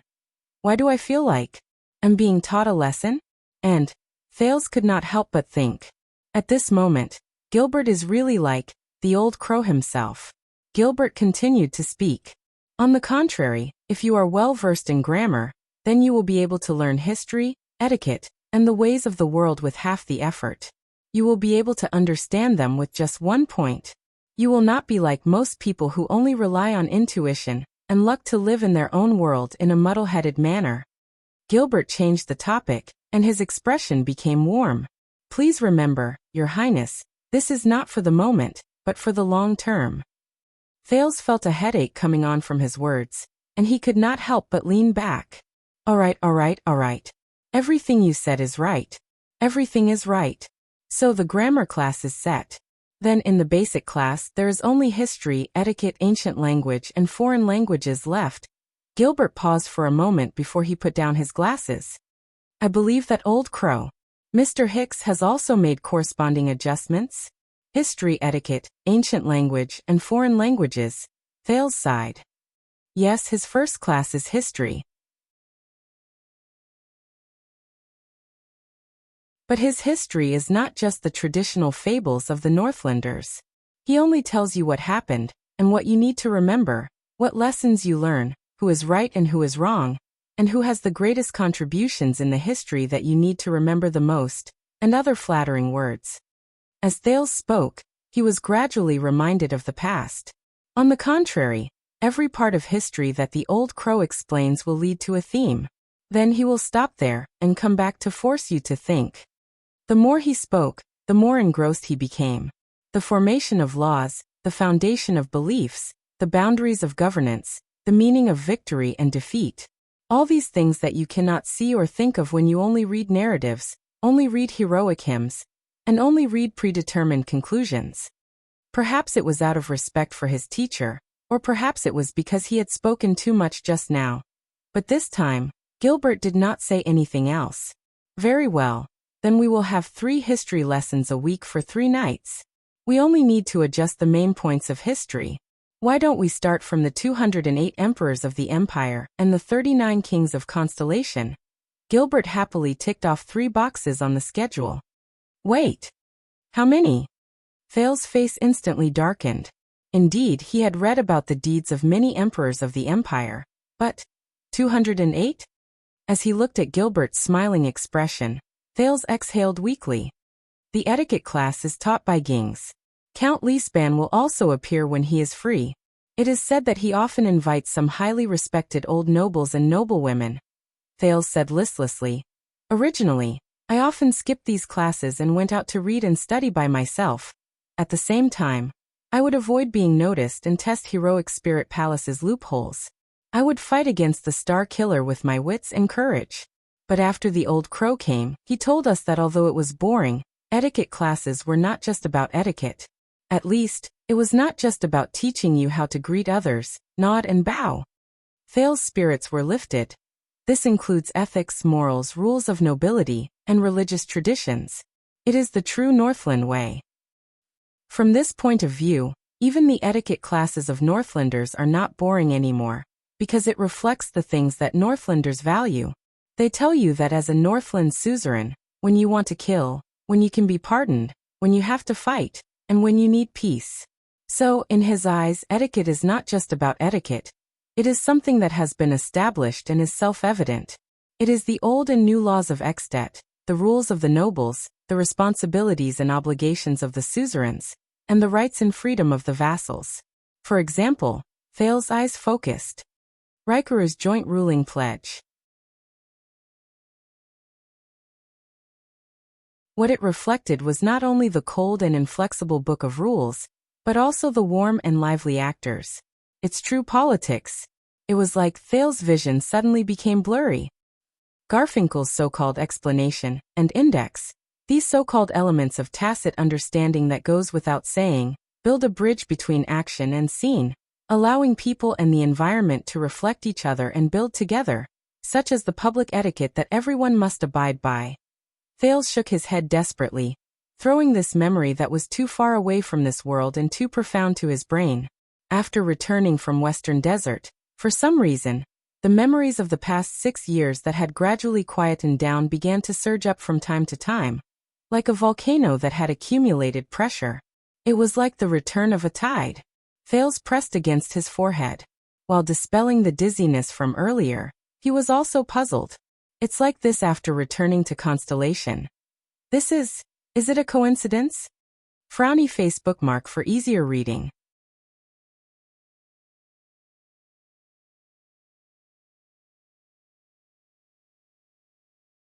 Chapter 522. Very well, I will remember. There is no harm in being flexible in etiquette lessons. We will still have 3 nights a week, but when it comes to practical use, we can do it anytime and anywhere. Mobile phones. Gilbert's words rang beside his ears, and they pulled him back to reality. Thales tried his best not to look at the schedule on Gilbert's knees. He also tried his best not to calculate how much free time he had left in a week. He sucked in a deep breath. As for the ancient language and foreign languages you mentioned, the prince nodded. Yes, the language of the ancient empire. The Northlanders despise this stuff. But the old crow insisted on putting it back in the curriculum. Thales' eyes lit up. Don't waste the ancient books in the library. That's what he said. Gilbert moved a little. He was a little nostalgic, and also a little touched. Is that so, Mr. Hicks?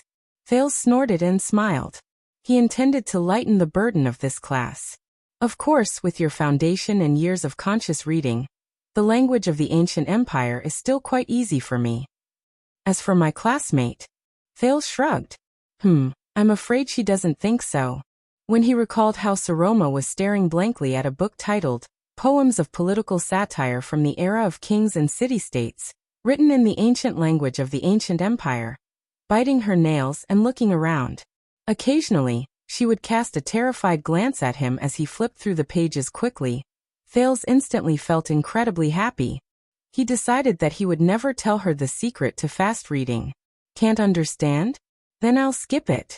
At this moment, Gilbert suddenly spoke.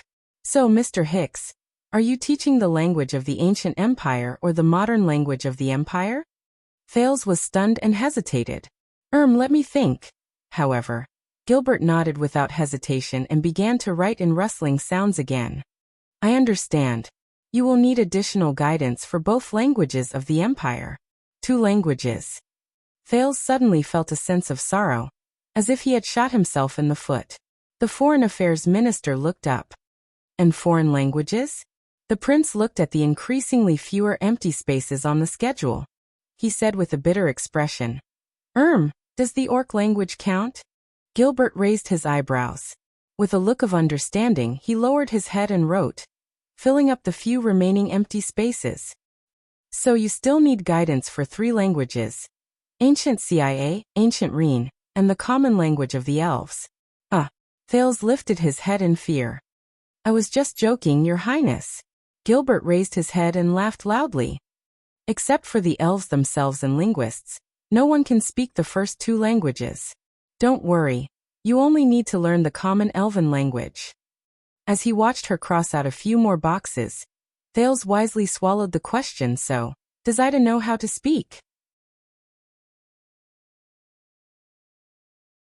Very good. Then grammar, history, etiquette, and language will be done with the basic classes in your curriculum, Gilbert said in satisfaction. Next is the second category. What? There's more? Thales felt another wave of heartache. The first category was enough to make him suffer. However, Gilbert's next sentence attracted his attention. Philosophy. At that moment, Thales was stunned again. A few seconds later, Thales could no longer care about the pressure from his studies. What? Gilbert raised his head seriously and enunciated each word clearly. Philosophy is an ancient name. It's an extremely broad subject. Today, especially in your curriculum, it includes mathematics, nature, art, and theology. What? Mathematics, nature, art, and theology? Thales asked in surprise. All of these can be placed in philosophy? Gilbert smiled faintly and retorted with the same sentence. Which of them can't be placed in philosophy? Thales waved his hand. I know what you mean. The Duke was a little puzzled. But I thought that philosophy, which has a narrow and specialized meaning, is not so specific. Isn't it supposed to answer some broad and profound ultimate questions? The foreign affairs minister seemed to be joking with him as he repeated the same words. Then what questions do you think are not part of the broad and profound ultimate questions? Thales was stunned. He then scratched his head. God, I must have gotten this from Cohen. What are we eating today? He asked in a daze. Gilbert put down his glasses, sucked in a breath, and sat up straight. First of all, the question of what are we eating can also be very profound. He looked at the prince earnestly.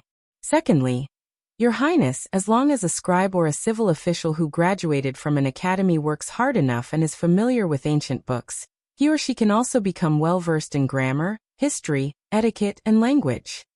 As long as a conscript or a commoner knight who came from the city defense team works hard enough and practices martial arts, he or she can also be outstanding in martial arts, common command, invincible on the battlefield, and make many contributions. All of them have the chance to be conferred the title of nobility one day. Gilbert's gaze sharpened.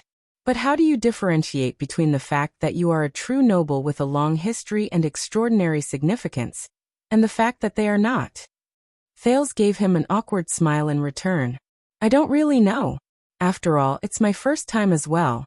Being a noble, after all. Fortunately, he tried his best to suppress the words that he had been ridiculed countless times. Glittering golden blood? Into his throat. Gilbert smiled mysteriously. If you are not used to it, Your Highness, then just treat it as a nice name, philosophy. Gilbert looked outside the window, and there was a yearning look in his eyes. You must know that long before the age of the empire, philosophy encompassed everything. It was once known as the study of all laws, and it was a compulsory course for the nobles. At that time, the knights controlled their armies on horseback and talked about philosophy when they dismounted. As a noble, it did not matter whether they learned philosophy or not. Study of all laws? Compared to the seat of all laws that Asda mentioned. Thales paid attention to it quietly. But the content it contains, mathematics, nature, art and theology, seems to be a little. The prince struggled to find an adjective, but he failed in the end. Gilbert only looked at him from afar with a smile on his lips. He did not answer. Thales, who could not find the right words, could only exhale. You remind me of the old crow again. The Duke of Star Lake recalled the past. Arithmetic, geometry, astronomy, and geography. Even though the education of the nobles in Northland included them in military lessons without thinking, the old crow separated them, and explained each of the 4 subjects separately. And the old crow did not just talk about simple arithmetic, but Gilbert suddenly took over the conversation. Algebra. Thales' eyes lit up. Did he teach you that too? Gilbert chuckled. This is a compulsory course in Dragon Kiss Academy. It can be considered as an old tradition from a long time ago. Teacher Hicks brought some of it to his home class. The Foreign Affairs Minister said airily. At the very least, all the students in Dragon Kiss Academy must learn how to solve general algebra, such as the principles and formulas of a quartic equation. What? Quartic equation? And it's a compulsory course? Thales laughed dryly. Why not just learn the quintic equation, the six-fold equation, and the seven-fold equation? What he did not expect was that Gilbert began to recall in an exceptionally serious manner. Mr. Hicks said that no one has found a way to solve the quintic equation. It is said that there were some methods during the age of the empire. Some people found them, but they were lost after the Battle of Eradication. It is said that some scholars who have devoted their entire lives to research even more deeply, their algebra is no longer limited to referring to simple numbers, but to some objects beyond reality and beyond imagination. They can even find ways to accurately refer to direction and space, as well as motion and change. For this reason, their arithmetic paper can be spread out on several floors. Gilbert, you can stop here. Thales started to feel a headache coming on. He made a gesture to stop Gilbert. In the Northlanders' indoor military classes, I personally prefer astronomy and geography, even though my classmates prefer it the other way around. Sorry, my interest in mathematics can't compare to a little girl in Northland. Thales thought in a half-mocking and half-resigned manner. You really bring shame to the traditions of the empire. Gilbert lowered his head and continued to fill in the blanks. Apart from mathematics, geography broadens one's knowledge and broadens one's horizons. Art includes music, painting, sculpture, dance, poetry, and drama.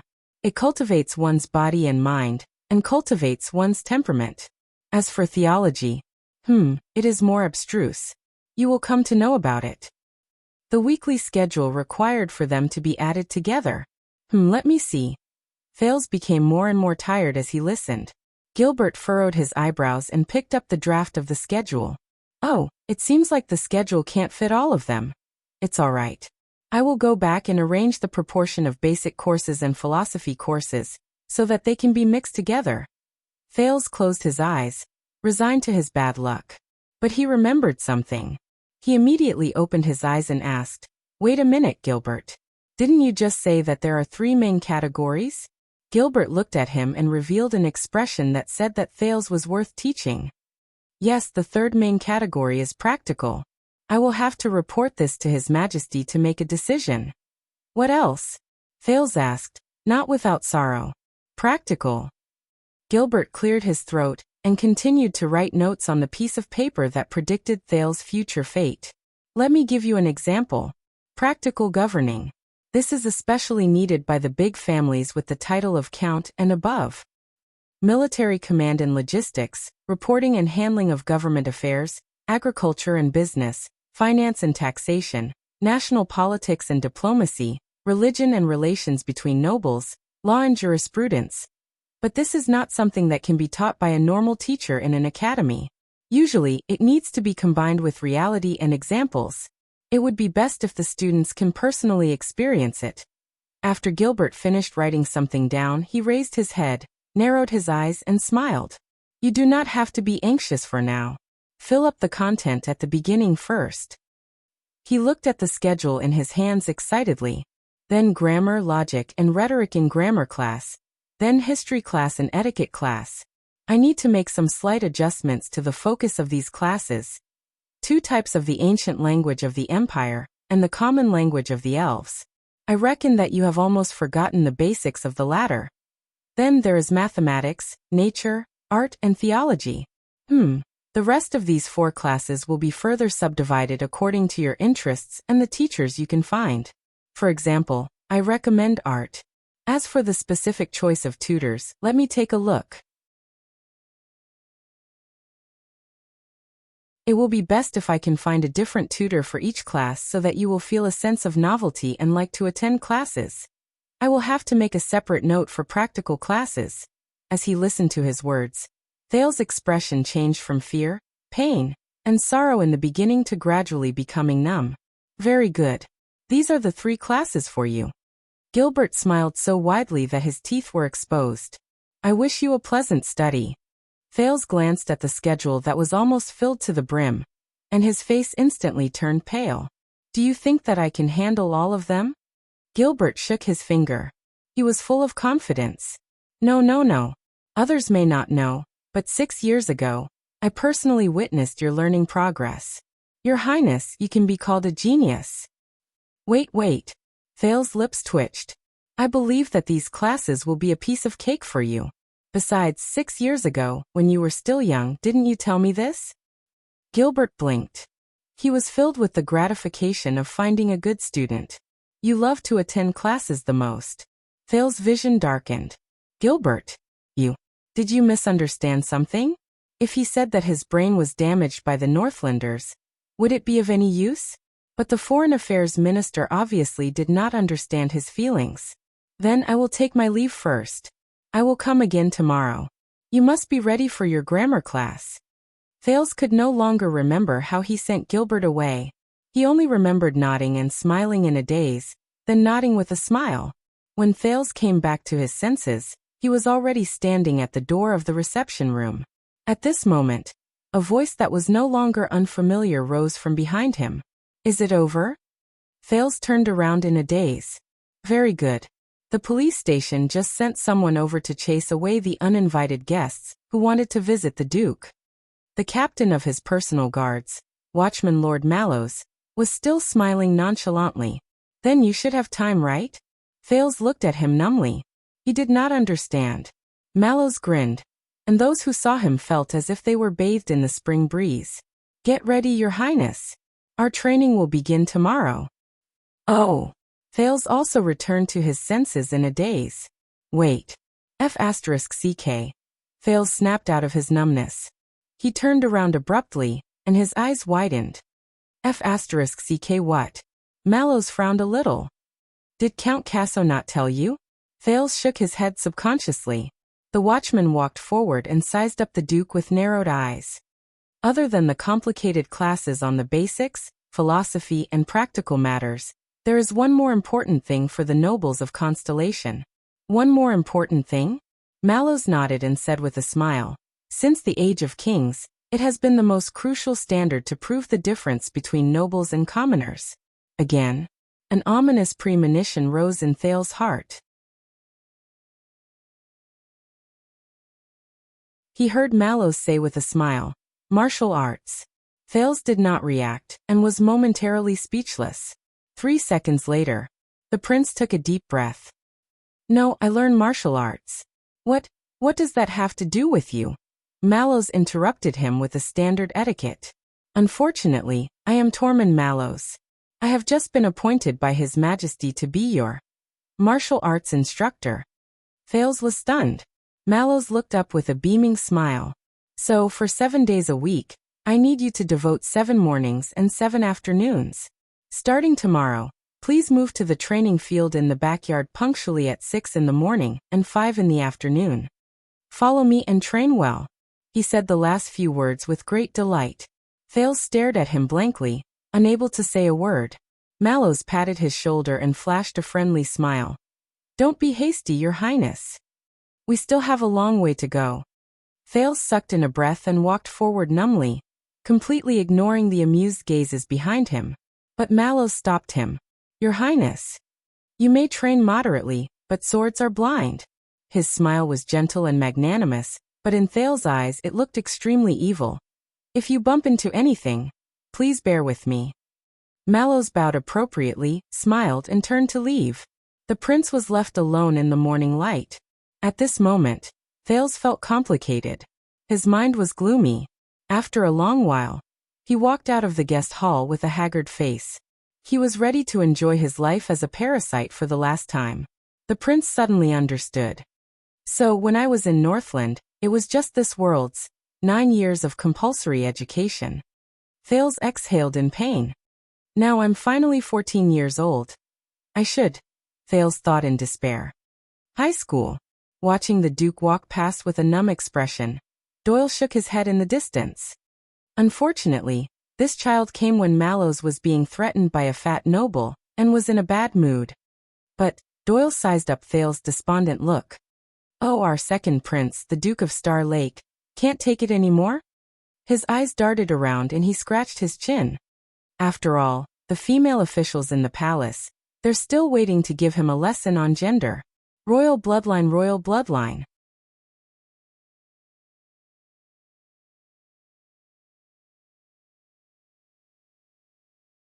Chapter 523. In Eternal Star City, the excitement caused by the prince's return had subsided, or perhaps it was just being suppressed, waiting for the next outbreak. At least Mindy's Hall, which was closed to all visitors, was no longer as crowded as before. Thales enjoyed a rare period of peace and quiet. But this did not mean that he was at ease from then on. From the second day onwards, before Prince Thales could properly enjoy the power that came with the great identity of Master of Mindy's Hall, the Royal Teaching Group led by Gilbert, Royal Fresh Meat Packaging Company, the Duke's indignant words, entered Mindy's Hall in an orderly manner. First of all, the instructor for grammar classes, which included the language of the ancient empire and the common language of the elves, was the renowned Grand Scholar Bonner from Wangliwen Law School. To be able to hire him, one could not help but say that he was a good and cheap teacher.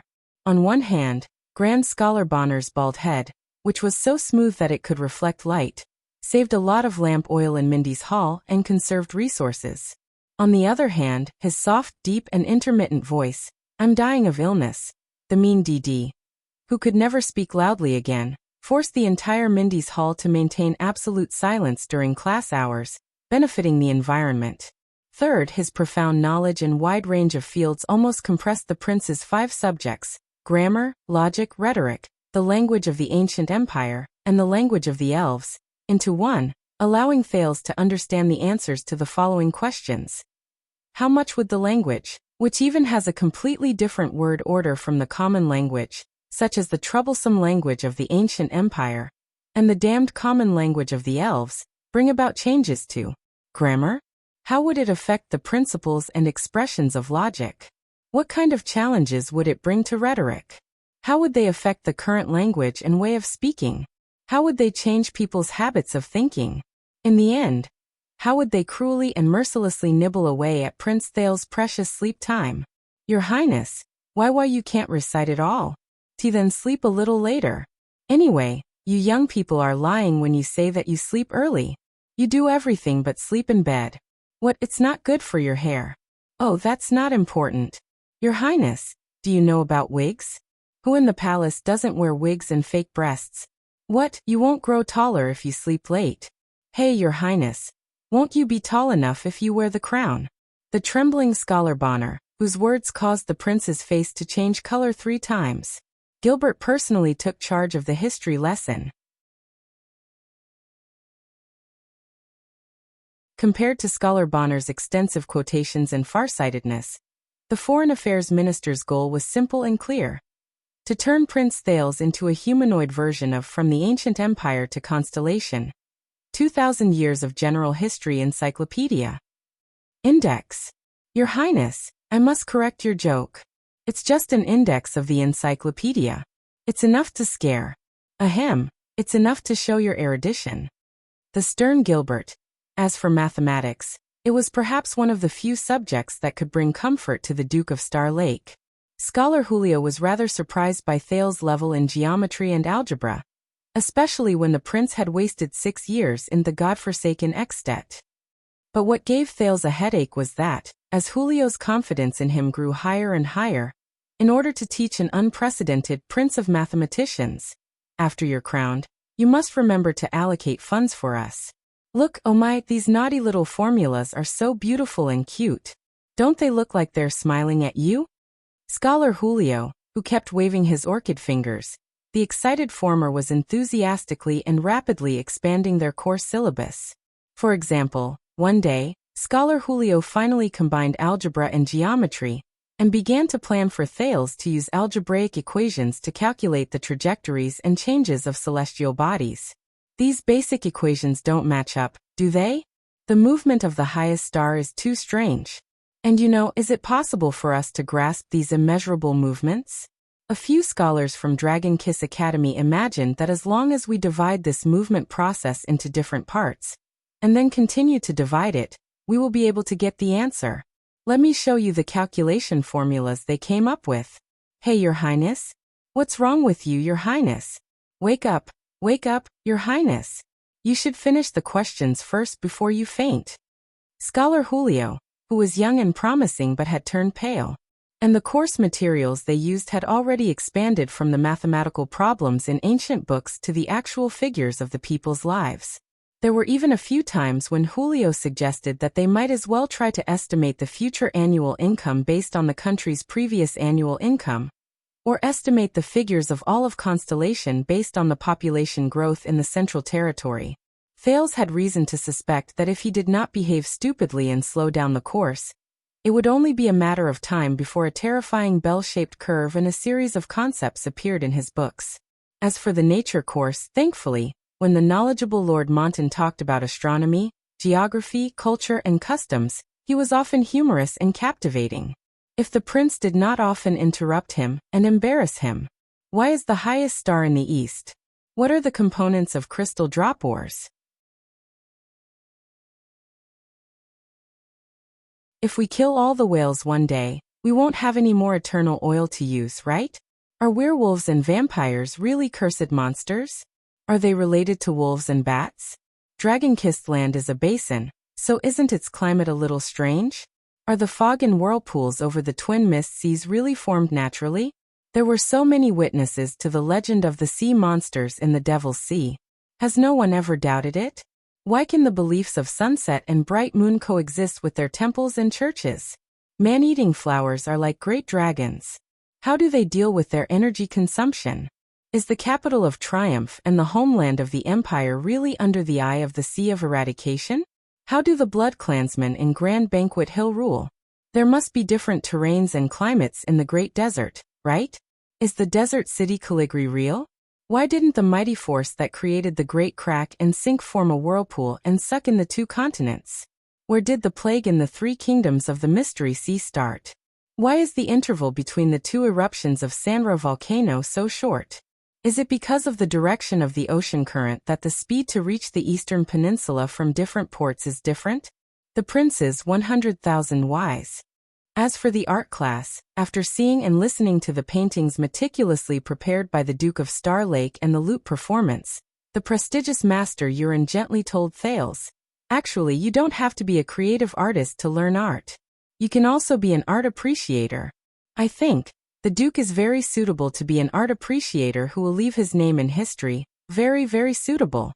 In short, this week of the Prince's refresher course made Thales miss his former life in Heroic Spirit Palace even more, except for the dead face. Why didn't I kidnap little rascal and bring him to class in the first place? Thales, who felt like his body was being hollowed out every day, silently wept as he thought. It would have been better for him to go back to the desert. At least the orcs would not force him to memorize the 7 types of words, 3 parts of speech, for tenses, 3 voices for pronouns, 5 word orders, and 18 different sentence patterns that could be changed according to the situation, including the complicated rules of pronunciation.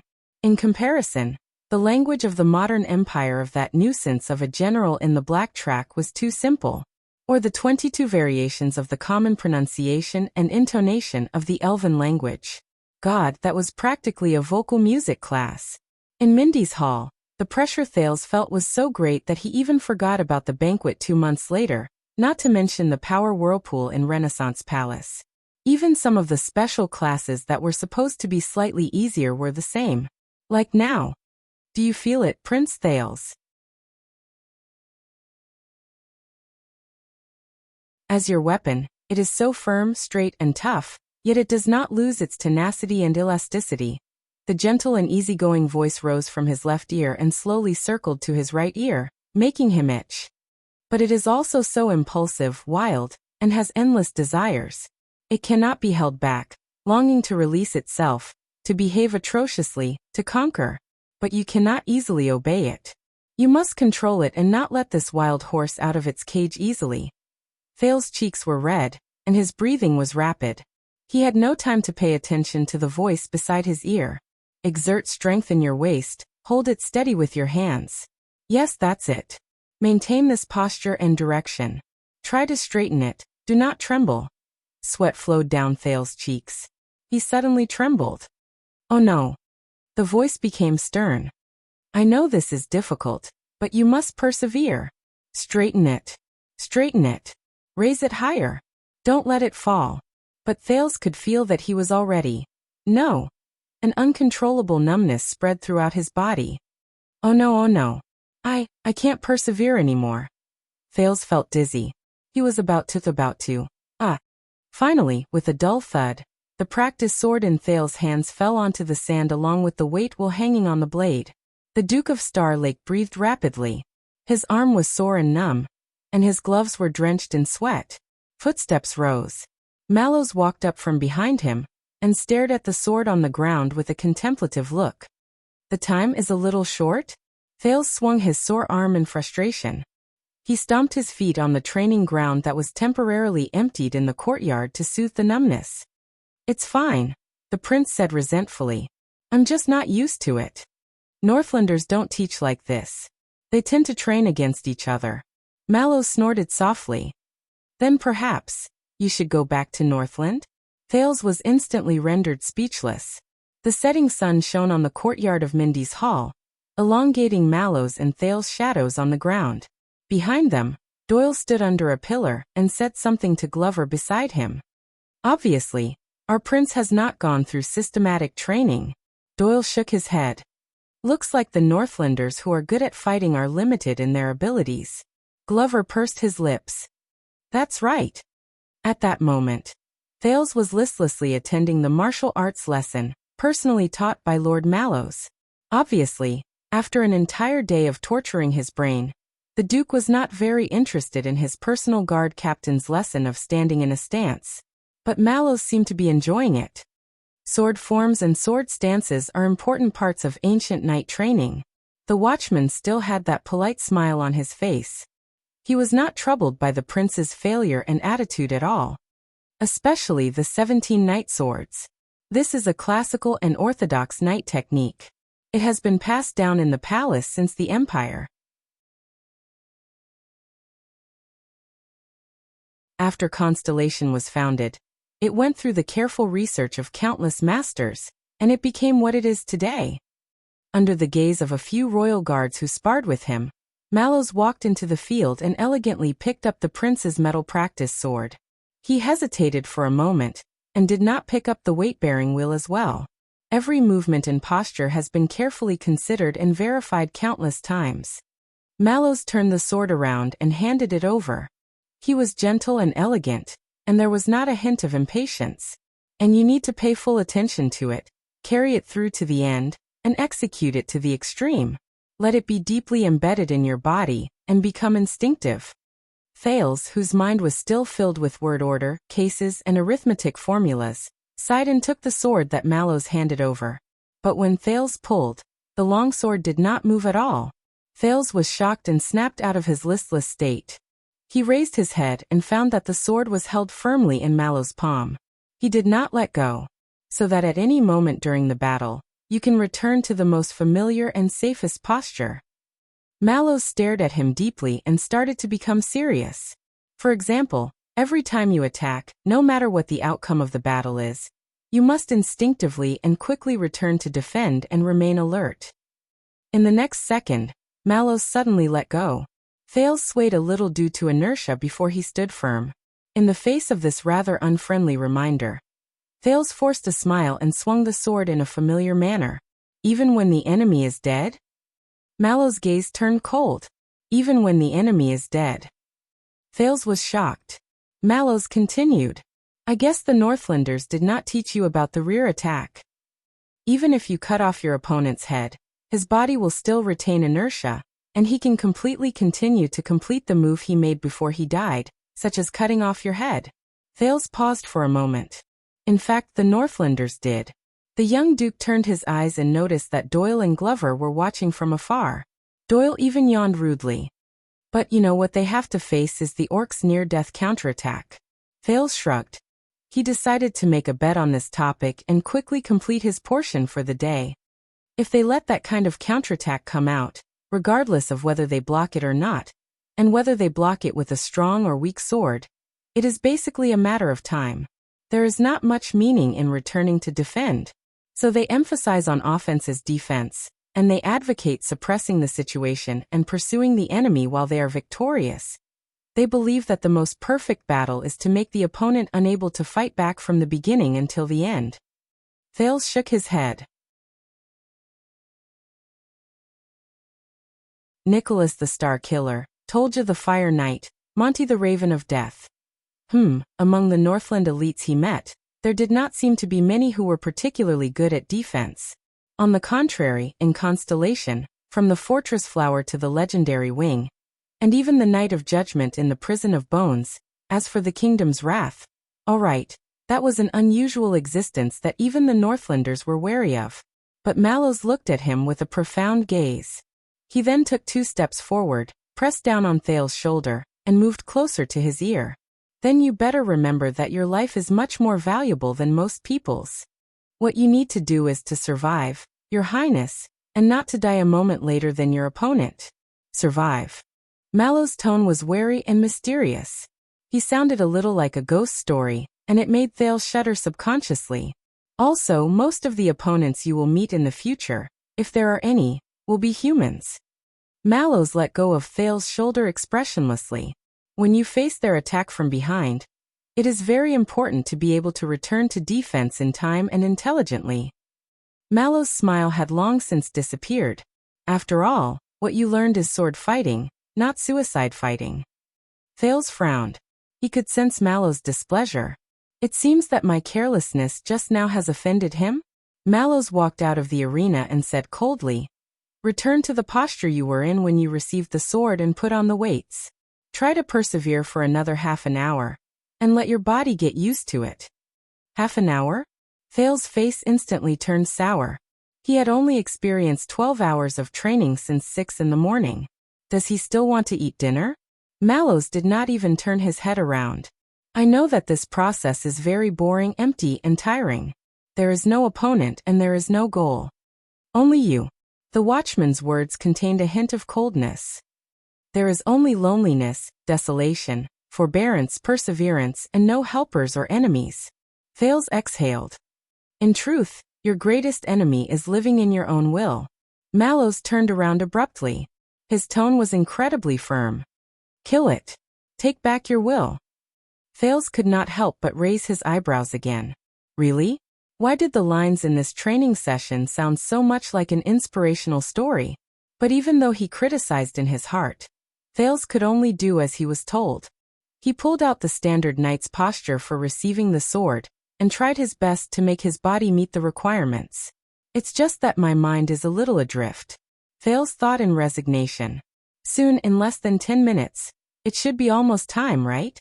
After Thales, who was drenched in sweat and looking forward to it, the tip of his sword began to tremble. His movements gradually changed, and he could not quite bear it anymore. Muscle strength had never been Thales' forte.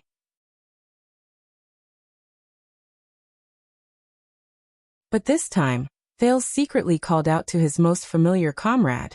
Soon, that habitual fluctuation came to him in a hidden and obedient manner.